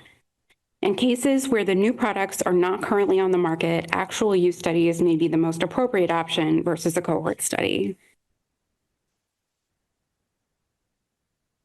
While product-specific information permits the most rigorous evaluation of adult benefit, in some cases, evidence on each individual flavor option or nicotine concentration may not be feasible. Bridging data from one of the applicant's flavors to another flavor may be appropriate. FDA's bridging evaluation focuses on whether and to what extent differences between new and bridged study products may affect outcomes related to adult switching. Applicants should consider how the various flavors and flavor constituents in the new products may impact use behavior and may differentially influence switch rates compared to the bridged product. Applicants should provide data and explicit justification to support this bridging, such as abuse liability data. Thank you for your attention and interest today. So we'll now pivot to our panel discussion. And Dr. Miller and I will be accompanied by Dr. David Portnoy, the Acting Director of the Division of Population Health Science, and Dr. Sarah Johnson, Senior Science Advisor in the Office of Science. Okay. Great. Thanks so much, Molly and Amy. So you already did the introduction for our FDA panelists. So I'll just turn it over to our panelists who are representing small businesses, and I'll just ask you to introduce yourself, what company you're representing, and kind of any initial remarks related to your experience on the topic, or other things you want to share. Sure. Good afternoon. Yes, I'm Ryan Muckenthaler, and I'm a member of Lotus Vaping Technologies. We are a small business manufacturer. We manufacture American-made e-liquid. We began operations in 2012, and we employ around 275 professionals that support our manufacturing, distribution, retail, compliance, operations. Specific to this panel, though, we were with some help from some of the other panelists up here. We put forth the first of its kind study with the longitudinal cohort study in 2023 on that one. So I'm really excited to talk to FDA about that today. I'll introduce myself again. My name is Eric Heyer. I'm a partner in the Washington, D.C. office of Thompson Hine. I'm a lawyer. I'm here today on behalf of Maduro Distributors that has pending PMTAs, high-quality PMTAs for their Loon branded disposable ends products. And I guess we'll do introductions and I'll come back to my first questions. Hello, I'm Dr. Jessica Zadinak. I am here representing on behalf of GLASS. I'm also the founder and chief research officer of ARAC. We're a behavioral science firm supporting many efforts along the regulatory environment. Have a phenomenal team and know many of you that are here today, and really excited to be here. And just to quickly note on behalf of GLASS, so for those that don't know, they're an innovative age-gated ENDS device, submitted application in July 2021, filed, FDA accepted and filed in December of 2021, and then went under scientific review in June of 2022.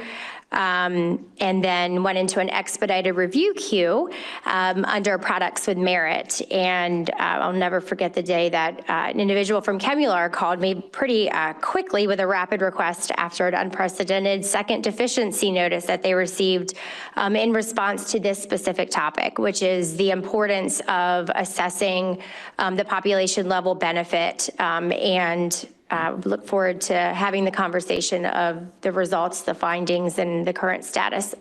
So thank you for having me. Hello again, everyone. Bill, I'm the owner of two companies, Vaporized and Paradigm. I've been in the industry since 2013 and continuing to look for ways to get a marketing order granted. Great, and we've got a panelist online as well. Hi, my name is Dino Bakari. Is that who you were looking for? And can you hear me? Can we hear? Can you try speaking a little bit louder? Hi, this is Dino Bakari from Whitehorse Vapor. Okay, great. Can you hear me okay? Yeah, it's kind of low, but we'll work on the AV here. But thank you. Hi, my name is Dino Bakari from Whitehorse Vapor. Can you hear me okay? Yeah, there must be some kind of technical difficulties, but we'll work on it. We hear you. Thank you. Okay, wonderful. So I've been commercializing in the vape industry since 2011, 2012. Started as a smoker for a long time, and these products are the only products that ever helped me quit. And it just kickstarted this mission for myself to help others, and that's honest to goodness the truth. What has always fueled my path has always been, I know, and I don't think it's talked about or discussed enough. The most important part about vaping is in the elimination of an inhalation of smoke, because that is the deadliest part of combustible cigarettes. It's just proven over and over again. It's not nicotine, it's inhalation of smoke. If a building was to catch on fire and you didn't get burned, what would probably take you is inhalation of smoke. We all know that here. And other forms that have alternatives that have come up in the past have proven to be failures, 80, 90% range. And I was PolitiFacted back in 2017, and how great these products are. Penn State University even highlighted them as they're far less addictive than regular cigarettes. That's what's so incredible about them. And I really pride, the way we operate our business here at Whitehorse, and because we're in the retail side of it, to make really good decisions, you have to rely on data, especially when you're navigating through a large customer base. And we're 6-figure, 7-figure. There's so much accumulation from 2011, 2012 that we've learned so much from the transactions that we performed. And it's not us just making this up. There's inputted data from our customers. I mean, I can share this with you, which all 90% of them have chosen flavored products like Nicorette. We know that, Nicorette gum is a great example how flavored products work, and they attract a smoker, especially a smoker. 9 out of 10 smokers want to quit smoking, period, point blank. And our average age, and this is all third-party verified, I'd be more than happy to share it with you. We hover around 28 to 33. I mean, these numbers for long data, big data, if you run this through any AI tool, is going to give you amazing results, and it debunks a lot of what we hear. And I was going to take this call from my office, but I jockeyed over here because I just wanted to give you, because we talked about visuals earlier, and I appreciate you asking for visuals, but I just want to give you an example of what a flavor ban or restricted access to these revolutionary products that have proven to save lives over and over again for former adult smokers. This is what it looks like. There's nothing here, folks. There's nothing. There's nothing on the shelves. There's no more business. So I understand how some of the participants feel that the urgency, they are urgent, that the urgency is mounting because the restrictions are mounting, and this industry needs your help, and we need it faster. And I'm just going to finish with this. And lastly, you know, I believe it or not, and this might sound corny as heck, but it's the truth. One of our core missions was to go out of business. That's really what it was, and that's what kept us going. That's why we call ourselves White Horse. It's a light that shines through the darkness. It sounds corny, but it worked. And to us, going out of business is nobody ever needs to smoke again. And if okay, I appreciate the. Well, no, it's just the truth. I mean, no, I appreciate the comments, menthol, but we're just at the intro. I know, but I'm going to finish this. Classic menthol and classic regular. Great. Average age is 49 since 2012 when they were taken down by the FDA. So, okay, thanks, Dino. Appreciate it. Okay. I just so now I want to really turn it over to you all. If you have any additional initial remarks, feedback. Any things that you want to share to get this going? Sure. If you don't, go ahead. Dino makes a lot of really good points. And, he's absolutely right. When you look at a store like that is dealing with such limited supply to service the customers that are requesting those flavors, needing those flavors to continue their vaping experience, they're wanting to choose a product that is less harmful. And, I feel like before we really get started talking about some of the LCS studies, the public health principle that non-combustible nicotine products are substantially less harmful feels like it's been displaced by a very youth-centric framing that has dominated a lot of the FDA's decisions around these products. Despite continued declines in youth uptake. Interesting point with that, though, is that on recent surveys, youth on the top 5 brands are Juul and Vuse, which both have limited to only tobacco and menthol flavors. Those are 2 of the top 5 products that youth will get their hands on, have reported using. And I think it speaks a lot as to less about how flavors work with youth uptake and more. The nicotine is going to be used, and I think that to frame this question appropriately, can the FDA change the narrative to stop scaring away adults? Does nicotine belong in a harm reduction framework? And do those Americans get to have the choice to choose a less harmful product? Yeah, maybe I can just chime in with, I think at FDA we've been clear that tobacco products do exist on a continuum of risk. I don't think that's a question. And, we've obviously authorized tobacco products, whether they're e-cigarettes or nicotine pouches, so you can obviously go and look at those TPL reviews that describe the weighing of evidence that went into those decisions. But, as I mentioned at the introduction, we're really here to talk about evidence related to demonstrating that particular products, that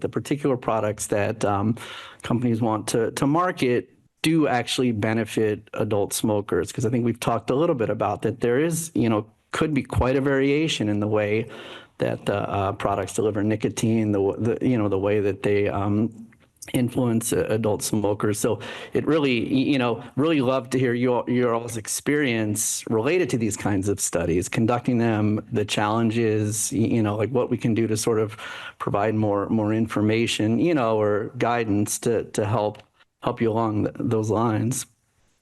And if I can chime in here, anybody that knows me in the room knows I could speak on this topic, a very big passion of mine.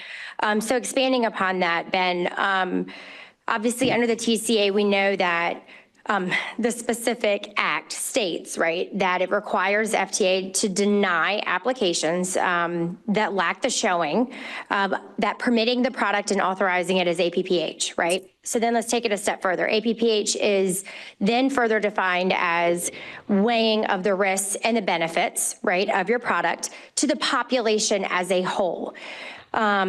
I'm probably going to be the odd one out here because I see both sides of the coin of every single person in this room.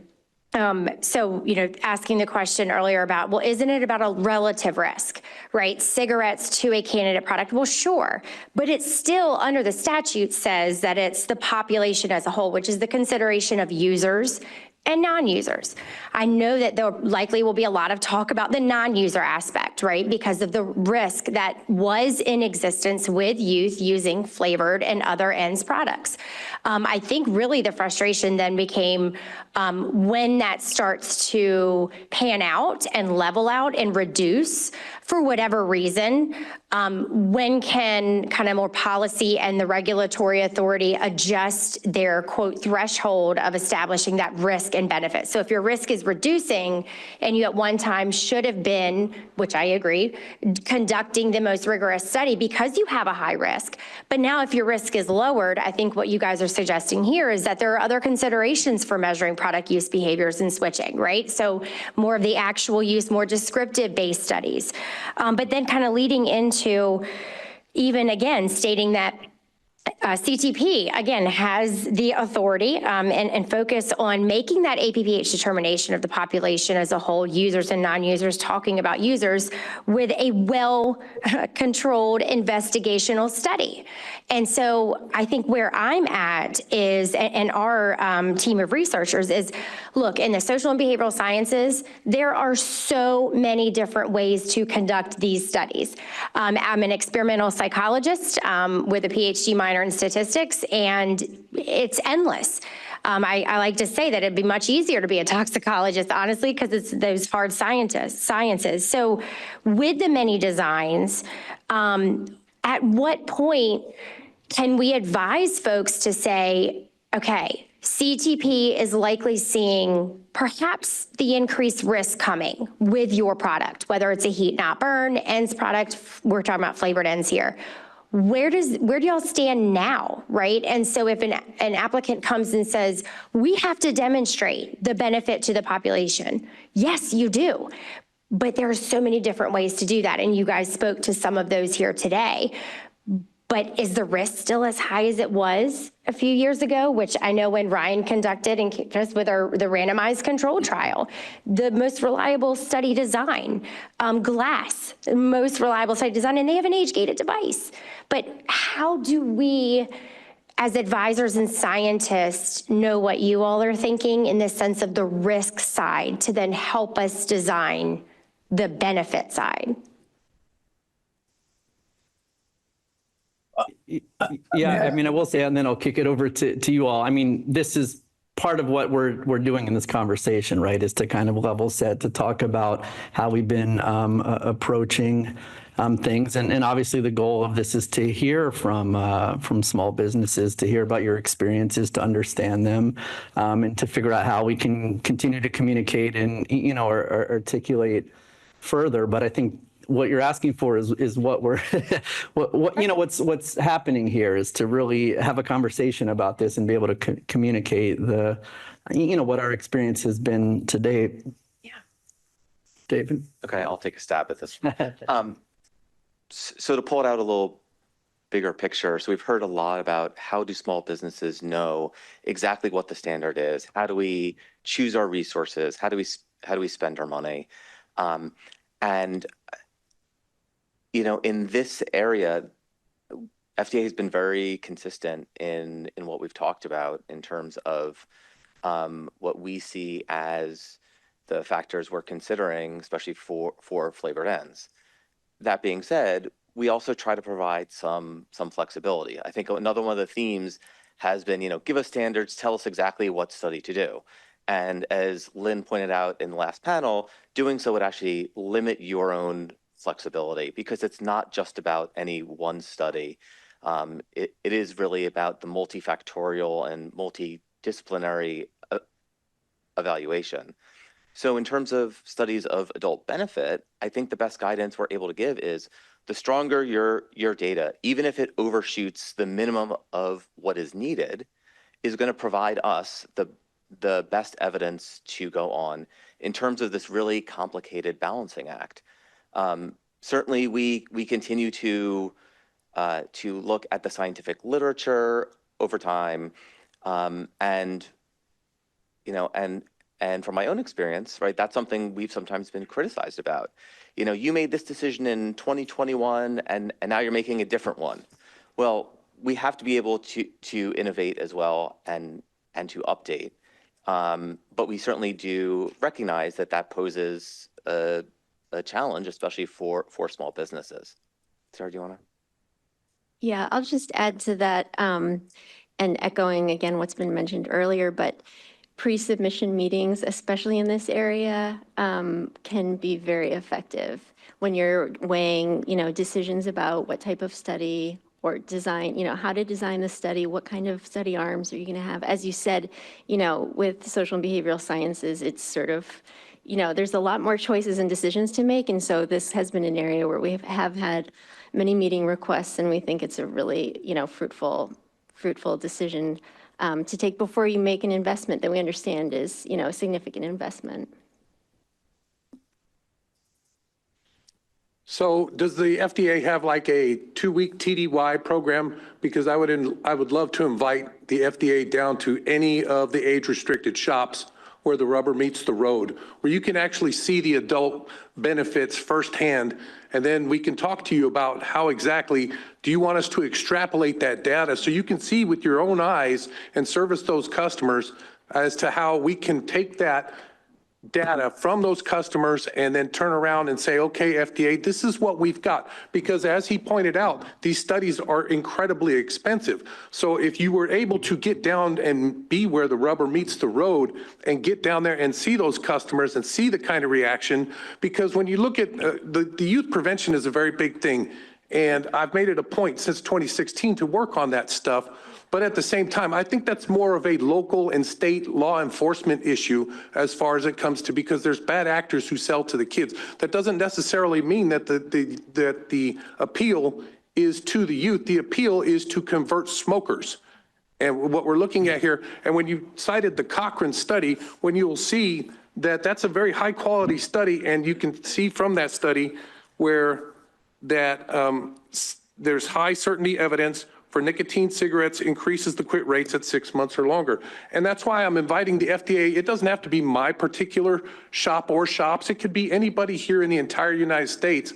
And you come down there and you actually be inside these shops and see what happens in the interactions with the customers, the actual carding that goes on, because your own data shows, in my state in particular, from 2019 to 2023, the average rate of youth tobacco sales was centered on C-stores and gas stations and not age-restricted shops. So where your real adult benefit comes in is not so much the, I just think that the youth enforcement is really more of a local law thing, and trying to adjudicate to see the real studies of the adult benefit is to have people down there where the rubber meets the road so you can see this and then help us extrapolate what you see and the data that we collect and turn that over to you guys. How can we bridge that gap? Thank you.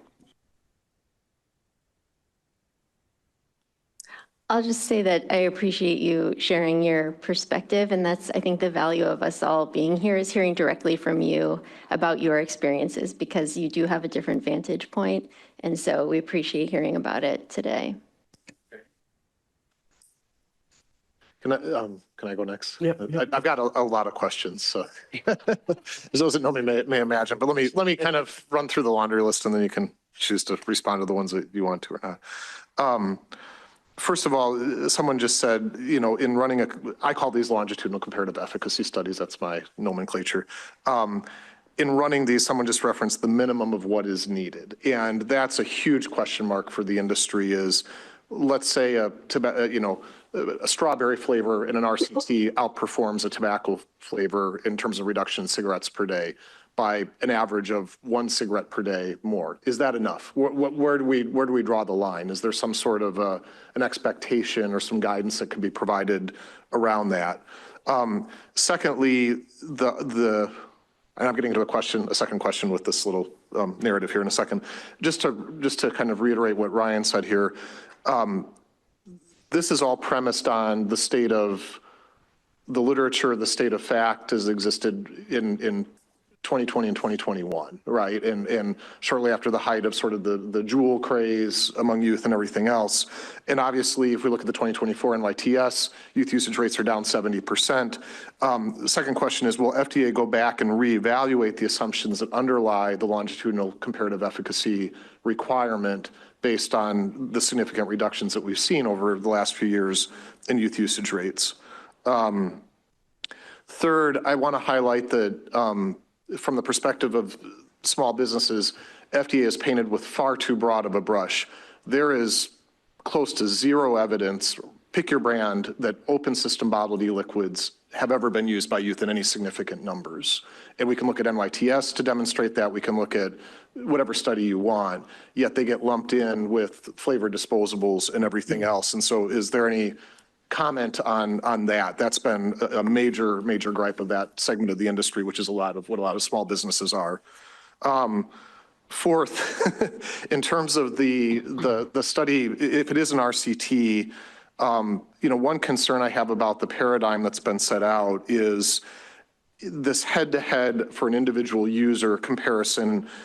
I don't think sufficiently, and I'd like to hear a response to this, sufficiently accounts at the population level, and APPH is a population level standard, for the desirability and popularity of flavored products among the population. Per FDA's own statistics, at least 78% of adult users use non-tobacco flavored ENDS products. And let me just give a hypothetical example. If we have an RCT comparing, say, a banana ice to a tobacco flavored product, let's say the reduction in average cigarettes per day, a banana ice is 6 cigarettes per day, tobacco flavor is 8 cigarettes per day over 6 months.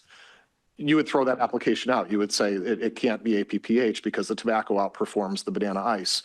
But then all other things being equal, if we take 100 cigarette smokers and 30 would use the banana ice, but only 10 would use the tobacco flavor, which is frankly pretty reflective of what I think these guys would say you're going to see in the marketplace, right? We add that up, we come to a product at the population level, that's a reduction in 180 cigarettes per day for banana ice and 80 cigarettes per day in tobacco flavor, yet you've already thrown that banana ice application out of the queue.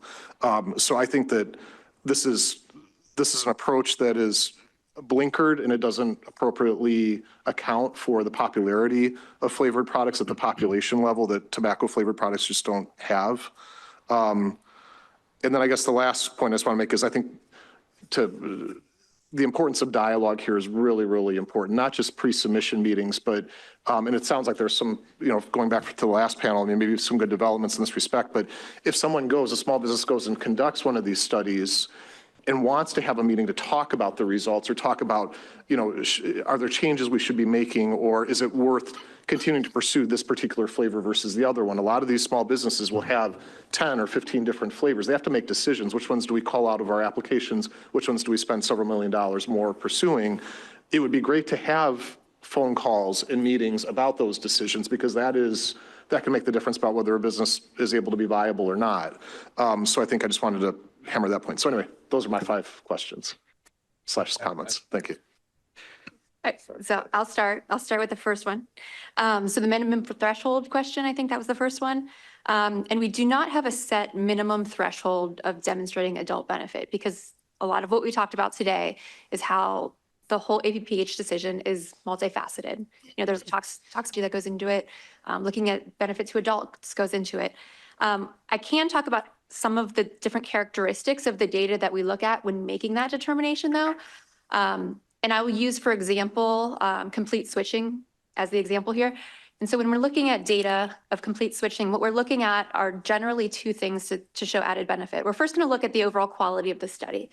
That goes into how we rate the data and our eventual, what we tell the TPL in terms of this was a well-conducted study.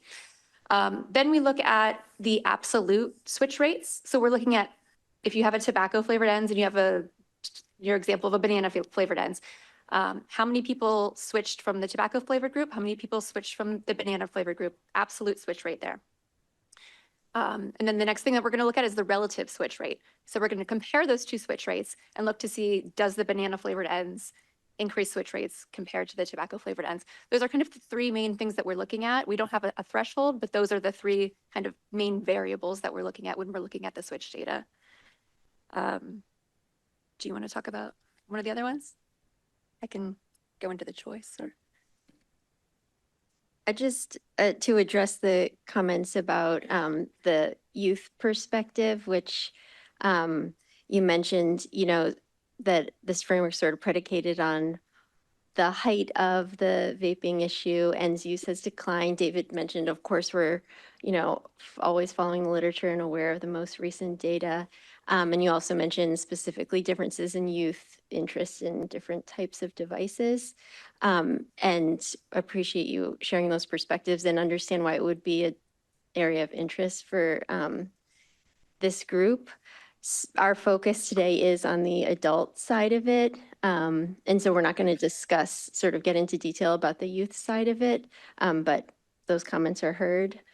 In terms of adults, so you referenced that the framework posits this, emphasis on efficacy rather than what we might call reach, sort of the idea that the population health benefit might be better or more accurately estimated by accounting for the popularity or appeal of the flavors to adults.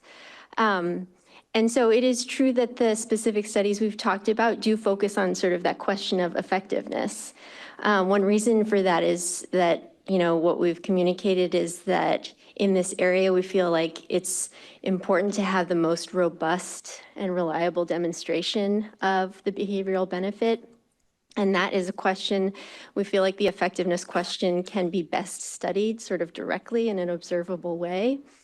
That said, this is just one piece of the evaluation. We do have a whole team of scientists, including other parts of the application, which social science is looking at, precursors to use that can get at questions of appeal. So it's not as if it would not be accounted for in sort of the totality of evidence.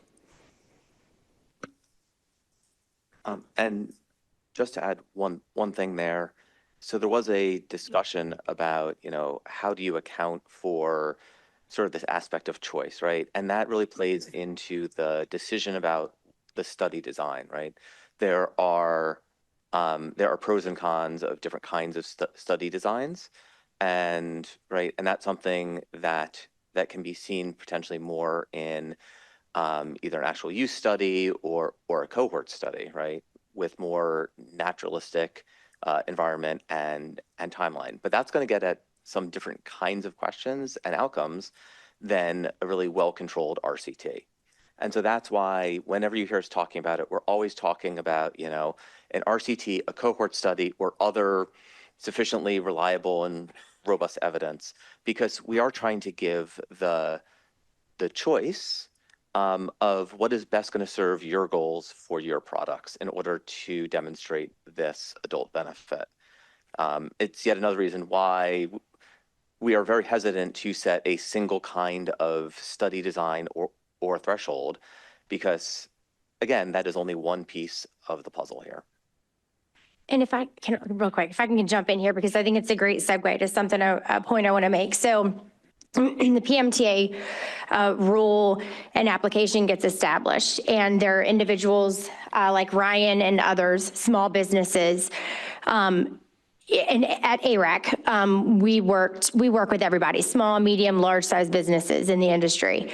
I will say, because we're here and you're wanting to hear the small business perspective, I think it's important for y'all to know that there are the small businesses that really just wanted to do what they needed to do to get an authorization. And Ryan, you know, sitting here being one of them, Glass and Kevin and his group and others. And, you know, the PMTA and everything that was needed, it's not what they know of. They just wanted to sell a product that then became one that required a very in-depth, you know, process to get authorized. And they came to us, and it honestly broke my heart, because knowing what we had to tell them that we believed was required is a really, really expensive, time-intensive, resource-intensive, scientific-intensive study, because, and they're going, okay, just whatever we need to do. They want to follow the rules, so to speak. But oh my gosh, what was my point? Gosh darn it.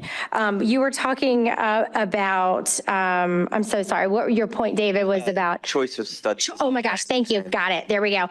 So these individuals at that time who were still pending application or scientific review would come to us and have hundreds of SKUs and flavors.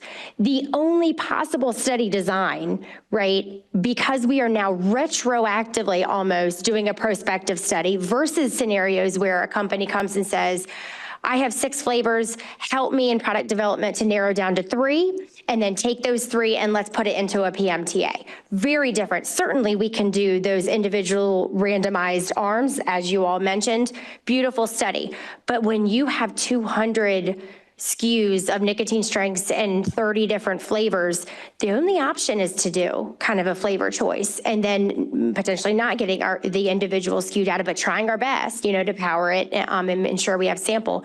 So what is your perspective? Very similar to Eric's question of any consideration of a retroactive review of these applications to say, and I don't mean it quite like that, but, you know, they did the best they could. Some of these having really good study designs, but because it's a flavor choice versus an individual SKU randomized, what are your perspectives as far as the validity or the reliability and robustness of those types of designs? I'll start, then I'm going to turn it over to Molly. I mean, one thing I want to make clear is that we very much hear the need and the concern, and that these businesses want to comply and are just saying, tell me what I need to do. So that point all day, loud and clear. We're not in a position, though, to make business decisions for these companies, right? So if you're saying, you know, which products should move forward, that's not our decision, right? And so if it's about what are the products that show the most benefit, right? Those things are better coming from research, development, other partners of these small businesses, because it's really not our place to say you should develop this kind of product or you shouldn't do another one. In terms of the number of SKUs and the number of products, I mean, this is something we see a lot of. So as difficult as it is to run a study on 200, 300, 10,000 products, on the other side of it, we have to interpret that same data. And before I pass it over, one of the things, you know, I want to stress is that we do have to make decisions on a product by product basis. And so what we're really trying to get at is information on that specific product. We cannot issue a marketing granted order for 100 products all at once. And so from our perspective, what's that balance between the incredibly overly complicated study design and what we actually need for that product specific evidence? Sir, if I may, since you talked about looking at it, that you would be telling us what products to make or not, that's not what we're looking for. What we are looking for is we are looking for standards, clear, concise standards. And I liken that to say, you know, we are making a product just like, say, a car manufacturer. Just tell us what the standards are for making that particular product. We're going to make that product based off of our own innovation and let the market decide what that does. We are in no way, shape, or form asking you to determine what products to make. We're going to make that ourselves. We just need to know what framework we have to operate in and what the standards are. Understood, and I appreciate that point. I was actually referring to some previous discussions about, if there are 5 candidate products, could you bring them to us and ask our opinion about which ones would benefit from? Okay, it came up in a previous discussion, so, but I hear your point. Yeah, I would never ask you that because my customers are going to determine what I want to put through the process because those are the ones my customers have determined that they like. Absolutely. You guys are you're the scientific piece that's looking over saying, hey, is this a safe product that we can endorse to be sold on the market? In no way, shape, or form am I asking you guys, hey, is this, this banana ice or this, that? No, I'm not asking you that at all. My customers have already told me that. I know exactly what they want, but I just need to know the framework and what those standards are in order to get those products approved and granted a marketing order. Understood. Let me turn it over to Molly, who I think was going to talk a little bit more about bridging and other ways to sort of optimize study designs for a lot of products. Yeah, so when you're looking at hundreds of products, even in a cohort study, you're going to probably end up with products that aren't chosen or aren't chosen very often. So you're going to end up with small n's, even with a cohort study. Again, there's risks and benefits to going that approach. As David mentioned, we look for product-specific information, and at the end of the day, we need to make product-specific determinations. So while that's one approach that you could take, another approach would be to use bridging, and we've talked a lot today about bridging, and something like that would look like if you have a whole host of different flavors, you break those flavors up into flavor categories. Again, provide justification as to why certain flavors are in a certain category, and then you study one of those flavors, and then you provide bridging data to show why all of the other products in that category should be looked at within the same light. So when we're looking at adult benefit, what you want to show is the other flavors that are within that category behave similarly in terms of behavior. So you may want to look at other use behavior. You may want to look at, if you've done PK studies with these products, to look at nicotine exposure is similar among them. Some sort of way to show us that even though we're not doing a longitudinal study with each individual flavor, behavior is going to probably be very similar based on the flavor category. What I can tell you about that flavor category thing as a shop owner and a manufacturer, we do have sections because it's very easy to divide up because taste is very subjective. So when you look at a customer and they come in and they want to quit smoking, hey, my first question would be, what do you like? Candies, fruits, desserts, what do you dig? Berries. And that way I can look at this funnel type system and say, well, I like watermelon. Okay, so now I know you're in fruits. So that eliminates all of this other stuff and helps streamline the process. And listening that you guys are open to helping bridge through flavor category, that's promising. Yeah, I do want to just note, though, that we do need the data to show that the products are bridgeable. But yeah. Can I go back, rewind the tape a little bit and go back to the response to my comment about will FDA go back and revisit the underlying assumptions that underlie the comparative efficacy requirement? I think I heard you say, well, we're not here to talk about youth. This is about adults. The very reason, if look at all these TPL reviews, look at the 2021 internal memos, including by Dr. Appelberg, right? The very reason for the longitudinal comparative efficacy requirement is the assumption in the data that flavored products are more attractive to youth than tobacco flavors. So respectfully, that's a major cop-out, I think, to say we're not going to talk about, about youth, because that's the whole underlying basis for this requirement. So again, I sort of want to renew my question. Is FDA willing to go back and reevaluate the necessity of this based on more current data rather than data that's 6 or 7 years old? Yeah. So I will say we have continued to monitor the literature, update those estimates. So it's not accurate to say it has not been revisited. Believe me, this is a topic of a lot of discussion. It's not a decision that was made and then put away. And so we've continued to do that. On the adult benefit side, in addition to the sort of comparative aspect, right, we also want to make sure that these products will be used by adults, right? And so the benefit of putting them on the market, of making them them an option. And so even if it weren't for the sort of comparative aspect, we would still be interested in seeing the switching, the benefit to adults of these products, right? As yet another line of evidence that goes towards those requirements in the Tobacco Control Act about likelihood of use among different populations that all feeds in with all the other disciplines into that APPH determination.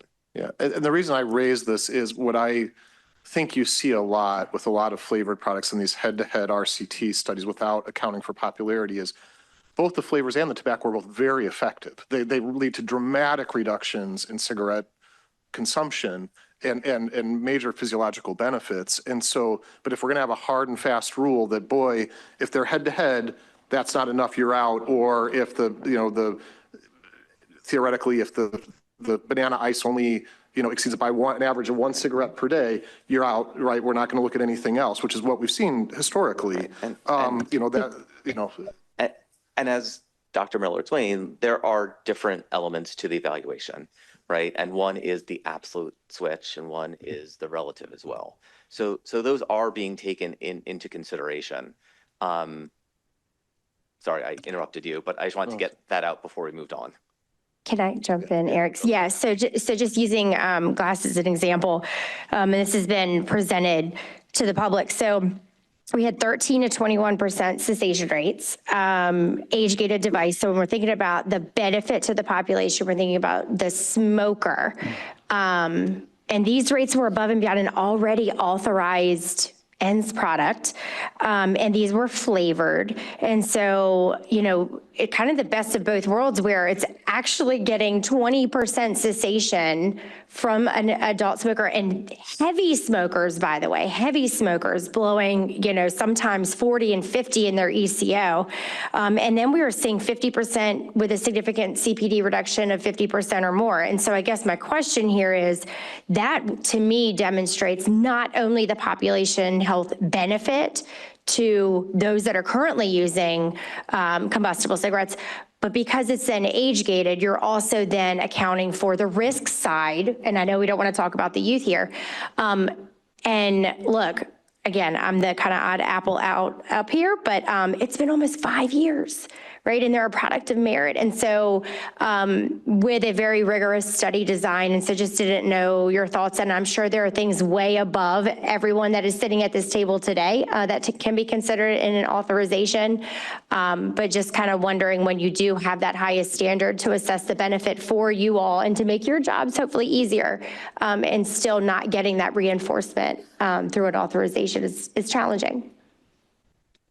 Yeah, I'll just say, I mean, we obviously appreciate all the comments here. We can't comment on specific applications that are under review. And I think what we've tried to lay out is the articulation of how we've been approaching this population health question. I mean, as you guys know, this is the requirement we have in statute to weigh the risks and the benefits, and that a lot of that really relates to sort of understanding the risks to kids, understanding the benefits to adults, and doing our best to make sure we have a proper weighing of that. I think we've clearly heard a lot of perspective on how you all think it should be weighed, and we appreciate that input. That's what we're here for, is to hear the experience and to hear your feedback. I did just though want to give Dino a chance, because you're on Zoom, and I didn't want to forget about you. If there's anything else you wanted to add or comment on.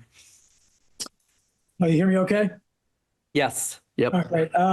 I believe that any meeting that, any important meeting, especially that data, should hold a big part of it leading up to it. And the data is overwhelming. The retention rates, I think that, my friends in the industry, we all share, the retention rates are really high. So as far as a switch rate, I mean, it's extraordinary. And glass, you're going to see more of that. It's just going to keep increasing. And there's some great companies that were in here, some of which I want to buy from so we can start being prosperous again. It's like when I think about like adult, public health and the adult smoker is like, how did we ever approve a nicotineless cigarette? How do we do that? And that's just, when I compare products that have been talked about today from like substantial equivalence, I just don't know how they're not a shoo-in to be approved and be rushed to market. You know, that's my thoughts and maybe some of my question too. Thanks. I just want to go back to sorry. Okay. I want to go back quickly to the communication point, so my point doesn't get kind of lost. When the longitudinal comparative efficacy requirement came in, if a client comes to me and says, I've got 25 flavors, I need to figure out what to do the full enchilada on. I don't have enough money to do everything on all of them. Last panel we talked about how expensive and elusive a PK study is, right? For example, my advice is go do the longitudinal comparative efficacy study first, do an RCT, and then you can at least see which have sufficient p-values, which are going to be defensible. But my point is, not to make a business decision about which ones to pursue, but say you do that and there's some question marks around some maybe marginal results. Okay, well, there's some that are clearly head and shoulders above tobacco flavor. Others are kind of middling. Others are clearly below it. Having a teleconference or a meeting to talk about the middling ones and whether, as you're looking at that complete switching data, at the relative switching data, are those worth continuing to pursue or not? That can be a $10 million question for a small business, right? It's not a small thing. And so that is, as a concrete recommendation going forward, that would be extremely valuable to this segment of the industry to be able to have those sorts of meetings and get that feedback as opposed to just feel like you're throwing money into a black hole and not knowing, and there's been some reference to how many products are on the market, that don't have PMTAs or don't have, robust PMTAs. And the reason they're not doing that is because it's so elusive. They don't know what they're aiming at, right? The way to get people into the regulatory funnel is to give them more certainty that if they invest the money, that will take care of the black market issue. I guarantee it. So anyway. Yep. Awesome. To kind of hit on that point as well, it really was a big risk for us to put forth our longitudinal cohort study. Working with Jessica was wonderful though, and the results were very promising. Our flavored products achieved a 41% decline in cigarettes per day from the 600 participants that we followed around for 3 months. So we were really, really, really excited about that. The study was published in the Tobacco Reporter. And then, Jessica, you presented it at Tobacco Science Research Group as well. So one of the things, though, for us is that it does feel like we are throwing money into this black hole. We amended our PMTA application with that study 3 years ago, and we have not heard anything since. I know we're not speaking specifically about particular things, but to speak to the struggle of the small business manufacturer here in America is that, any guidance on where our next step is would be incredibly helpful to helping us make those next business steps.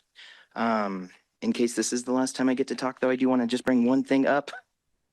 Would the FDA ever consider a longitudinal cohort study in a post, I guess, in the post market rather than the pre-market? And I say that based on, we've talked a lot about standards, and if that does come to fruition where we can say that we've made our product of this quality, we know that the product is safe, and again, the principle that these products are substantially less harmful. In the consideration of, not delaying harm reduction to adults, and as far as the financial decisions, as well as the accuracy of the data, it seems to a small business manufacturer like me that a post-market surveillance may offer better results for us as well as for the FDA. And that could be something that is, constantly, or I guess regularly looked at as far as, hey, it's been 3 months, let's check your results. Does this product stay on the market type thing? So would there ever be a consideration for that? Yeah, I'll say that one, I appreciate your comments, and the theme that we're hearing sort of in this panel and all the other panels really around clarity, more certainty to the extent that, predictability, like all those things make total sense. And our goal is to be able to communicate as much as we can as we evolve in this process in terms of how we evaluate evidence and, in order to provide that insight. Ultimately for a PMTA, we have to be able to make the determination that something is appropriate for the protection of the public health to authorize it, so that conclusion, that evaluation has to be done, before we're, authorizing. But we definitely hear your guys' feedback and perspective and the challenges. Yeah. And here's what I'd like for you to add, because he talked about, these are significant investments. And in order for us to innovate, we have to be able to show some kind of ROI, some kind of return on investment. Because who is going to want to invest in you if you're not even sure what the regulatory process is and what the standards are and what the framework is in order for you to innovate and in order to be competitive in a market-based economy. So I'm asking you all to consider that these are also significant investments that also may involve investors who are looking for their returns on investment as well. They're not, I don't think that is something that has not been emphasized enough, because in order to innovate and get to these safety standards that you want, you've got to be able to spend the money on the product development. But how can we develop a product if we're not sure what all of those targets are or what those standards are in order to attract those investors that we may need?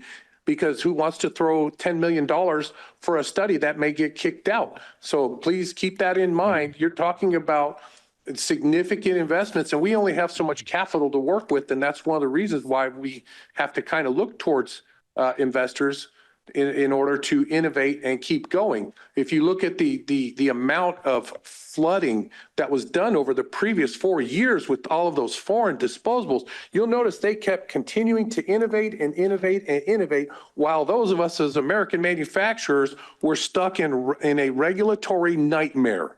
And it's very tough for us to compete while our markets are being flooded, our businesses being stolen, and wealth being transferred overseas that could have been focused on American jobs and American productivity and innovation that could have benefited our nation instead of our foreign competitors. And I'm asking you all to keep this in mind. We need clear regulatory framework so we can actually compete in our own markets. Thank you. I just want to say that I appreciate you allowing us to kind of have some comments on this, because as you can tell, it is a very passionate thing. He's right, though. It is very tough to balance the, waiting for the FDA's soon, in Mr. Todd's words, balancing that with risk of enforcement and continuing operations and continued compliance. It is very difficult. So I do appreciate the FDA's time and consideration in these matters. Can I say one more thing you get the last word. Really quick. Okay, good. I would also just say, very similar to your offer, I guess, but at the bottom, I guess at the base of all of this is the adult smoker. And, being a former in the federal government formally, and really just having a mission to improve public health, at any point in time, if any of you all want to join us and actually go boots on the ground to see the smoker in their lives and truly how some of these products are impacting them and changing their lives. It really is an incredible story and journey, and very emotional. And I think the quantitative data, certainly we got to have the science to back it up, but the qualitative open ends and hearing their real story is also, attached to some of these small businesses. But thank you all so much for having us. Yeah, thank you. I'd just like to wrap up by thanking the panelists, thanking the FDA participants, our participants representing small business. I think we, heard a lot of similar themes that we heard earlier today, but it is really helpful to hear from you guys directly, to hear about your experiences. Our goal is to be communicative and transparent, and so. Oh, sorry. Was Dino trying to say something? Yeah, I'll be quick. Oh yeah, go ahead. It's an easy one. It's just I think that when people learn of this one, it turns some heads. So and this is again third-party verified, even though we have our own internal lookups. I think the world, and I think maybe some of us here know this, but from a gender perspective, respectively, from a gender perspective, if we just base it on male-female, the female audience is hovers around, from a large lookup, around 55% at times. And I think I think it's a very shocking number for a lot of people that learn it. And that's totally bona fide, so. All right, thanks for that. Thanks again. And just a reminder that the docket is gonna continue to stay open. So if there are other comments that you didn't get a chance to make today, or other data information you want to share with the agency, we'll be reviewing that. I really appreciate everyone's time. And so now we're going to take a break. Is that right? A 10-minute break, and then we'll. Thank you, everybody. Yep. Thank you.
Okay, folks, just want to give you a heads up.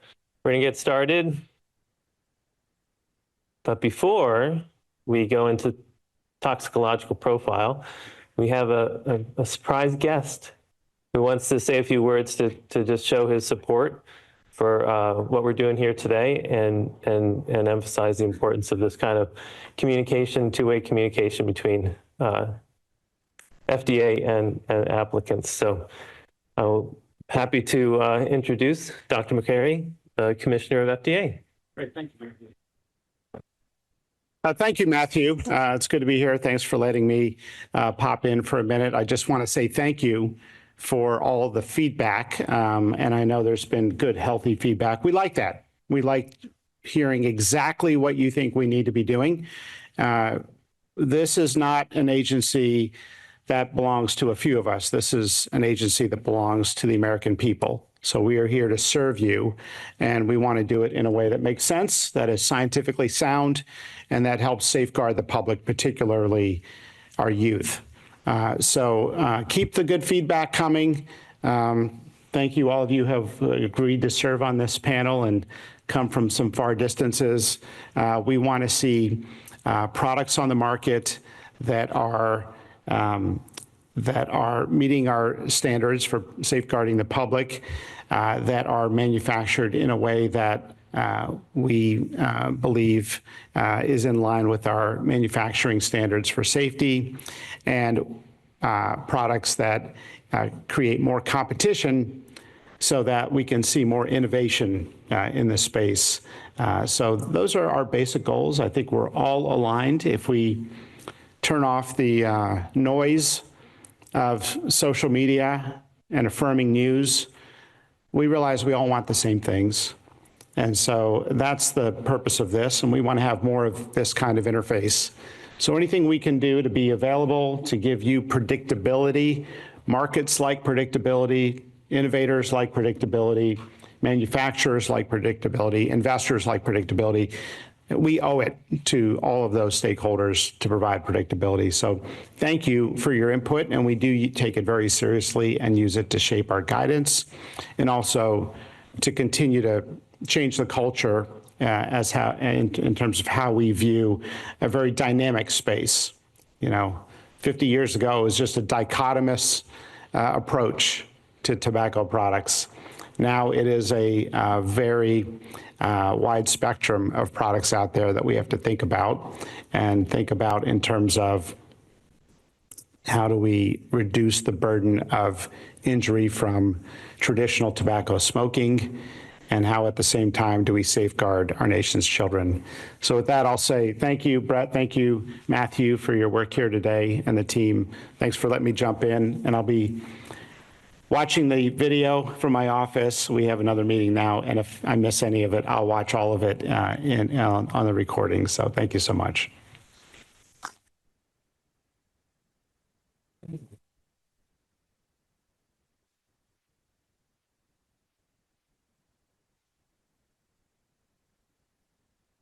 All right. That is a tough act to follow. So I will do my very best, but I'm thrilled to have had Dr. McCary here and have him do a presentation for you all. That was great. So hopefully that helps everybody get ready and refreshed for the last, but not the least session.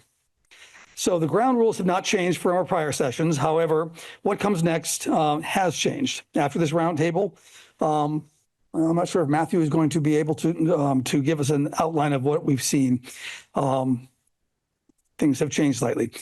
Our final session pertains to the topic of toxicological profile. Toxicological profile represents one of the sources of risk that we consider in our evaluation of APPH. The toxicological risk does not in itself determine whether a product is APPH. Just the same as every other group we've talked to. Every one of these is taken into account side by side and evaluated through some rather complex calculus to determine whether or not the product is APPH or not. Instead, this is going to serve as important elements that may increase or reduce the likelihood that a product will be found APPH, as these findings will be balanced using that complex calculus. So we will begin our discussion with a presentation about what our reviews are looking for with respect to the toxicological profile.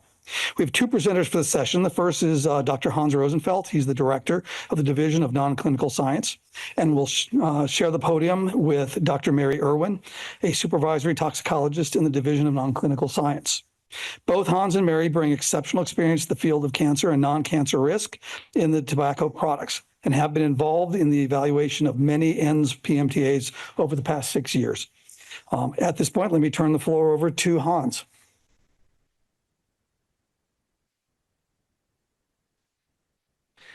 Thank you, Todd. So good afternoon. My name is Hans Rosenfeld, and today my colleague, Dr. Mary Irwin, and I will be presenting regarding the toxicological profile of ENDS devices.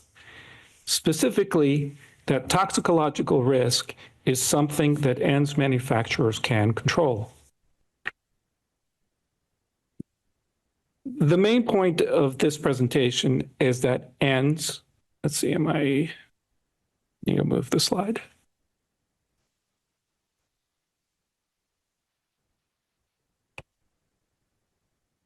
Oops, well, anyway, I'll get there.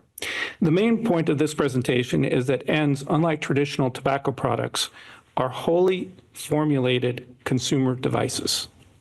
Thus, the toxicological risk posed by these products to nicotine users rests solely on the product design of each ENDS product. This fact introduces a lot of product-to-product variability in terms of toxicological risk of ENDS products, but it is also an opportunity for manufacturers to truly make a difference in the harm reduction potential of their products. So,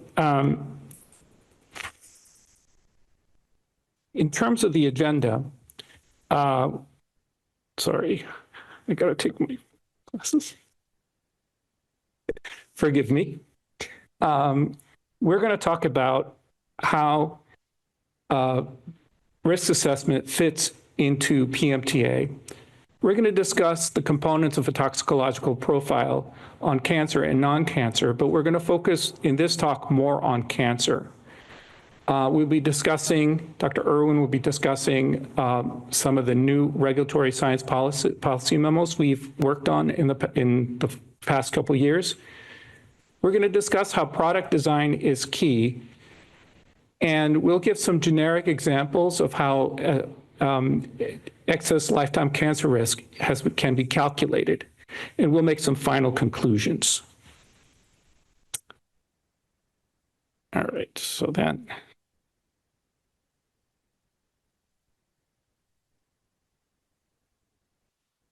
So we're going to talk, before looking directly at toxicological profile, we wanted to address where toxicological risk assessment fits into the overall picture of appropriate for the protection of public health.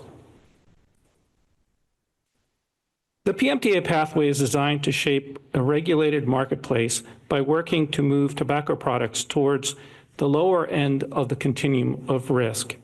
CTP assesses an applicant's scientific evidence to determine if the marketing of the new product is APPH, or appropriate for the protection of the public health.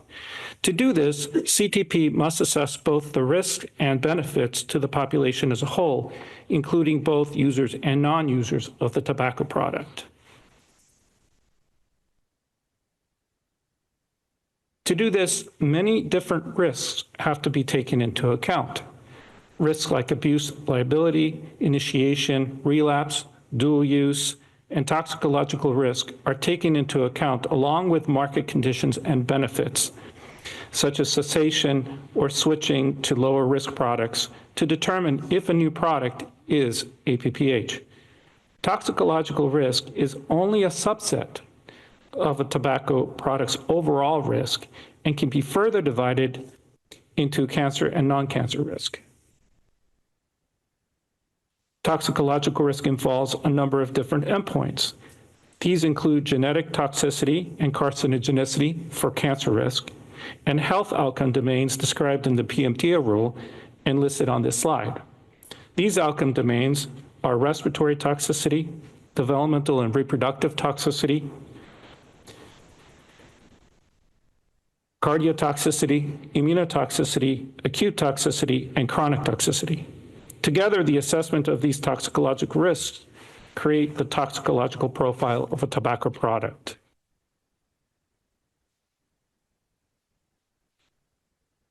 The PMTA rule states that a submission must contain the toxicological profile of the new tobacco product under evaluation. This toxicological profile needs to contain information related to the route of administration and to cancer and non-cancer risk as described on the slide, relative to other tobacco products.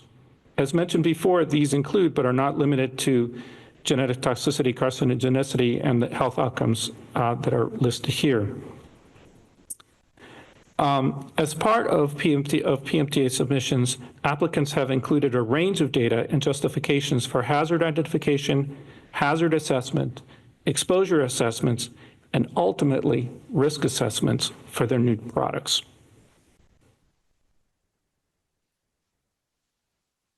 So what is a hazard that needs to be assessed for an ENDS product? Toxicological hazards may originate from direct addition of ingredients to the product, like flavoring ingredients, or through degradation, combustion, and pyrolysis of these chemicals.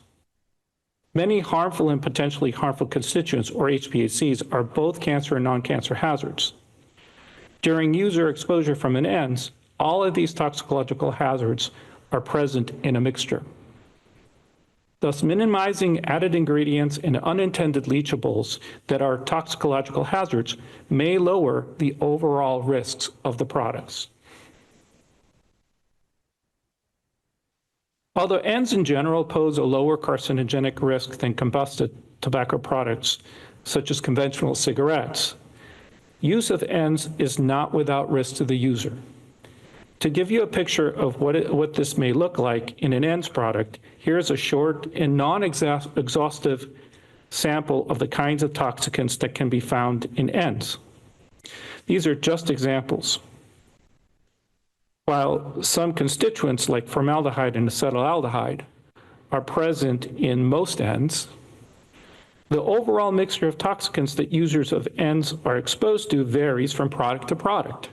For example, not every ENDS would expose users to high levels of cadmium or pulegone.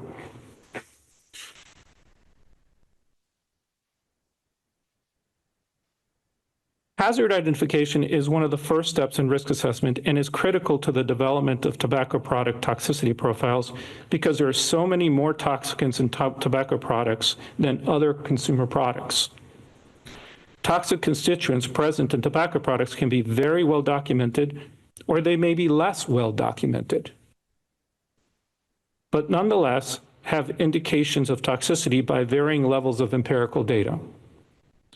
For example, there may be sufficient evidence to list a constituent as an HPHC, but there are constituents that have significant empirical data that have not yet been formalized as HPHCs.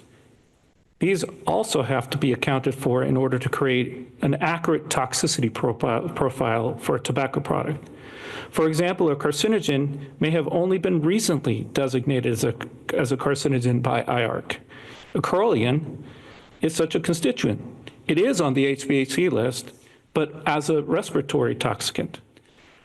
Recently, IARC has reevaluated as this chemical as a class 2A, probably carcinogenic to humans constituent.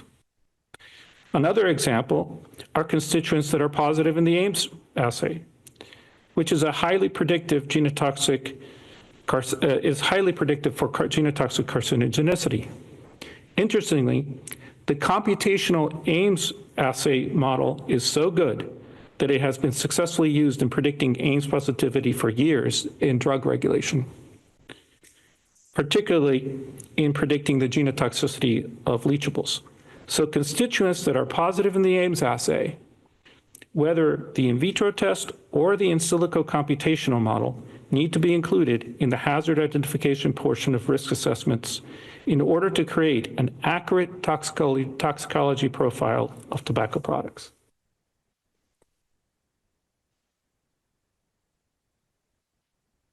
While it may be tempting to include in a risk assessment only toxicants with the highest level of documentation, such as only HPCs or only IARC-designated carcinogens in a tobacco product risk assessment, such an approach would miss much of the toxicity of a tobacco product.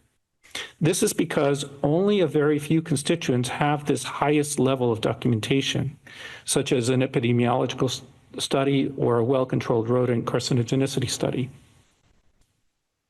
For example, out of 10 positive chemicals, an average of 8 or 9 constituents are predicted to be actual genotoxic carcinogens that cause rodents and tumors in rodents. Therefore, not including Ames positive constituents in a risk assessment would throw out a lot of actual tobacco product risk. And not including Ames positive constituents is not a rigorous approach for defining the overall toxicity of a tobacco product. To account for these levels of certainty, FDA has used a tiering system in its scientific review of PMTAs to account for levels of uncertainty in hazard identification of cancer hazards, which my colleague, Dr. Irwin, will describe.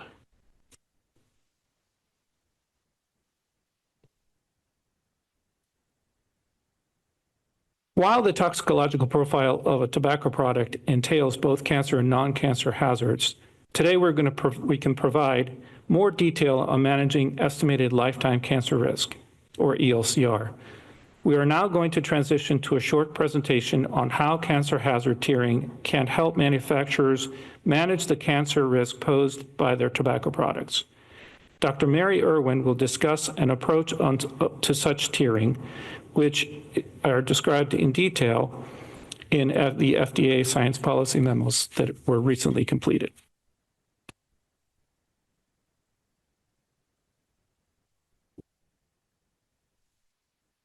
Good afternoon. As Dr. Rosenfeld said, I'm Dr. Mary Irwin. The risk assessment process begins with problem formulation and hazard identification.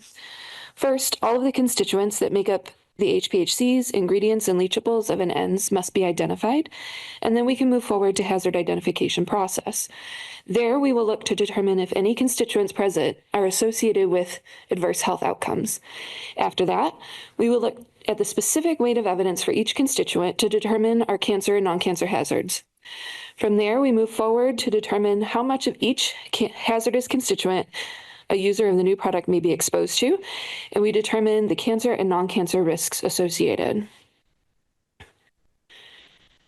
Oop, I forgot to move it. So there's the risk assessment process.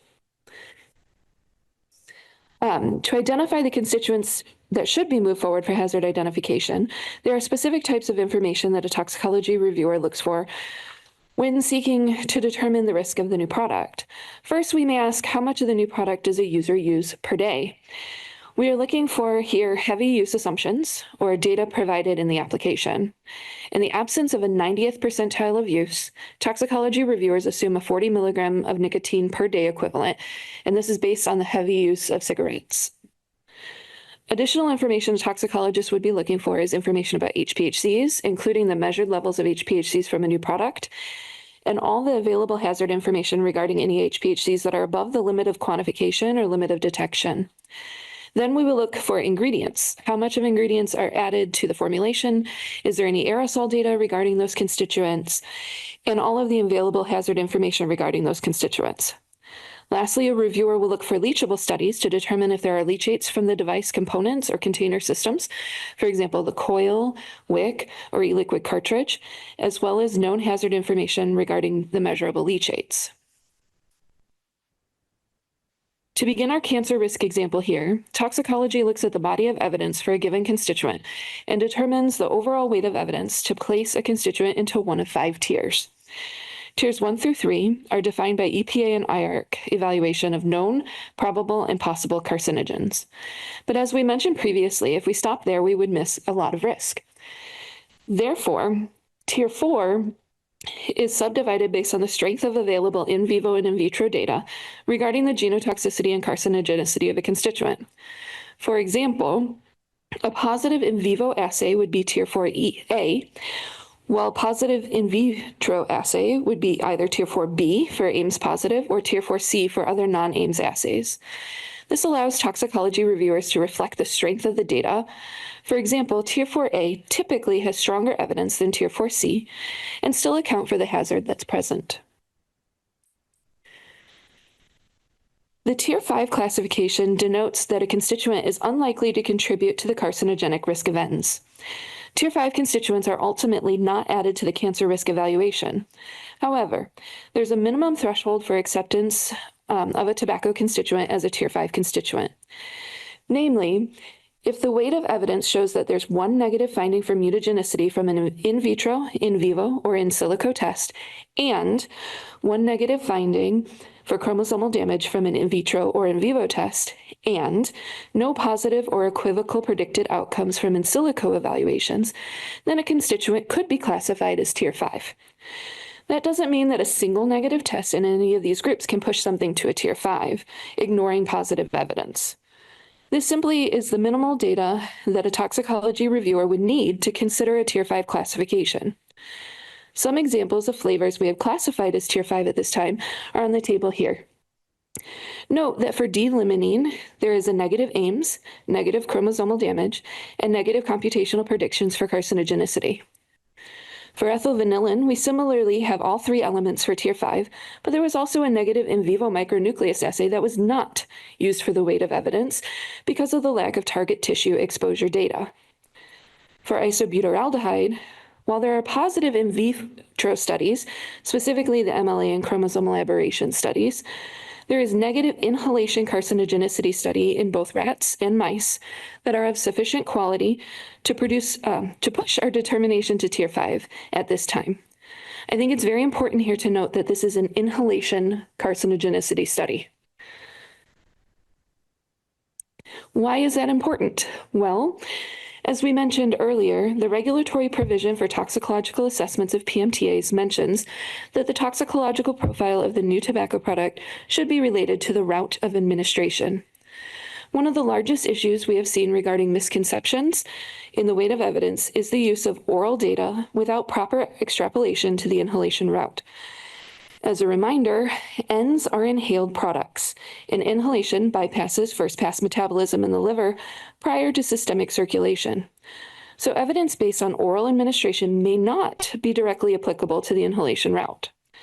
Justification would need to be made to bridge the oral exposure to inhalation exposure, particularly with regards to metabolism in the lung versus the liver, in order to use oral in vivo data to justify a lack of hazard. So for in vivo studies, specifically for carcinogenicity, it is important to look at that the studies have relevant route of exposure, specifically in this case, inhalation, or have solid information for bridging metabolism in the oral study to the inhalation route of exposure. Similarly, for in vivo genotoxicity studies, as I mentioned for ethyl vanillin, the studies per OECD guidance should confirm that the target tissue has been exposed to sufficient levels of the test article. This is because, as I mentioned, first-pass metabolism may prevent exposure of the sampled tissue to a test article like a flavoring ingredient or leachable. After the full hazard identification and assessment process is performed, toxicology reviewers move on to the exposure assessment. For exposure assessment, applicant-provided data on heavy use are used when available. But in the absence of such information, 40 milligrams of nicotine daily consumption is the default assumption. After exposure is determined, toxicology reviewers move to the risk assessment and characterization. A toxicology reviewer will tier the hazards for cancer risk and then move towards calculating the excess lifetime cancer risk, or ELCR, of the new product. It's important to note here that an ELCR is an estimate of cancer risk. But estimating risk is very important when epidemiological data to quantify actual cancer risk is lacking, such as with newer tobacco products. Thus, ELCRs are especially important for ENDS because insufficient time has passed for the conduct of long-term epidemiological studies. Ultimately, the quality of the ELCR depends on the strength and number of assumptions, as well as the overall weight of evidence we discussed earlier. The potential excess lifetime cancer risk can be determined for an individual product. To do this, individual constituent ELCRs are calculated by dividing the daily exposure of a constituent by the potency value. Our memos that are published describe the tobacco-specific mathematical adjustments for inhalation unit risk, or IUR values, when they are available. But in the absence of such values, a threshold of toxicological concern is used. Once the individual ELCR is calculated for constituents, all of the ELCRs for the cancer hazards that are greater than 1 are summed to determine a cumulative ELCR for the product. This cumulative ELCR can then be compared among tobacco products. A few notes on calculating ELCR. First, all of the cancer hazards tier 1 through 4C, including HPHCs, ingredients, and leachables, are included in the cumulative ELCR, unless their ELCR is less than 1. If aerosol amounts of ingredients or leachables are not measured, there is an assumption of 100% exposure that is applied to the amount determined in the A-liquid. Also, if there is no adjusted IUR available, the TTC of 1.5 microgram per day is used as the reference value. A cumulative ELCR is a summation of the individual constituent ELCRs, and therefore additivity is assumed. So synergistic or antagonistic interactions are not captured. Lastly, the tier 4D and E constituents are only considered if their ELCR contributions would change the risk management descriptor relative to the marketplace of a 1R6F cigarette. Once the cumulative ELCR is calculated, this value can be compared to the same product category and subcategory, at this time the ENDS marketplace median of 264 per 100,000. There's also a comparison to other categories as appropriate, and most comparisons recently have been to the reference cigarette as an example of the U.S. cigarette marketplace at 19,954 per 100,000. For comparisons to cigarettes, toxicology reviewers have used qualitative risk management descriptors to describe the risk to the TPL. As I mentioned, Tier 4D and E constituent contributions to ELCR are only considered if they result in a change of the risk descriptor. So for example, if you have a product with Tier 1 through 4C of 195, which would make it a lower concern, Tier 4D and E constituents would then change the value to 300, which would be a moderate concern. Then toxicology reviewers would report the range of ELCRs to the TPL for decision-making, noting the uncertainty from the Tier 4D and E constituents. So knowing that we can now calculate an ELCR and make the relevant comparisons, what can one do if their ELCR is quite large? One way applicants can control their ELCR is through product design. By using higher quality materials that do not have hazardous leachates and formulating with flavors that are Tier 5 constituents, applicants can reduce their ELCR for their new products. For example, product A here has an ELCR of 8 from HPHCs and uses BPA-free pharmaceutical-grade plastics for design and therefore has a single leachate that's Tier 4C at 0.1 microgram per day. And its flavoring ingredients are all Tier 5. So the cumulative ELCR of this product is 8 per 100,000. Compare this to product B, which has the same ELCR from HPHCs of 8, but uses lower quality plastics, so leachates like BPA, a Tier 4A constituent, and DEHP, a Tier 3 constituent, are present, contributing a total of 900 ELCR, and flavoring ingredients add an additional 200 ELCR as their Tier 1 through 4C. The cumulative ELCR of this product is 1,108 per 100,000. While products A and B have the same HPHC profile, the choices made in manufacturing and formulation make product B present a higher toxicological risk profile compared to product A. To be clear, both of these products could be APPH. depending on the level of benefit demonstrated by the applicant for these products, as ELCR is just one component assessed by the TPL as part of their decision-making. Nevertheless, the lower the ELCR, the greater the chance a TPL can find a product APPH.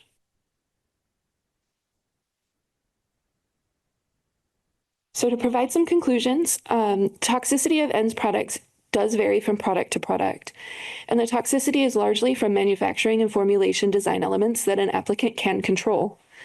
Excess lifetime cancer risk calculations can give an estimate of cancer risk, and more accurate estimates come with better hazard identification and exposure information. The hazard ID also depends greatly on the route of exposure. While this presentation focused on ELCRs, the consideration of non-cancer risk is also influential to toxicology conclusions. The way one designs their product ultimately influences the toxicological risks of the product itself, and ways to minimize this risk include using formulation ingredients that do not have cancer or non-cancer toxicities, for example, for cancer risk, the Tier 5 constituents, and using better quality materials that have innocuous leachates.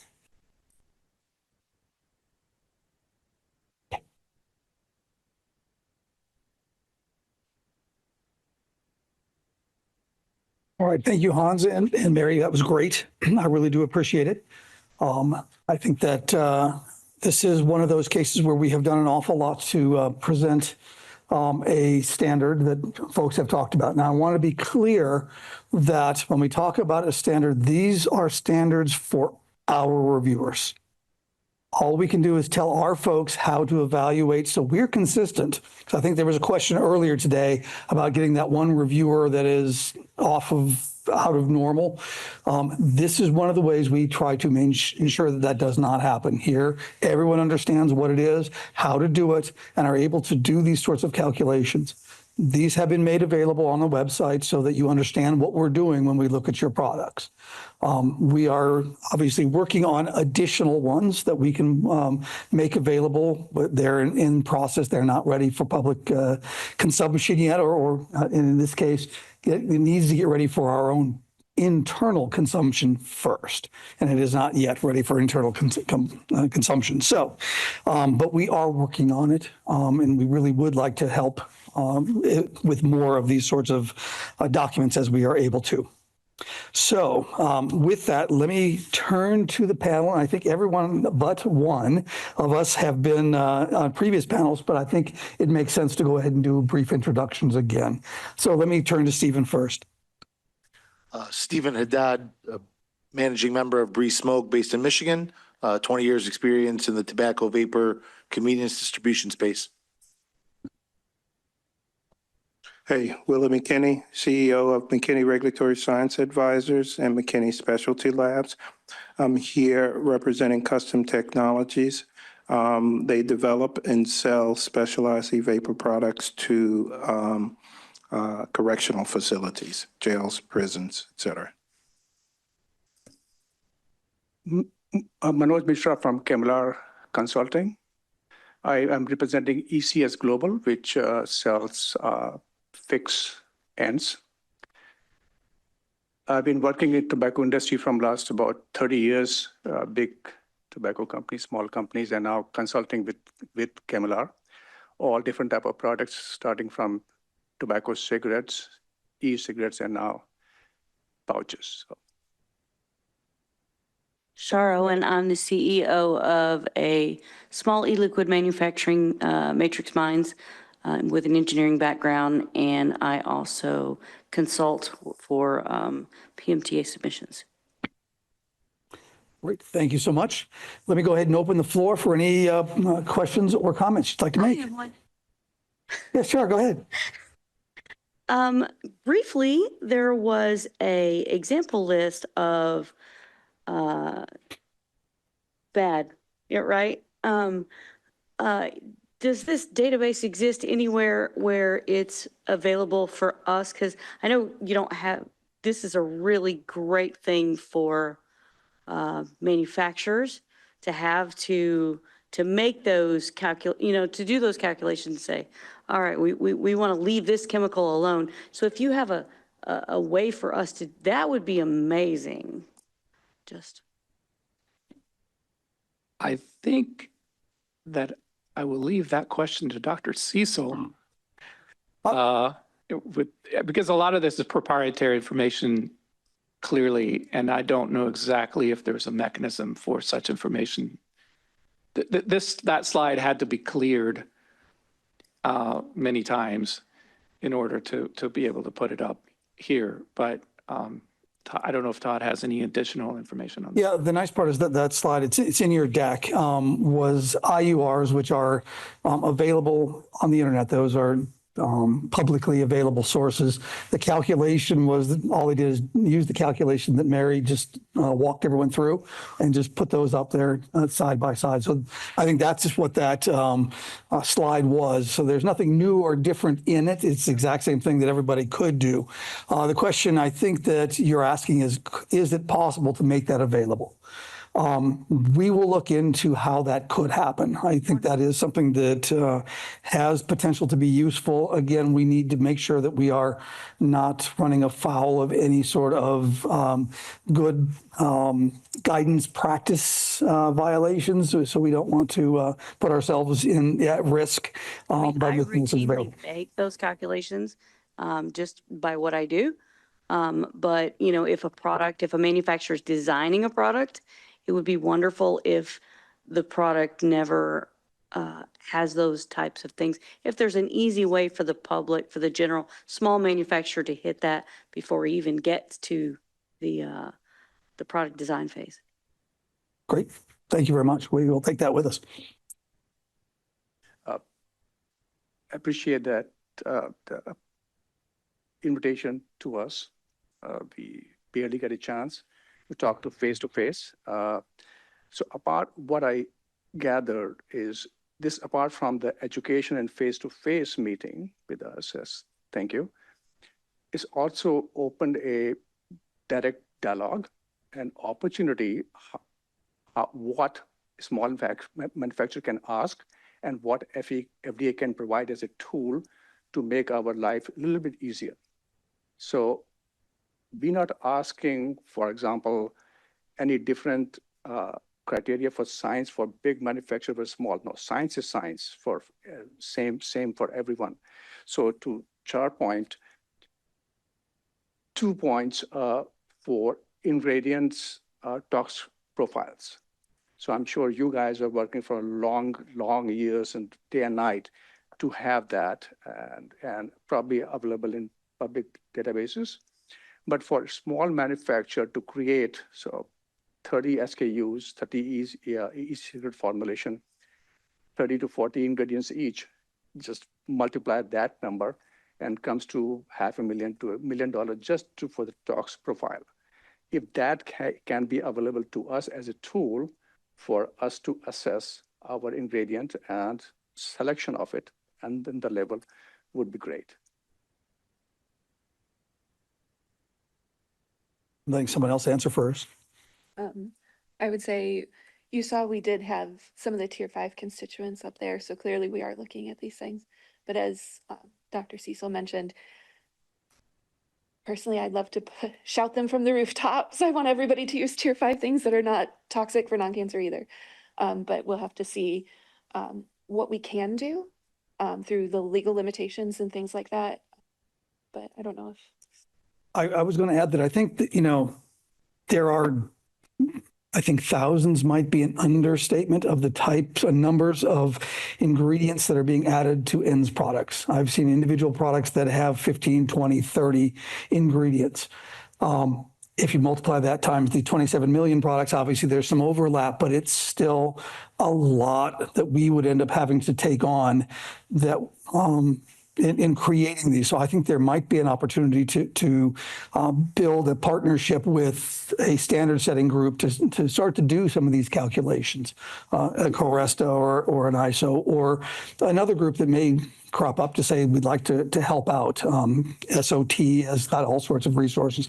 So I think, I can't suggest who might do this, but I think there is the potential that the industry could come together and work with FDA to identify and help create a resource for the industry. Hans? Nope. So the other thing that we should mention for toxicological profiles, data are new every single day. And so one of the issues with publishing a toxicological profile is the next day it could change. And I know that's a really unfortunate reality of where we are in the state of the science with toxicology as new things come up. So in doing that, it would have to be understood that if new data come up, we have to consider that data, especially if it's a big red flag, right? As many of you probably know, things like non-genotoxic carcinogens do exist. Our list is very looking at a lot of genotoxic carcinogens with Ames assay and micronucleus assay and things like that. But the existence of non-genotoxic carcinogens, I mean, we may only find that out after somebody's been exposed and we have to go back and fix after that data become available. So if we do or are able to do that kind of list, it would have to be a living list and something that would change potentially over time, just due to the nature and the evolution of the science. And we face the same issue every day because the data is coming about every day, new paper. And the second issue we face is we go to conferences and we have a lot of poster presentations and officially presentations there and is published. What I hear is, of course, it has to have a peer-reviewed publication to be included into our assessment. A lot of cases, those posters, wonderful science, never end up in publication. So though we are itching for the paper to come out, we know that is true, study was done, we go to conferences, ask questions, but we don't have that in our hand as a publication to cite that and to do our assessment, and that's where we get stuck. Hey, thank you guys for the presentation. We've heard that it's a totality of evidence that you use to establish APPH, and I think we all understand that. I do think, though, I've heard two areas where you can call it standards, you can call it a policy memo, you can call it a reviewer's guide, but where some clarity has been provided. And that's the manufacturing with the proposed TPMPs, and then here with this ELCR. It might not be perfect, but I can tell you we can do the calculations and look at ingredients and know where we are, right? So thank you for that. I think the biggest challenge and the question I have is a list would be extremely nice, a living list. However, there's some applications that have been in the process for a while. Do you apply now this view that you have to those applications? The process just doesn't amend itself to exactly what you were saying. So how do we deal with that? So just to be clear, is the question, do we apply the current approach to applications that were submitted how many years ago? Well, let me just say that if I recall correctly, the memo was made available in June of 2024. Well, there are certainly applications that have been in the system prior that didn't have this knowledge. And those applications may have gone through review and even received deficiency letters. And maybe they received a deficiency letter in 2023 before this memo. And they and they technically can't make changes to the product if it would become a new product. So how are you applying the memo, and how do we address that bigger issue of the small manufacturers want to be compliant, they want to do the right thing, they're constrained? So you're asking a question that has more than one dimension. Oh, yeah. It has dimension number one being the scientific dimension, but then you have the legal dimension, and it's epistemology. It's what you people knew at the time. This is difficult for me to answer here in this forum. If Dr. Cecil had any additional ideas on this, but I think that may be something that we have to take into consideration. What we want to do is recall that the ELCR memo is a way to try to be consistent in how we're doing this. This is a system that we have been using, we were using before. We've seen it in applications that have come to us before the memo ever came out. So this is not a brand new system that we've just created out of whole cloth. This is something we have been using for an extended period of time. So I would suggest that a application that has not yet begun scientific review will be reviewed relative to the ELCR, because it is giving us a piece of information that we need to understand to be able to determine whether or not that product is APPH or not. If there is a product that is already halfway through the process and it came out, something happened in 2020, and there was a deficiency letter or what have you, we're going to have to revisit those individually, one by one, and figure out where is the appropriate place to apply this and whether or not an additional deficiency letter may be appropriate or not. But I think that is something that we need to address by product rather than as a general application question. I would also add that the memos use fairly straightforward risk assessment techniques, so it's not brand new. Well, it's not, but it does incorporate the in vitro more so than I've seen before. And so taking that into consideration, I think, there's some previous assays that have the in vitro data and summarize that and do the risk assessment on the ingredients. But here you've kind of melded the two together. Thanks. To piggyback on Willie's point, it was refreshing to get that memo because it provided us that clarity and guidance when we were doing our applications. The Joule TPL referenced an addendum to the memo, but I don't think we've seen it yet. Do you know when we'll be able to get that? Don't know anything about that.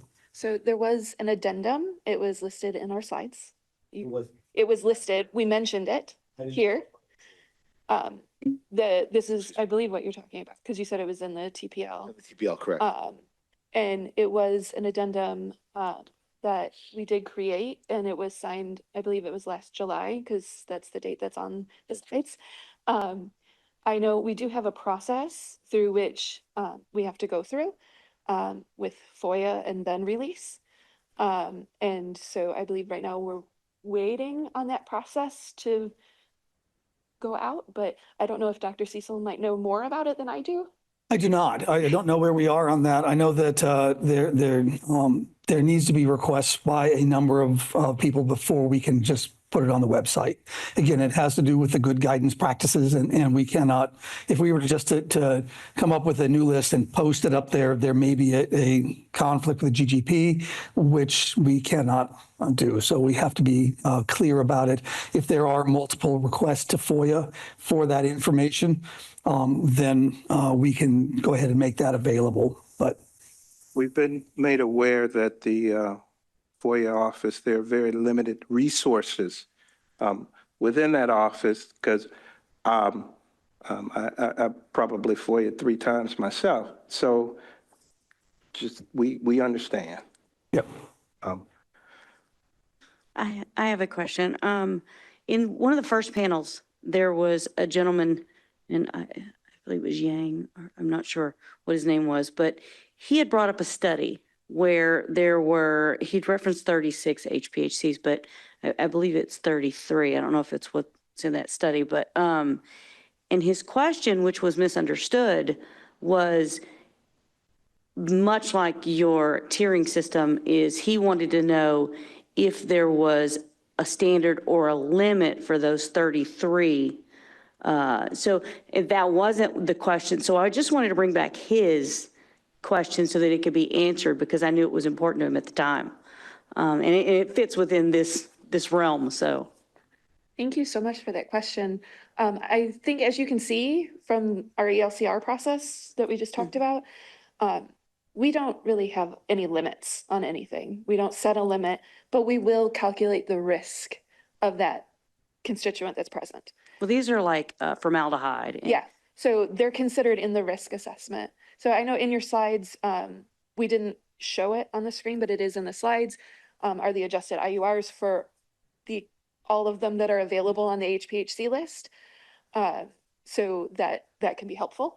But we do use them in the discussion of risk. So, But there's no standard to say, if I'm past this point.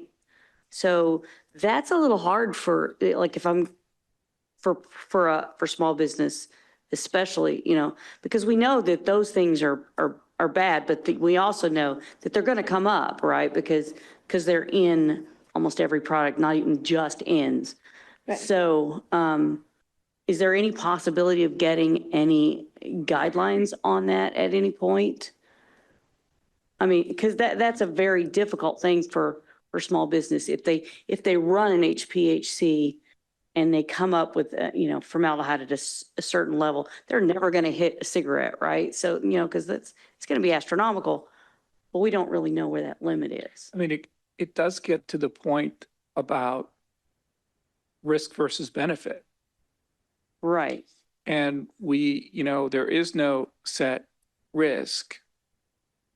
There is a comparison of risk to benefit.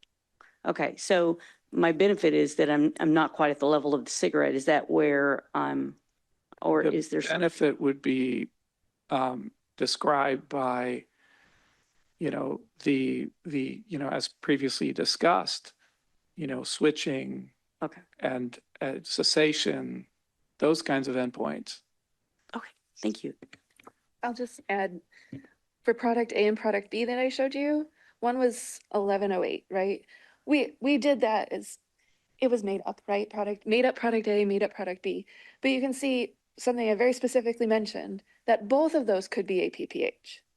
It really just depends on all of the other aspects that come together. So if you have a high level of formaldehyde, for example, using your example, if you calculate the risk and it's 20,000, you might not want to go there. And that's because that's getting pretty too close to a cigarette. So maybe your risk is very high.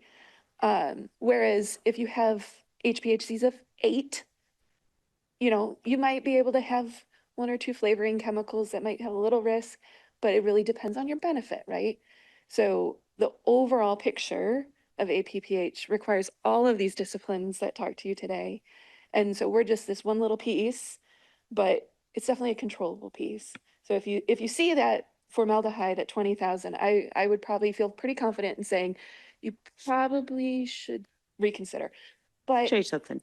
But other things, benefits and risks, really have to work themselves out. Okay, thank you. So in one of your slides, I had thought originally the median for ENDS was 118, and I saw 264 on your slide. Does two questions on that. Will your descriptors ever change? Like, would you adjust the slide to make the lower concern, less than 300 instead of less than 200 and adjust those numbers? Or is that pretty steady? So if you notice on the slide, the risk descriptor numbers did change a little from our published memo. And this is because we updated the 1R6F value. So the risk descriptors are a percentage of the 1R6F. And some of the IURs changed recently. I know some of you may know formaldehyde went up, I think, in 2024, late 2024. So that the actual IUR changed. So we took account of that and fixed our number for 1R6F. The percentages as it relates to 1R6F, I think I can say are pretty stable. So it's as a percent of 1R6F. In terms of that marketplace number, that's the marketplace as of right now. So from the original memo, there have been additions to the marketplace. I know you mentioned one, Jewel, and I think a few others have been added since then, since the original memo. So that's your number as of right now.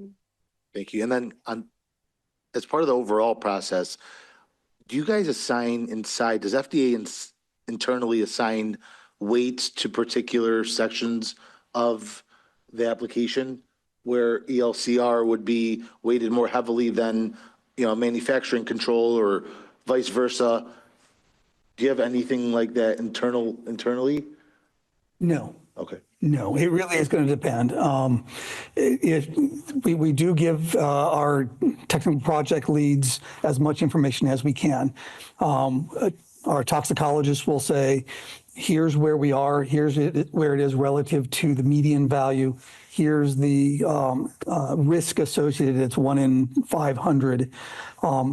And our pharmacologists will say there is a low concern relative to the abuse liability.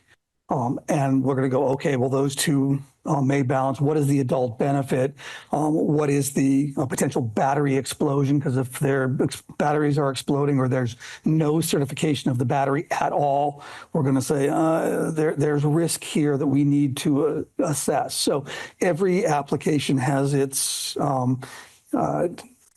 various things we need to consider, and so there's no way to apply weighting to it. We have certainly talked about it for years. I think we picked that one up back in 2016 when we started talking about this, and there is no consistently agreed to way to weight these.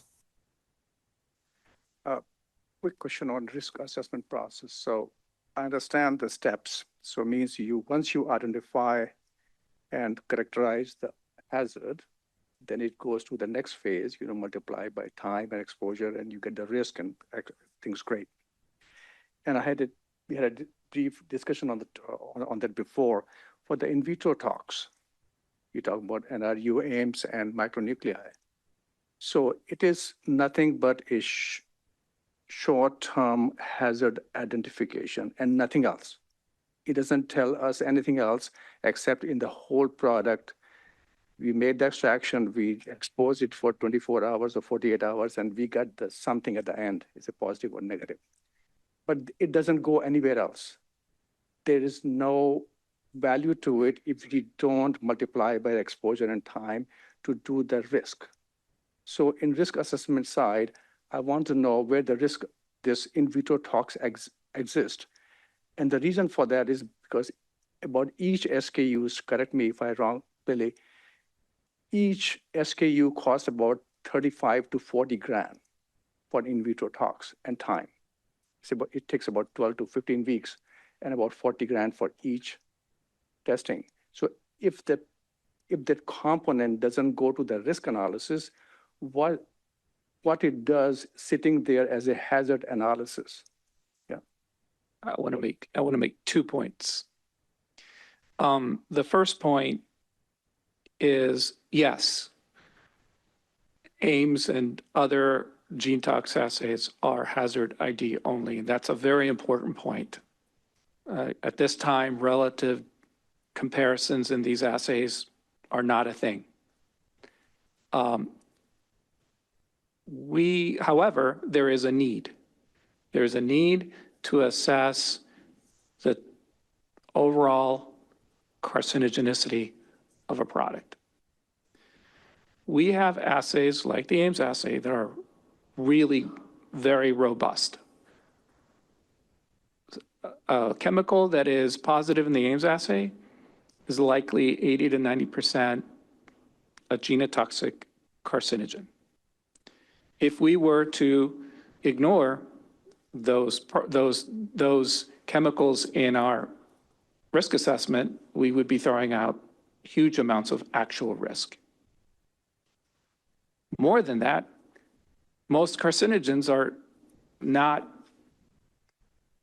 shown to be carcinogen or not listed by IARC, because IARC and other EPA and other groups can only look at certain number of chemicals at a time. And tobacco products are mixtures of large numbers of chemicals. Therefore, we have to do something.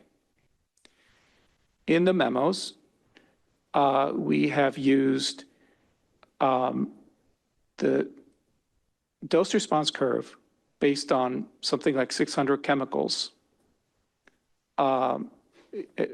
carcinogenic chemicals, described in Bell, it's Ball et al. And we use that dose response curve as the basis of the dose response curve that, you know, that we would, for of something that is positive in the Ames assay. So we model that using, you know, a database of 600 carcinogens.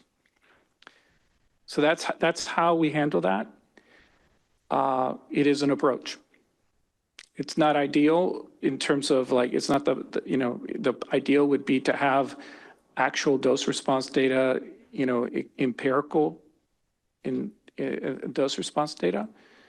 But you know, we are moving away from, you know, in vivo approaches. And so this is another way of addressing that. Yeah, glad to hear that data is going somewhere. So I appreciate that. In the tier system, we talked about 1 to 4 and 5 and classification in terms of what if one positive here, one negative there, and this is a different combination. So there are ways, if you do an in vitro study, like a cell culture study or test tube study, as compared to we do animal study, for example. So as a toxicologist and chemist, there, of course, animal studies carries more weight. It should trump the in vitro. Is that the philosophy you guys have, or it's so gung-ho on like, no, we got one in vitro positive, so it's just bad? Of course, we take that into account. So animal studies have been a gold standard, and then human studies, of course, if those exist. Those will provide a higher weight to evidence. So we're using a weight of evidence approach. Those will carry a heavier weight. As you notice in our certainty tiers, 4A carries a higher degree of certainty than 4B, for example, because it is in vivo models. And those might be, you know, in vitro might be a little bit more than in silico, depending on the in silico assay. So we're not going to say, oh, there's one positive, it's good, we're done. We're not going to look at anything else, not at all. No, we'll look at the total weight of evidence. That said, the in vivo models, a lot of the problem that we have with them is their oral studies. And oral studies, as I mentioned, the route of administration is inhalation for ENDS. And the oral studies, you have first pass metabolism, inhalation you don't. And so if there's a good way to bridge from that oral study, or if an oral genotoxicity study shows target tissue exposure properly, like the OECD guidance says, and I think ICH S2R1 also says that target tissue exposure is key, because if metabolism happens and you don't have exposure to the target tissue, of course you're going to get a negative because you didn't get there. So we have to take that into account when we're looking at the oral studies. Is there target tissue exposure? Is there sufficient bridging between metabolism potentially? So we don't really have to worry about that. And those are like the two key things with weight of evidence, where an oral carcinogenicity study, for example, may not apply to the inhalation route because of those differences in metabolism, or an oral transgenic mouse or something may not outweigh an Ames assay because of the metabolism piece. So we have to consider all of these things when we're thinking about weight of evidence, so that we can feel good about our decision. We don't want to say everything's bad, you can't put anything in these products. We don't want to say that. We want to be realistic. And I gave you some examples of those tier 5s where, I can't remember the last one on that list. I think it might have been isobutylaldehyde, don't quote me, you can look at the slide, had some positive in vitro studies. But our tiering was tier 5 because it has a good quality inhalation study. It's actually both in rats and mice.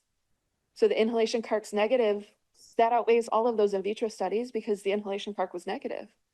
But we're not going to ask everybody to do inhalation carcinogenicity studies. That's 50 animals per dose per group. It's huge studies that take 2 years to do. Nobody has time for that right now.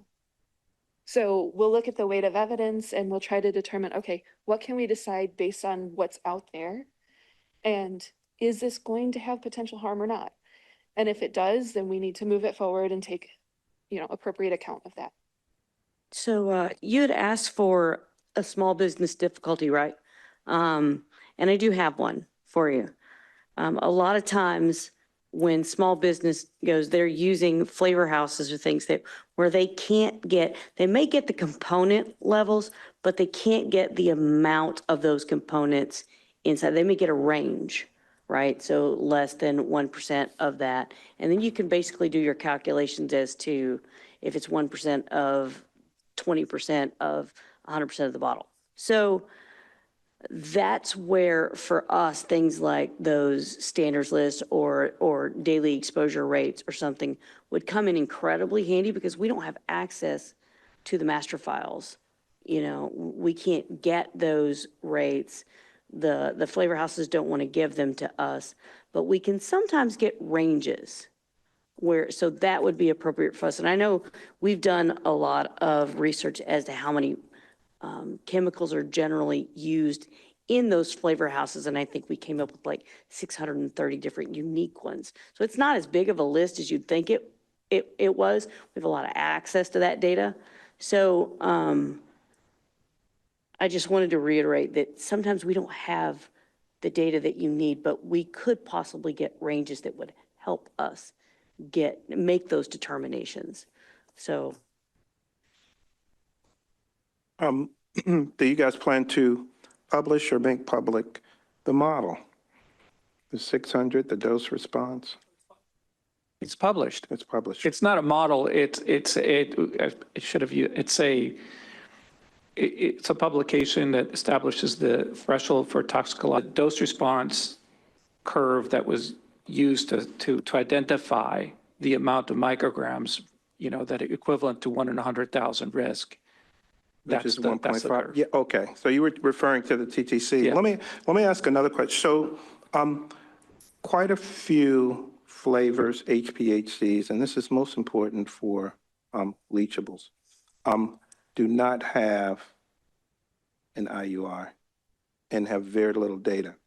And if I understand the model correctly, it puts those chemicals in the most conservative bracket, right? And although they may represent the smallest amount of the formulation, did I characterize that correctly, or did I miss something? Well, I'm not sure. But what I would suggest is that, risk is hazard times exposure, or some function of exposure, right? And so mass matters. And if it's a tiny, tiny, tiny amount, the ELCR component will be less, unless, does Dr. Irwin have something to add? A couple of things. So Ball et al., great paper, loved reading it. It was about 700 chemicals, I think. They took it from the TD50. So it's not like a BMDL10, and we're not way down at a 10%.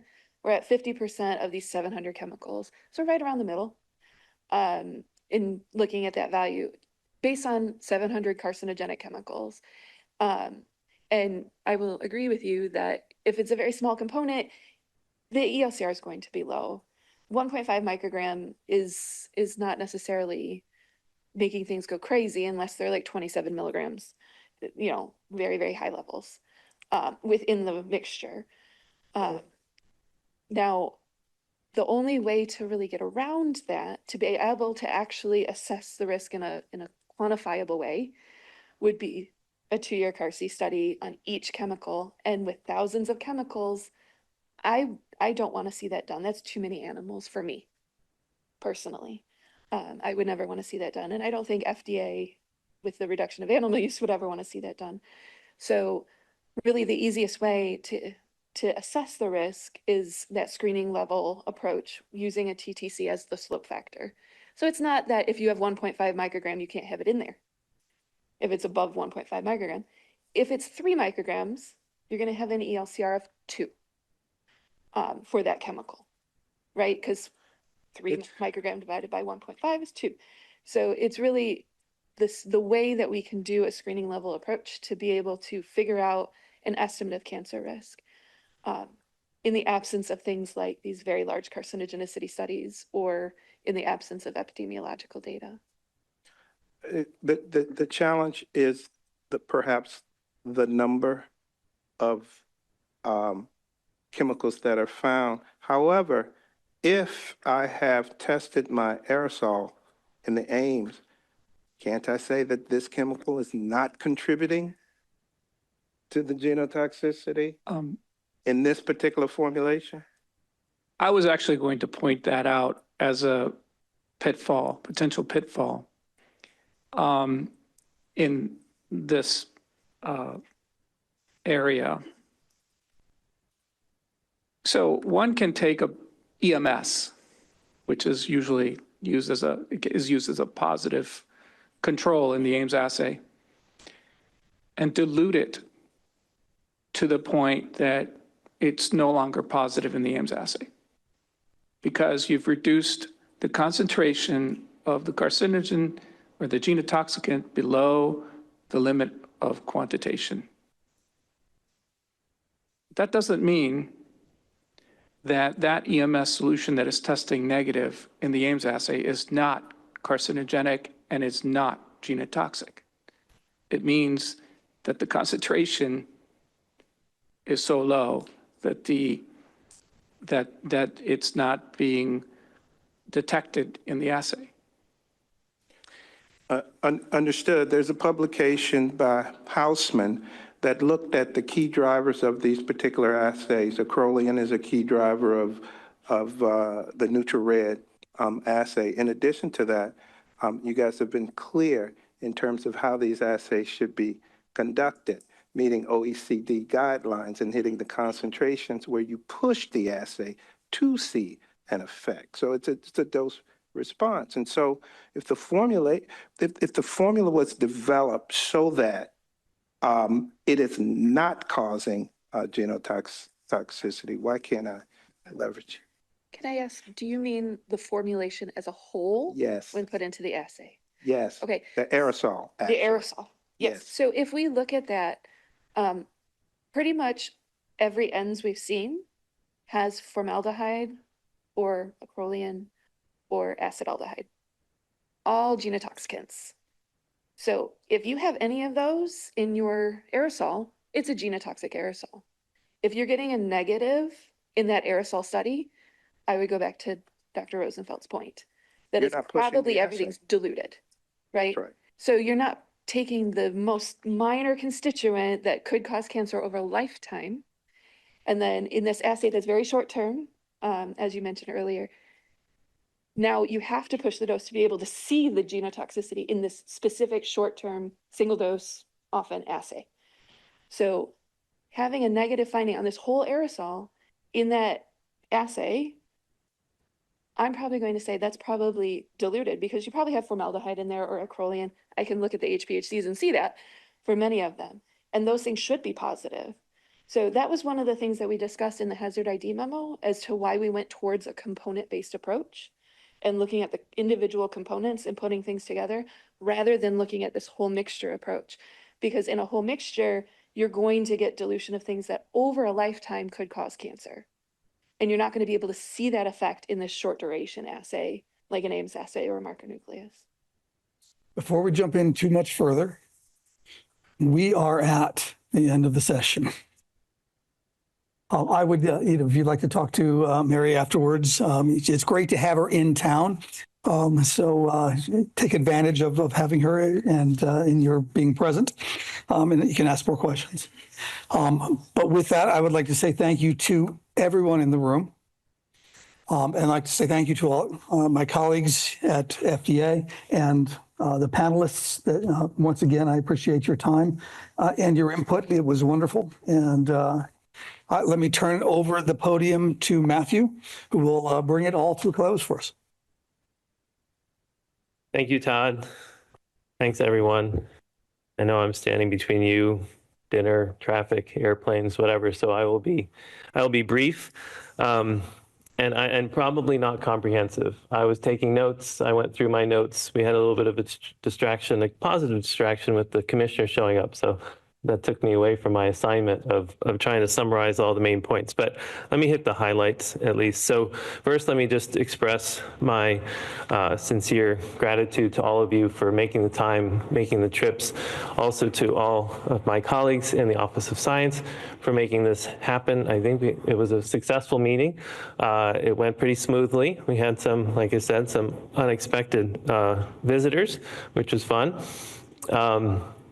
And it's also been, for me, and I'm sure my colleagues, an eye-opening and informative day to hear all your perspectives.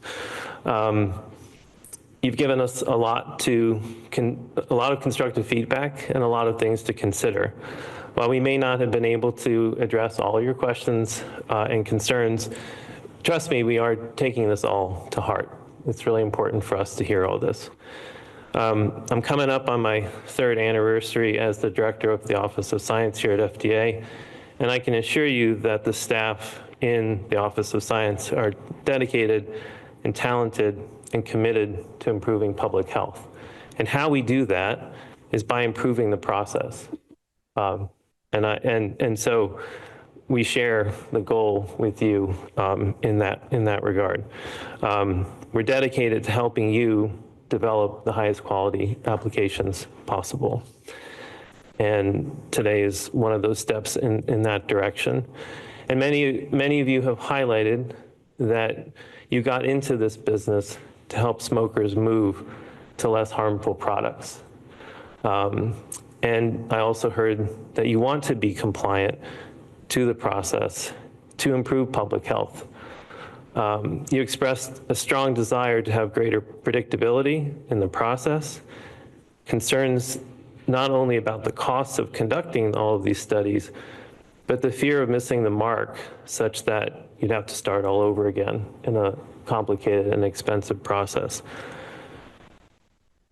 And importantly, a couple of you mentioned that the lack of predictability is a struggle for you to get investors to invest in your businesses, invest in innovation, given the uncertainties. And then finally, several of you have talked about the challenge of PMTAs for open systems from both the e-liquid and the device side, from the manufacturing side, because you don't have control over what the other side is doing in that process. So there's many other things that you all have shared and said about all of the different steps in the process. We will be summarizing this more thoroughly. There's the docket that you can continue to contribute to. We got other comments on that. So we're absorbing all of this. I know that for you all, you want to see more product standards, more guidance for all of this to make your lives easier. And we hear that loud and clear.